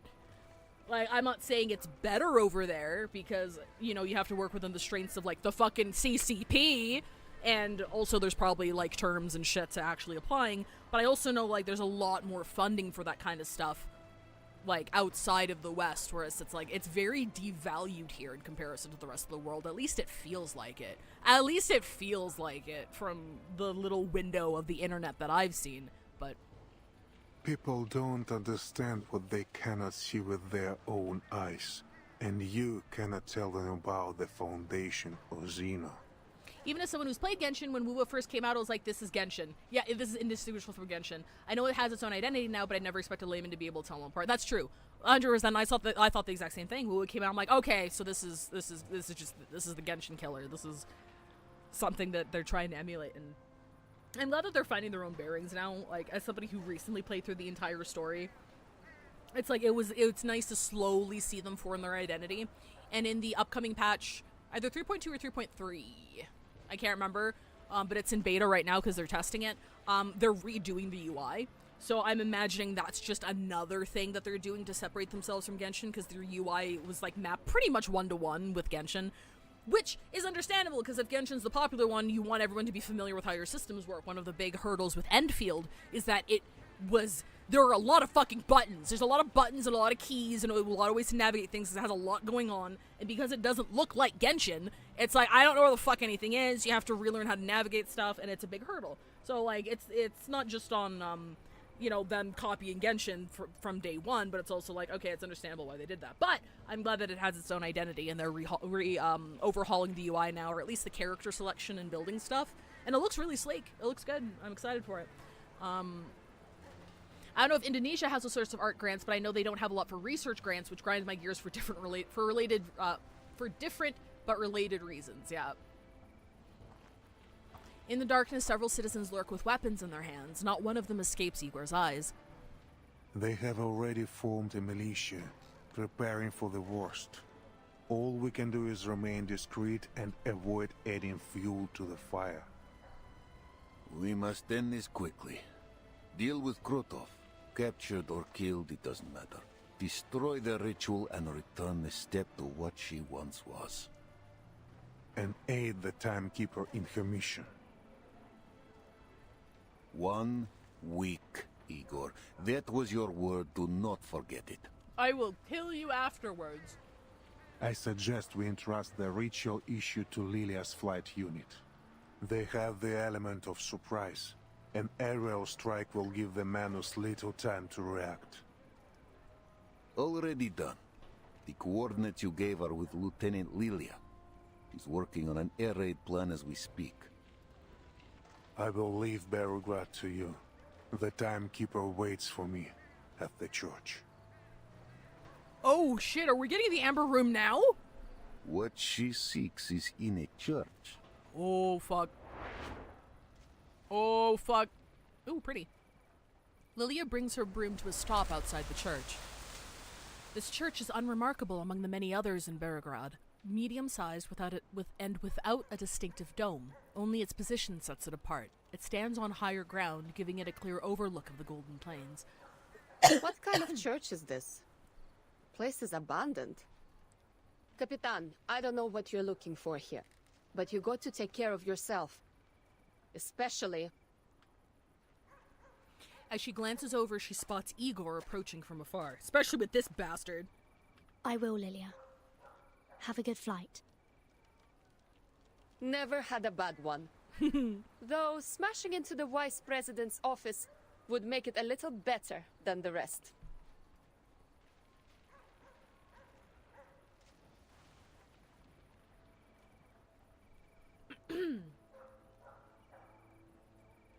It's a farewell in Lilia's own style, but she doesn't leave. Instead, she fixes her gaze on Igor. Lieutenant Lilia, my interests do not conflict with the Timekeepers. The coordinates I provided are correct. We are on the same side. For now! I am not worried. If you dare to lie about this, you're not leaving the city alive. Lilia steps forward, directly squaring up with the rebel leader. But no matter what you do, now or in the future, I'll never forget what you did in Sao Paulo. I'll live through this war, and I hope you do too, so I can walk you to the judgment seat myself and see you punished for everything you've done. She meets his eyes head on, like an eagle locking onto its prey. And if the court doesn't sentence you to death, I will. Damn! Meeting Lilia's eyes, Igor understands that this isn't a threat, but a declaration. He doesn't confront her, but he doesn't avoid her gaze either. Lieutenant, I know what I've done. I see the faces of those I sacrificed more clearly than anyone. A suffocating stillness settles across his face. I look forward to my judgment day. Damn! So do I. Lilia mounts her broom and takes off. Igor watches as she rises into the sky and rejoins her squad. He lowers his head. Let's go, Timekeeper. What we search for is underneath the church. Underneath? As there is change, so do landmarks. There was a time the Amber Room was buried beneath the market even. The church's cellar is deep, near the periphery of the Amber Room. Ptolemy led the digging of the simple tunnel between them. Just as they are about to set off, Sonetta lets out her anxious hesitation. Timekeeper, are you sure you want to go down there alone? It's all right, Sonetto. Only Igor and I are allowed in the Amber Room. That was the deal. You and Marsha can just wait for me here. Well, I think he says it varies per era, because we've went through 10 storms already, right? I think what he's saying is that after every storm, it, relocates, maybe. The road down is not long, but the darkness of the suffocating earth devours any sense of time. Guided by the lingering scent of gunpowder from Ptolemy's excavation, they move toward a faint point of light in the distance. What's that light ahead? The lighting system my man built before. Before? When they dug the tunnel? Earlier than that.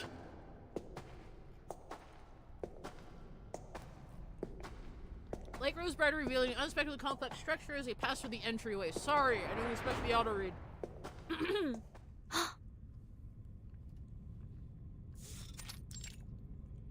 Metro station. It appears to be a vast subway station or some grand theatrical stage. Whether or not an ode has ever been sung here, this is clearly not something that could have been built in this era. A metro station? Looks like Cold War period. What's it doing here? Yeah, what is it doing here? It's because of the Amber Room. The range of its storm immunity expanded, covering the station. It's immune to the okay, so the location doesn't change, just what's built on top of it does. The immunity range expanded? So this isn't the center of the Amber Room? Of course not. There was a metro station here when the Foundation and Xeno built the laboratory. A laboratory built in collaboration between the Foundation and Xeno? There is still some distance to the Amber Room. Let's talk on the way. Much remains to explain. What? Now they've entered the subway station. The aged Xeno traitor finally seems to shed the veiled wording in his speech. The Foundation and Xeno have worked on many projects together, of many security levels. I am now free to talk of them. After the second storm, several Xeno generals and committee members requested my military support for a research project on the storm. Okay. At first, I thought it was similar to the Changeling project. Shady perhaps, but not too harmful. That project still caused harm to tourists at the Green Lake campsite and the surrounding residents. And to Jessica! No one says Jessica! This is nothing compared to what the Ember Room did. What? What? After I joined the project, my orders were to station on the outskirts of Beograd and build a military zone to protect the underground site. At the same time, the Foundation asked for a thorough review of all soldiers who served Xeno after the first storm, but did not appear in any 1999 records at headquarters. Were they not registered? Hi, Baka. No, their records were flawless in each branch across the world. But compared to headquarters records from 1999, anomalies were found. Some had similar resumes and ranks, but different photos from those filed in headquarters, as if their identities were stolen or replaced. Okay. Xeno also encountered people whose faces matched their archive, but whose names were different, with no connection to Xeno at all. Sound familiar, Timekeeper? Yes. Mr. Duncan in Sao Paulo. His appearance matched an acquaintance of mine. A man I saw dissolve in the storm. I was tasked with locating these abnormalities and bringing them to the Amber Room. For what purpose, I did not know. The guard there confided to me that people look different after leaving, as if no longer themselves. Did you ever consider finding out what was going on? No. Back then, my faith was firm. I wholeheartedly believed in the Foundation's vision of peace and honored my duty. That is to say, I followed orders. That led to my deepest regret. After the sixth storm, they brought in Earth. Oh. The Foundation found Erd that long ago. Specifically, those leading the Amber Room project did. By order of the Pax House, all information on the project was sealed. The two subsequent storms came suddenly. During that time, something happened to Earth. Something different. During one storm, she escaped, but the secrecy of the project left us without manpower to find her. This is what led to her multiple disappearances in the following storms. She could have stayed in the safe zone, couldn't she? Indeed. From my view, the Foundation only searched for her to cover for their mistakes. I remember well the last time I saw Earth. It was on a vast land. Dangerous. Barren. Much like the Dawn Steppe. In Antarctica? That was Dr. Doras. I talk of Earth. When I saw her in São Paulo, I knew her at once. Both by her appearance and by her unique, calm bravery. But Dr. Doras was not the woman I knew in 1999. She was lost. A soul trying to reclaim memory and identity. In other words, the last time you saw the Erd you knew was before the first storm. Correct. In 1999, the year the first storm rose rain from the earth. This is the second event I want to tell you about. At that time, our army stood ready in Kazakhstan for a war none had ever seen before.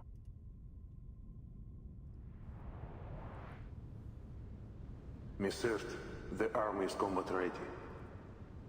Thank you for letting me know, Admiral. At the moment they start the ritual, they'll be their most vulnerable. I need to be close to its center at that time. Understood. You know what you are doing. I believe in you. Their defenses are weak. There is no need to worry, Miss Earth. Everything will go smoothly. I'm not worried about myself. I'm worried about her. You mean your daughter? Yes. She's still too young to understand all this. The SPDM will take good care of her. The Foundation made the same promise. I suppose it's the only way.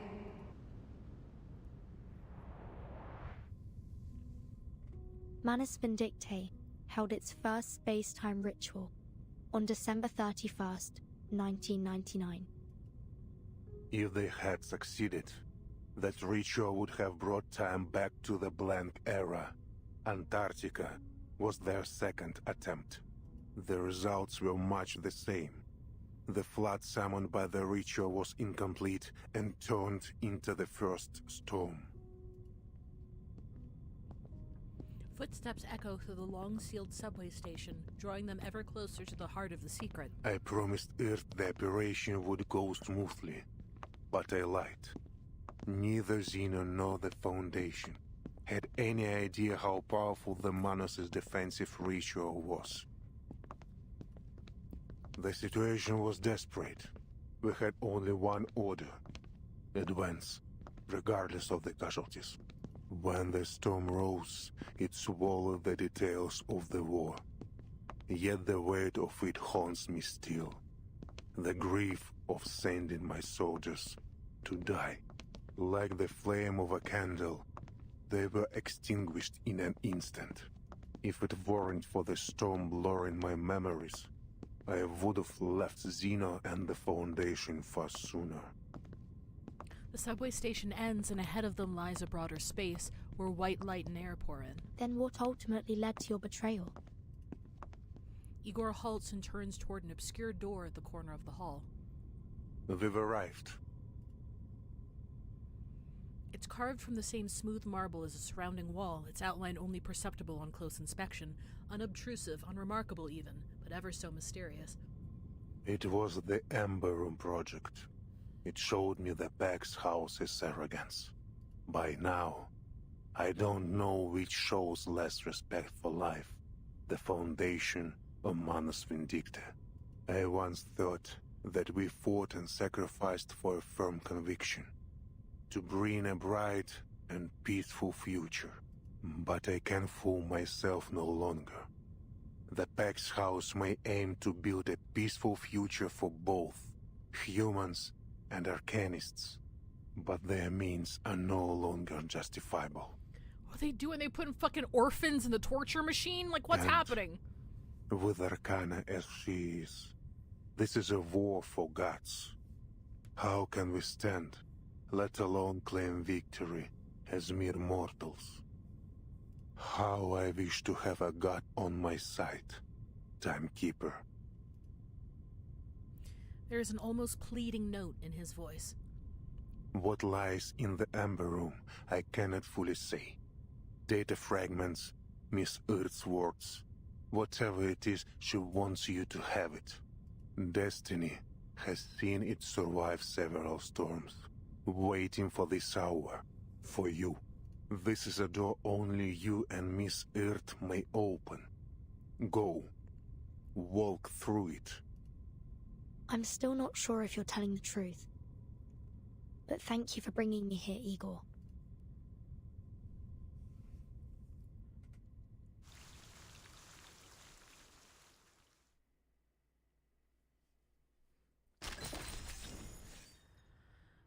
This may have already been gone over in a previous Archimist, but if she's Erd, like one of the Norns, Norse mythological figures who decide fate, Erd being fate, wonder if Verdun's name is a reference to Verdandi, present or happening. Oh, that'd be interesting. Where does the Skylark rest? Winter is coming, yet under the golden famine, the long river runs pale and weak. That is it. Drink some water first, take your time. I can't. You might throw me down the well from what I'm about to say, but please give us the order to arrest those rotten merchants. They must be punished. It's unlike you. Weren't you the one who told the quartermaster to keep the well clean because you'll drink from it again? But I have to do something. Those lying bastards are running the markets into the ground. Banknotes are nothing more than worthless scraps now. You need solid gold just to buy a bucket of moldy, rotten potatoes. It's outrageous. Hoarding goods and profiteering from the war are nothing new. The prices here have been sky-high for ages. A small pouch of salt now costs as much as a quartermaster's monthly wage. Do you really expect us to stand by and do nothing? The golden famine is still spreading. Flour mill shut down after its workers enlisted. Life in Beograd keeps getting harder. I understand. I'll speak with Fyodor Petrovich. We can't let these parasites bleed the city dry. Commander, you have much more to discuss with him than that. The other day, an old man approached our soldiers with a gun, hoping to trade it for food. They agreed. Now, the women, children, and elderly are gathering outside the camp, attempting to barter for rations. I heard those belongings and weapons were bought with their relatives' lives. Winter is approaching, and they've brought everything they own. They're desperate. That's what I thought too, so I didn't order the guard company to forcibly disperse them. There are opportunists in the crowd using this chance to loot the locals. Have you identified them? They aren't bandits or infiltrators, but refugees, the stronger ones among them. Set up areas outside the headquarters, post guards, begin screening control measures. This cannot continue. Then what about the women, children, and the elderly? Screen them out and get them settled, provide as many rations as possible. I won't have these poor people getting caught in the conflict. Oh. Anything like Skald? Not that I've seen so far, but we'll keep an eye open. The Defender's Oath. An ancient proclamation arrives at a foreign city's gate, clad in blood and dust.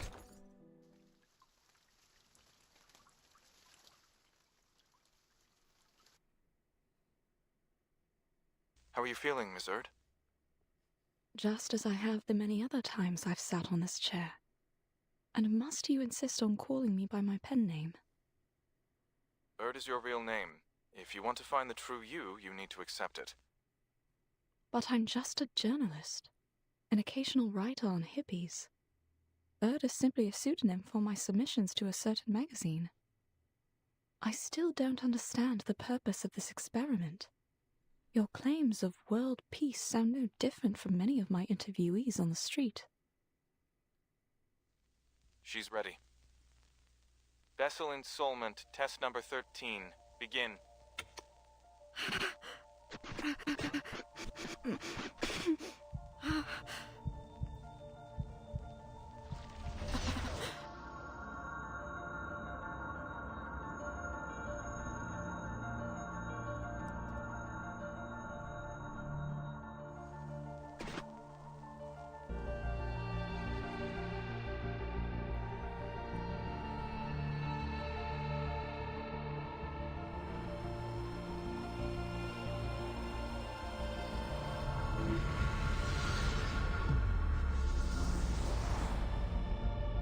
Burton? Mom? It really is you, my child. It's been so very long. You're slighter than I'd imagined, but how wonderful it is to see how you've grown. Why are you here? This isn't reality. I can feel it. Where are you really? Where can I find you? Don't cry, my child. This is but a moment from the past. I can only tell you what has already happened.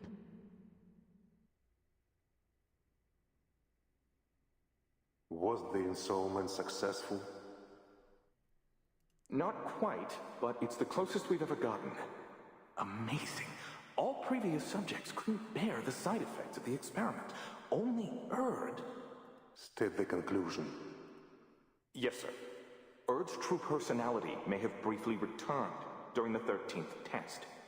We know this because of the disappearance of the Amber Room. That is to say, for a few seconds, the room became unobservable. All feedback signals were cut off. My assumption is that the Amber Room traveled into the future during that time. The future? Why? For what? Only time will tell.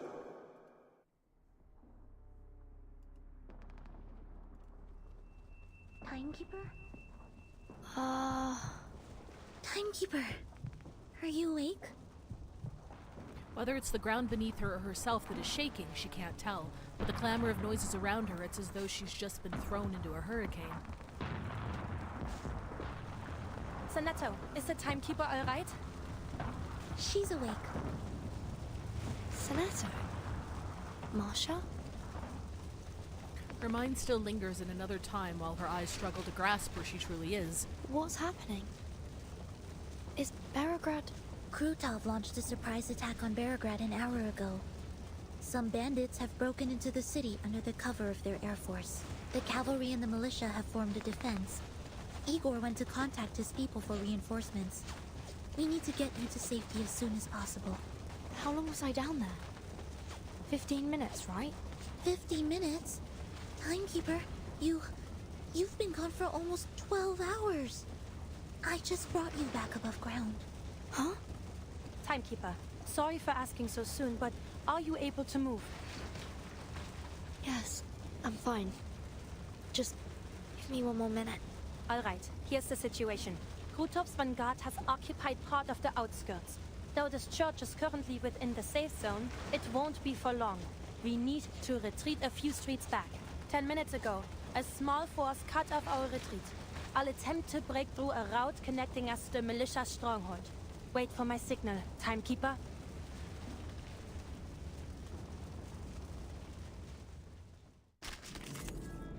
What the hell?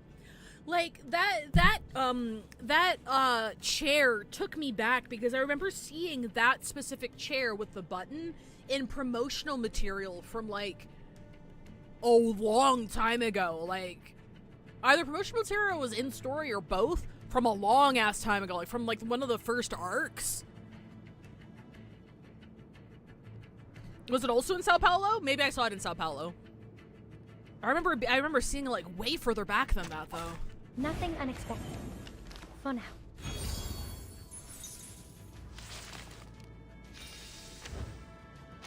Please be careful, Miss Marcia. Don't worry, Senator. I can handle these enemies myself. Just take care of the Timekeeper. Well, like it was in Dr. Doris's room in Sao Paulo, she sat in the chair, pressed the button, and nothing happened. Oh look, here's another one. Más allá del concepto mundano del tiempo. The show's on, hounds. En todos los momentos.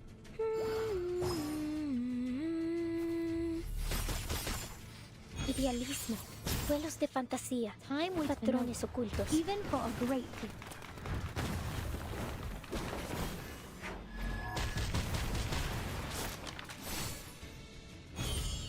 En la acumulación de laberintos, suéltalo todo una vez más.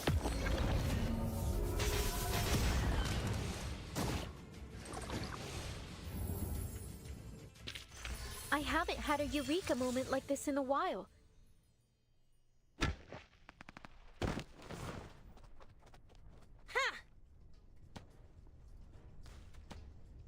The Knight's Trench Club proves an effective weapon in the cramped alleys of the city. It isn't long before Marcia has cleared a path. Timekeeper! Sonato! This way, quick! Timekeeper, please hold on to me. Right. Even with half her weight on her, Sonetto manages to cross the open danger of the main street with astonishing speed. At the other end of this alley is the area under our control. The Cavalry Corps will escort you out of the city to a safe place. Aren't you leaving with us, Miss Marcia? I'll take you to the commander, but after that, I'll stay in Beregrad until the enemy is repelled.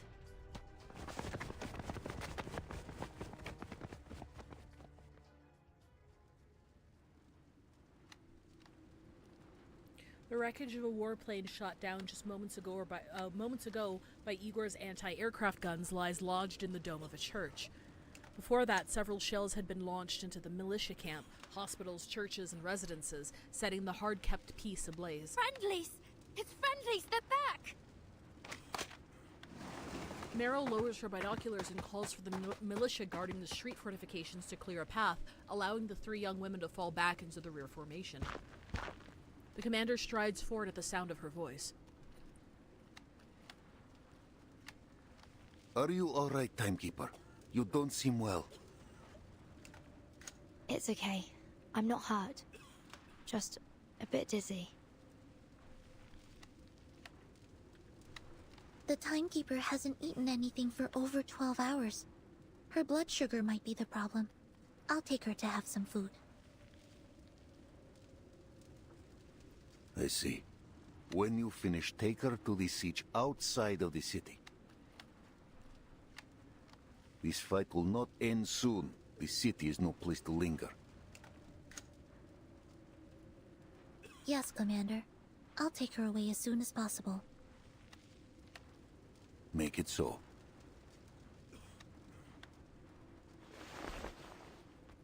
The commander nods and turns to the knight waiting nearby. Meryl is standing at her side, unnoticed until now. And you? You swore to stay in Beregrad. Yes, sir. I can join the militia rescue team. Many medical staff in the city cannot defend themselves. Good. Medics of the Cavalry Corps and Griffin Legion will stay as well. You will aid each other. Of course. I'm coming with you, Masha. Fine, but do as I say. Okay. The commander looks around for Igor. The two leaders agree to stay in the city. Igor is standing nearby, still holding a telescope, his gaze fixed on the city gate. He doesn't move for a long time. What do you see? Beyond the gate lies only the vast golden plain. I know Krutov. If this is his declaration of war, he will not stop at bombs and bombers. What? You mean...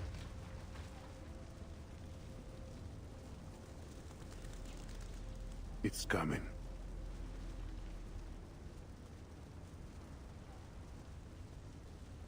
The grass bows low as black galloping hooves carve a path straight to the city. Oh shit!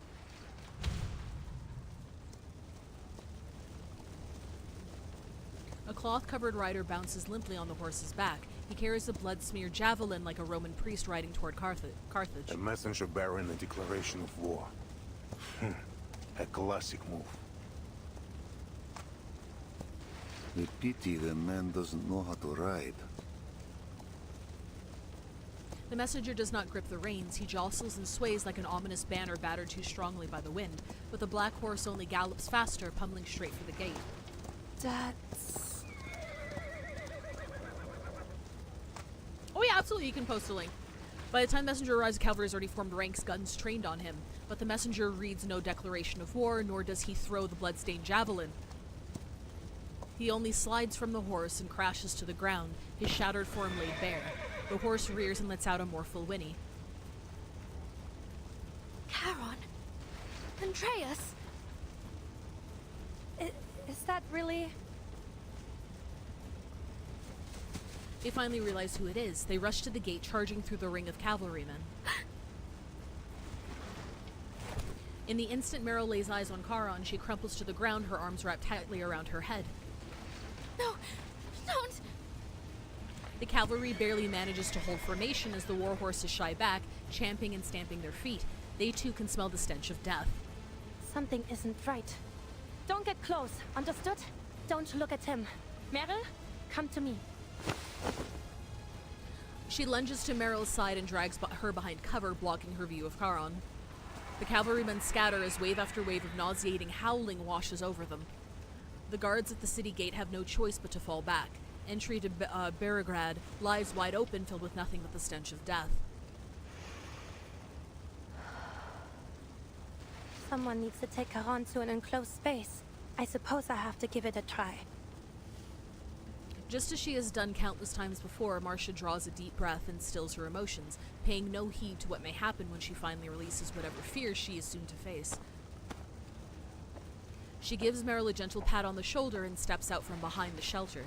She walks toward the abyss of death, looking directly at Charon's fallen body. The fear in her amygdala is severed, just as promised. It's working. Charon. Oh my. What have they done to you? What lies before her is barely recognizable. It isn't a body, it's a shattered, indescribable shell. It is only by virtue of the blood-soaked ropes that he has managed to maintain any semblance of a human form. With his coverings gone and freed from the constraints of a complete form, death seeps out from beneath Charon's clothes. The soil beneath him visibly darkens, the air around it swallowed in a heavy fog.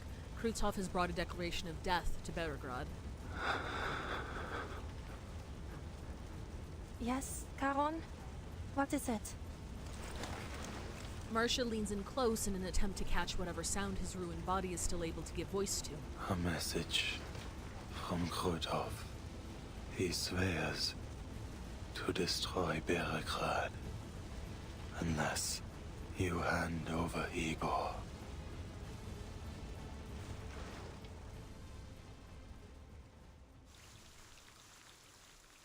Man!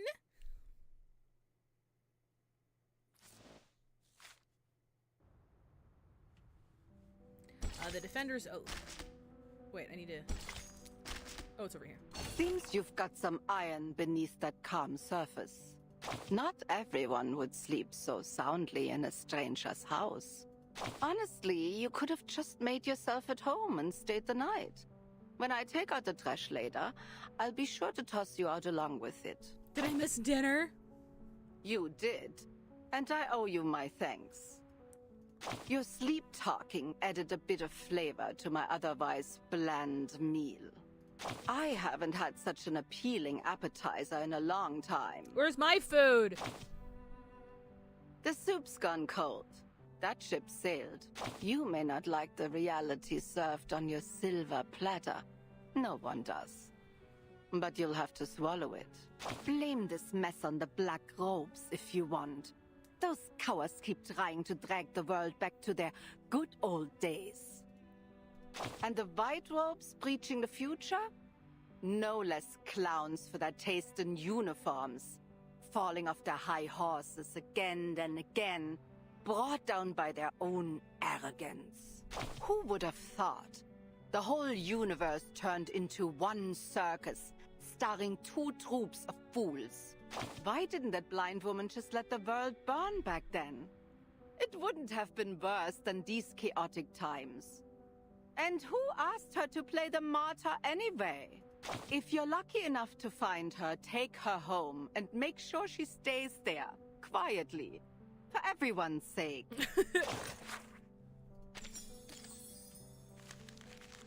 No, go back.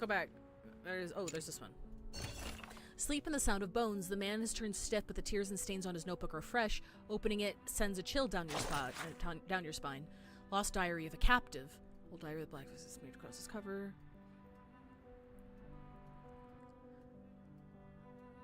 Those man his dog's burning corpses, performing some ritual. I've lost track of the date. Time and life held no meaning in this godforsaken place.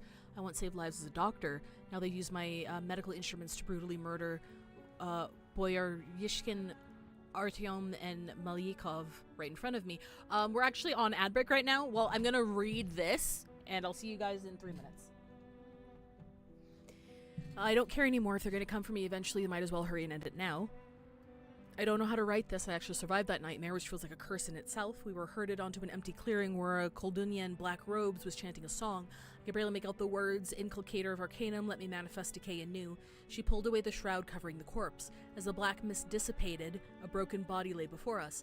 She handed me my old scalpel. Dissect it. I looked down at the remains exposed to the air. Male, early 20s, mottled, wrinkled skin, ribs collapsed and fractured. I didn't know what I was doing. Fear made me forget everything I once believed. Standing beside her, I raised the blade and started cutting. The scraping of bone was monotonous, but I freed that soul from its mortal prison. When I lowered the knife, I realized we were surrounded by a black fog reeking of death. All the other captives had died, their faces twisted in agony. The Koldunya seized my filthy hand and laughed. "Thank you, Charon. You helped me unravel death and command it, master death, and aid its power." Boyaryshkin, Artyom, and Malyakov, they came for me. I didn't mean to. I'm sorry. The remaining text is obscured by black. Oh my god, they performed surgery on her! Him.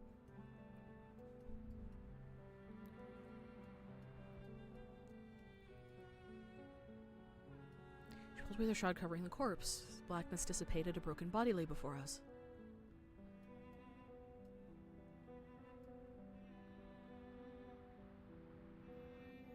Well, I'm gonna stay here just so everyone who comes back knows what the fuck happened.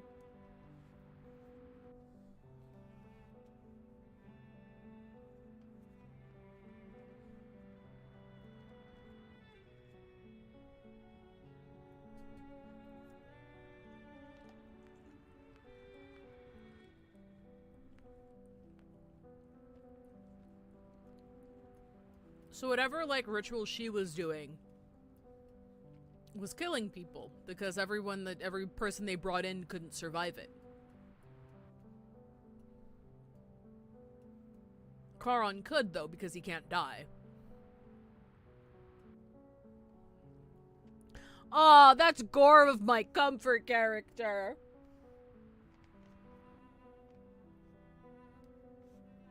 They vivisected his ass.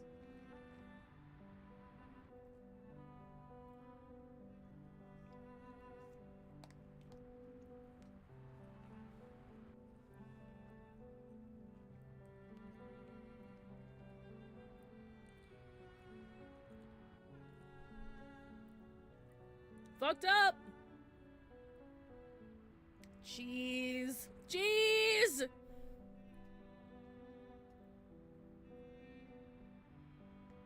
Man, he's just a guy. Leave him alone. Also, I thought there was a diary here from 20 years in the future. I didn't think that, like, the thing that it was that it's like the tears. What did it say? The intro said the tears and the black sludge covering it seemed fresh. So I'm like, okay, so this is new. Welcome back, everybody. They vivisected my boy. They got someone who was captured, one of their captives, to dissect what he thought was a corpse. But it wasn't a corpse. It was Charon. Charon, being unable to die, allowed that ritualist to finish whatever her death-related ritual was, because he couldn't die, unlike the other people that she tried to use it on. There are 25 chapters in this installment, so I think we'll do this one and or one more.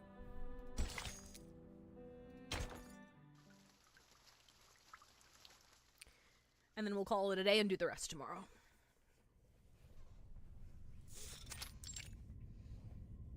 I've been rolling around Igor of my comfort character jokes in my head for a bit, but nothing's coalescing. He does not feel pain as the living do, but it has left its mark all the same. He must have endured unimaginable torment. His bodily structure is too fractious to store his arcane energy. The leakage is worsening his condition. Charon's body is held together in an unnatural way. Like a man crushed 1,000 times, his fragments no longer fit together as they should. How could the Manus do such a thing? Why? He's got nothing to do with any of this. Meryl stands with her back to Charon, her shoulders hunched and trembling. I should have gone with you, Charon. Charon now lies on a stretcher, silent and contained, like a black wall behind them. Meryl finally saw Charon's arcane skill for the first time, vast and hollow like death itself.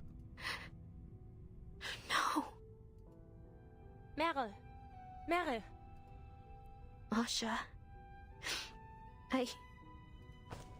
She instinctively turns to her, but Marcia grips her shoulders firmly, holding her back in place. Don't turn around. I think Charon wants to tell you something. What is it, Charon? Meryl. Charon, I'm sorry, it's all my fault. With a single word, Meryl's words come rushing like a river breaking its banks. You protected me, walked with me all this way, hid me, kept me safe, and after all that, after everything you've done for me, I left you there, all alone. If only I weren't such a weakling. If only I were brave like the others. I could have taken you with me. Saved you for once. But it's all my fault. I'm useless. I should never have left you behind. If it weren't for me, you could have...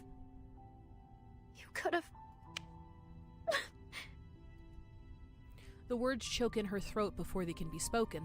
No, Merrill. Charon finds a chance to piece together his broken speech. You promised to run away when danger came. Why do you remain here? Go, find a safe place. No. I can't. I can't run away anymore. I shouldn't.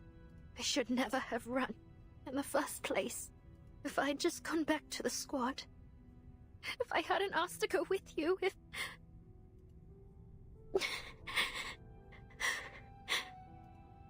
Meryl is too overwhelmed to speak. A pair of hands gently wipes the tears from her face. Hush, now. How are you supposed to help me fix Charon up if you keep crying like this? Don't forget what we need to do. Charon will be fine. As long as we can restore the vessel of his consciousness, he'll recover. I'm the only one who can look at him right now, and I need a reliable assistant. Only the two of us can help him. Do you understand? Yes.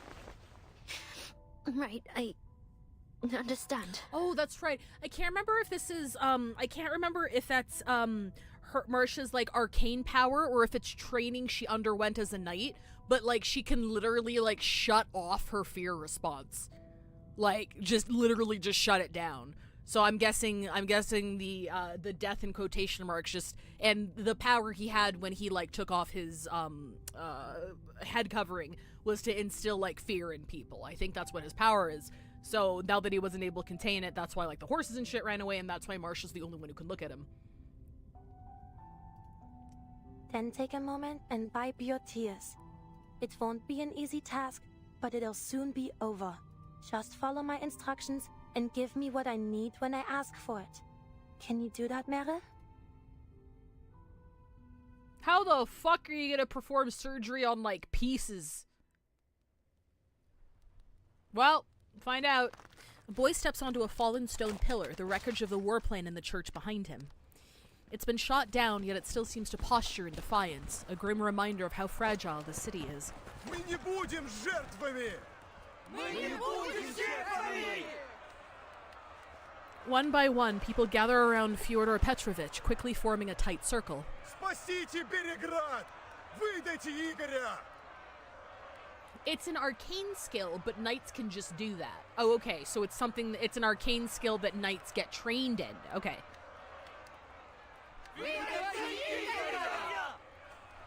More and more voices join the chanting.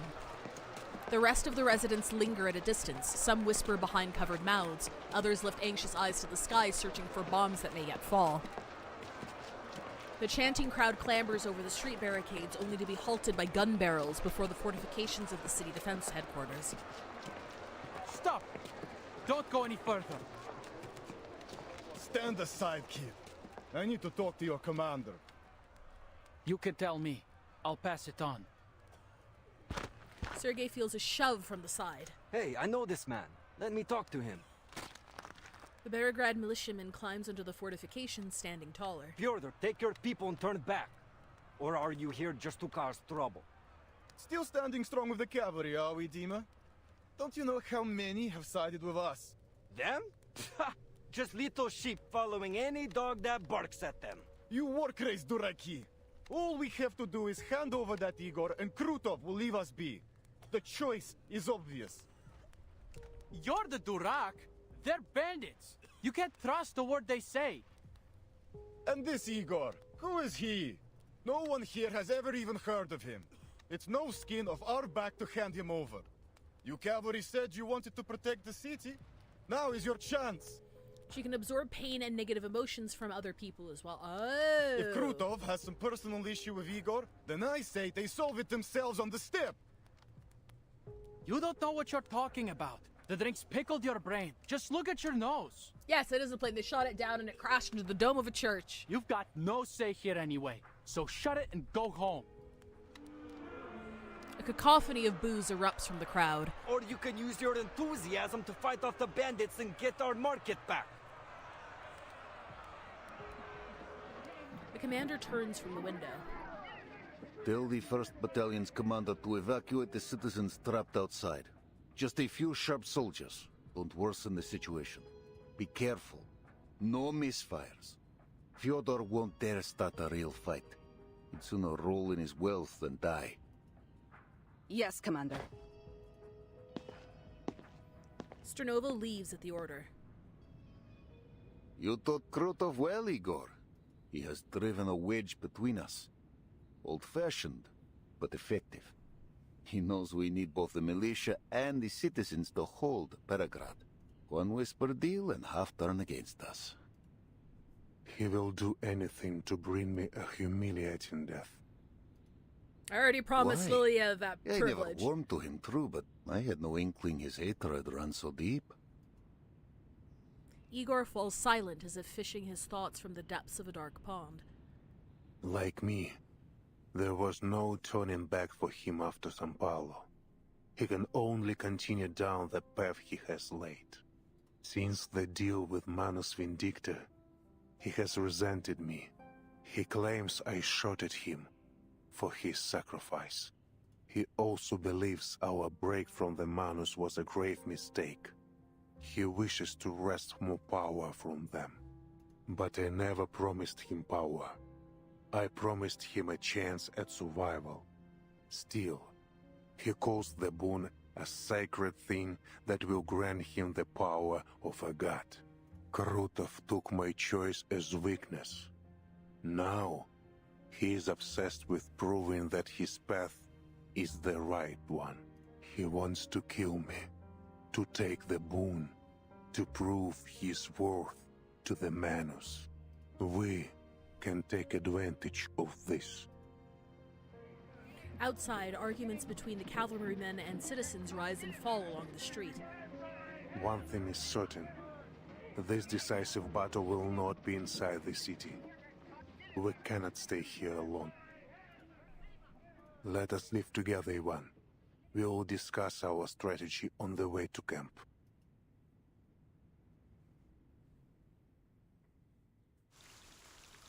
Okay, we'll do one more.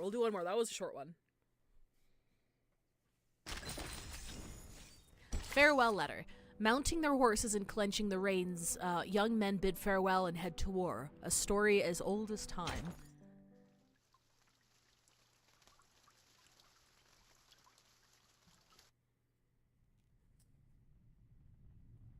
So, you're saying you devised this plan with Igor? Sternova stands opposite the commander, the map table between them. Agitated, she shifts the markers representing the military forces back and forth. The commander glances up at her. Her words are minimal, but her stance is made clear. Put the griffin down, Sabina. We're all in the same boat now. Sternova raises a hand and sweeps the wooden griffin to the edge of the table. I'm not questioning your orders, but I will state for the record that leaving our back wide open to Igor is too risky. After dark, the cavalry will advance upstream with minimal gear to launch a surprise attack, cutting off Krutov's supply lines. It makes sense. Our riders know the terrain like the back of their hand. This will allow us to capitalize on our superior mobility. Oh, fuck. Wrong button. But we would be leaving the right bank, the forest, the siege, and even Beregrad exposed. We're throwing ourselves into the old lion's mouth and praying he won't bite. You're right, we'd be exposed. But the coalition without trust wins nothing. You've seen Krutov and his army. Neither the cavalry corps nor the militia can meet his air power or artillery. Fuck, I keep hitting the scroll. Beregrad would be rubble if not for Igor's anti-air guns.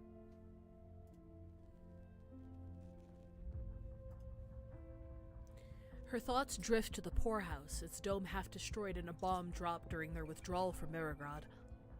The Griffin Legion is well equipped, but they're thin on numbers and supplies. They will hold cities and forests best. Let them guard the city. Our riders will flank the enemy by night. Both Igor and I agree on this. But She knows the commander has reasons, yet the smoke of South America still hangs heavy in her memory, casting an inescapable shadow over this coalition. I hear your concern, Sabina. He picks up the wooden griffin and sets it down on the sitch. When the operation begins, Igor will come to our siege. All his communication will be monitored. I'm gonna Google that. I don't know what a sitch is. Define sitch.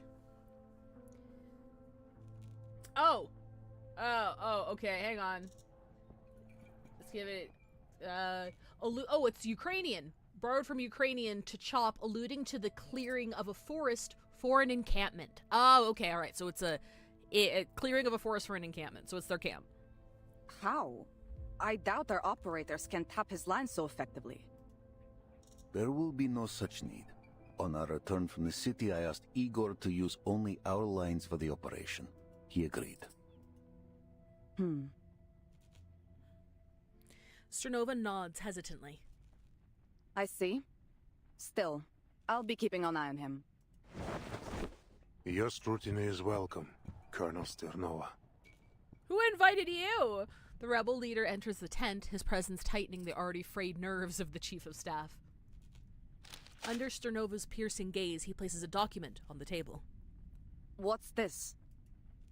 All the information I have on Krutov. His background, academic record, military experience, psychological profile, and a registered list of his arcane skills. The information comes like rain upon a desert. Such clear proof of good faith silences Sternova's worries. She silently agrees to allow the collaboration to continue. Spasiba. We know little of Krutov. I'll be sure to read this before we begin. Under the high noon sun, blurred shadows fall across the canvas wall of the tent. Huh? Who's that gathering outside? I saw some officers discussing something in camp. It may be them. It's probably somebody here to shoot me again. Let us hear what they have to say, Sabina. This is... Just as Igor predicted, there is a group of officers standing outside the tent.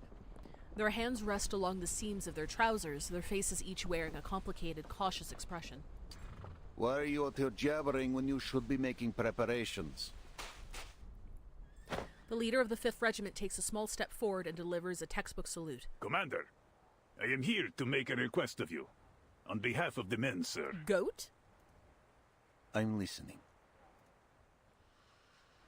He draws a deep breath. The goatee upon his chin trembles slightly. As you know, many of our comrades have homes nearby, families. We formally request a half-day's leave to visit them. I swear to you, sir, not a single rider will shirk their duties.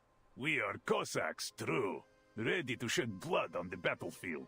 We were born soldiers of the steppe, just as our fathers were, and theirs before them. We know that not all of us will live to see the rising of the sun tomorrow. So, if we have a chance to see our loved ones... He clenches his teeth. Facing the commander, the speech he prepared seems to have slipped from his mind. So he simply remains silent. After all, the most important request has already been made. The commander clasps his hands behind his back, his gaze sweeping over the rows of Cossack military caps. The soldiers follow his eyes. No one dares break the silence. Then he waves a hand. A half day. No more. Go see your families. A bittersweet cheer erupts from the soldiers. The feeling spreads quickly throughout the camp, the other soldiers soon learning of the commander's answer from the rising fervor. Anyone who fails to return to the siege before nightfall will be branded a deserter. Do I make myself clear? Cavalrymen disperse to the tune of "Yes, sir," and "Thank you, sir." The commander lets out a long sigh and meets Sternova's eyes. Will you be paying a visit to Tamarivka? No. He shakes his head. There is much to prepare. Come, let us return to it.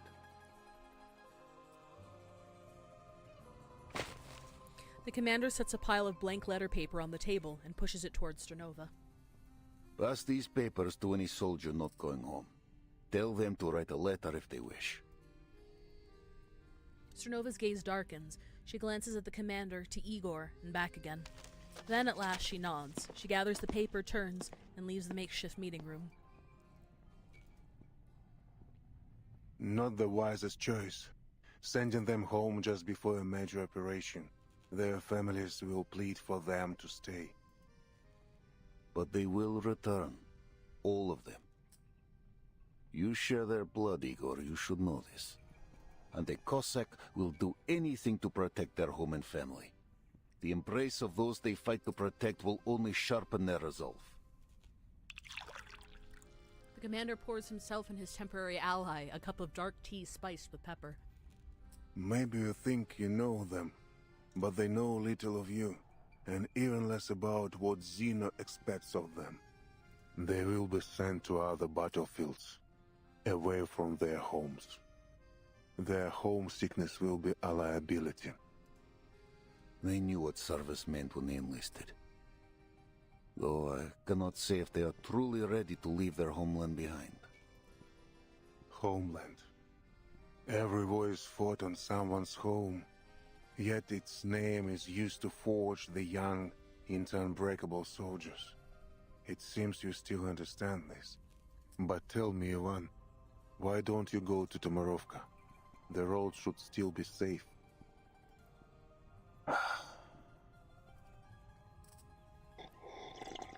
Ivan lifts his cup and takes a sip. Or is it that the dawn of this era is no home to you?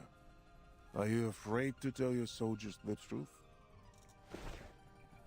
The commander adjusts the collar of his uniform, searching for a way to change the subject. I don't answer to you anymore, Igor. In fact, you're one of mine now. You should join them. Join them?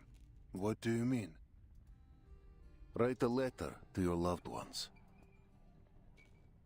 The unexpected proposal renders Igor silent. Krutov bears a grudge against you. It is clear. If we fail, he will show you no mercy. So, anyone to bid farewell to? Or is this era truly just a fleeting whim to you? Igor drinks the hot tea in one gulp. He rises and pulls on his coat. I'll leave you to your work.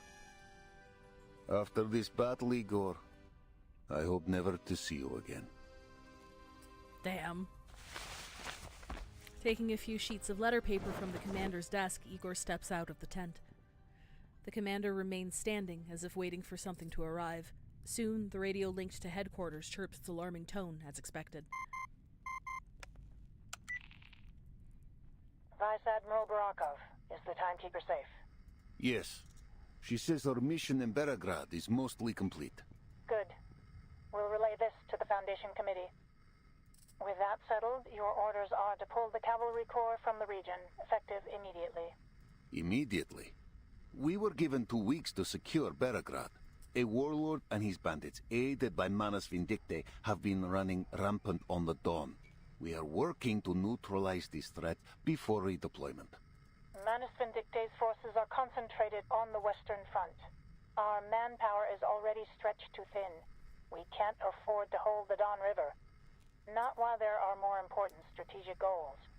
Oh my god, they're telling them to leave The now? decision is set. No 2 weeks. Oh my god! 5 days, that's all I ask. We will resolve the threat here and ride to Hungary without delay. And how do you plan to resolve the threat? With Igor's rebels? Did you really think you could hide your coalition with Igor and his traitors? You and I only turned a blind eye for the Timekeeper's sake. But the Timekeeper has finished her work, and you are still collaborating with them. Are you prepared to face the committee if they demand an explanation? Vice Admiral Barakov, do you read me? Ivan Ivanovich, you understand what I'm saying, don't you? You'll obey orders or you'll face the consequences, Ivan. To protect our home and kin. That is why I stand with Igor's rebels. That will be my only answer to the tribunal. Oh, fuck. Oh my god, does that technically make him a defector because he's disobeying orders from Xeno now? First opening, Operation Order Brief, top secret. In accordance with Xeno military security protocol, encrypted. Operation Frozen Horseshoe, Omega Spear Light Cavalry Division. You're ordered to form a rapid strike team with shotgun shield units hereby designated. I believe that's Omega. Strike Team Omega will coordinate with the Horse Hunter forces. Advance upstream along the Golden bank of the Undercurrent Waterway. Oh, this is Sternova's Operation Order Brief. Forces, we have logged enemy. Exact strength of the troops committed to the dark bank of the Undercurrent Waterway remains unknown. For the Undercurrent Waterway before enemy forces complete assembly, execute a flanking maneuver from the narrow wing. Yeah, these are literal battle plans.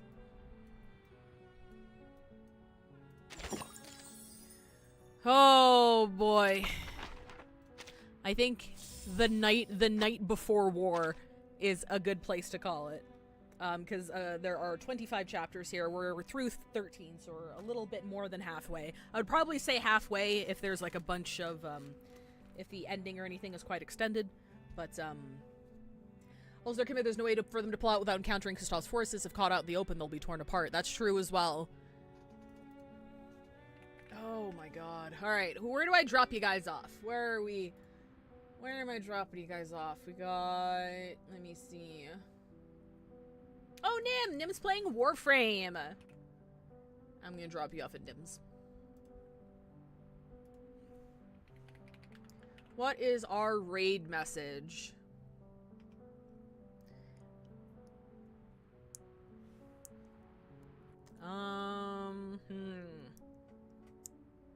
You know what? I think the night before war is good enough. There we go. That's our raid message. We'll be finishing this same time tomorrow morning. I'm not quite sure what I'm doing next week. I still have to figure out the schedule. But yeah, I'll post the schedule as soon as I know it. You will as well. Yeah, no, that's it. It's been really interesting so far, and I'm excited to see how the fuck this turns out and who's gonna die. All right, I'll see you guys later. Bye-bye. Thanks for hanging out.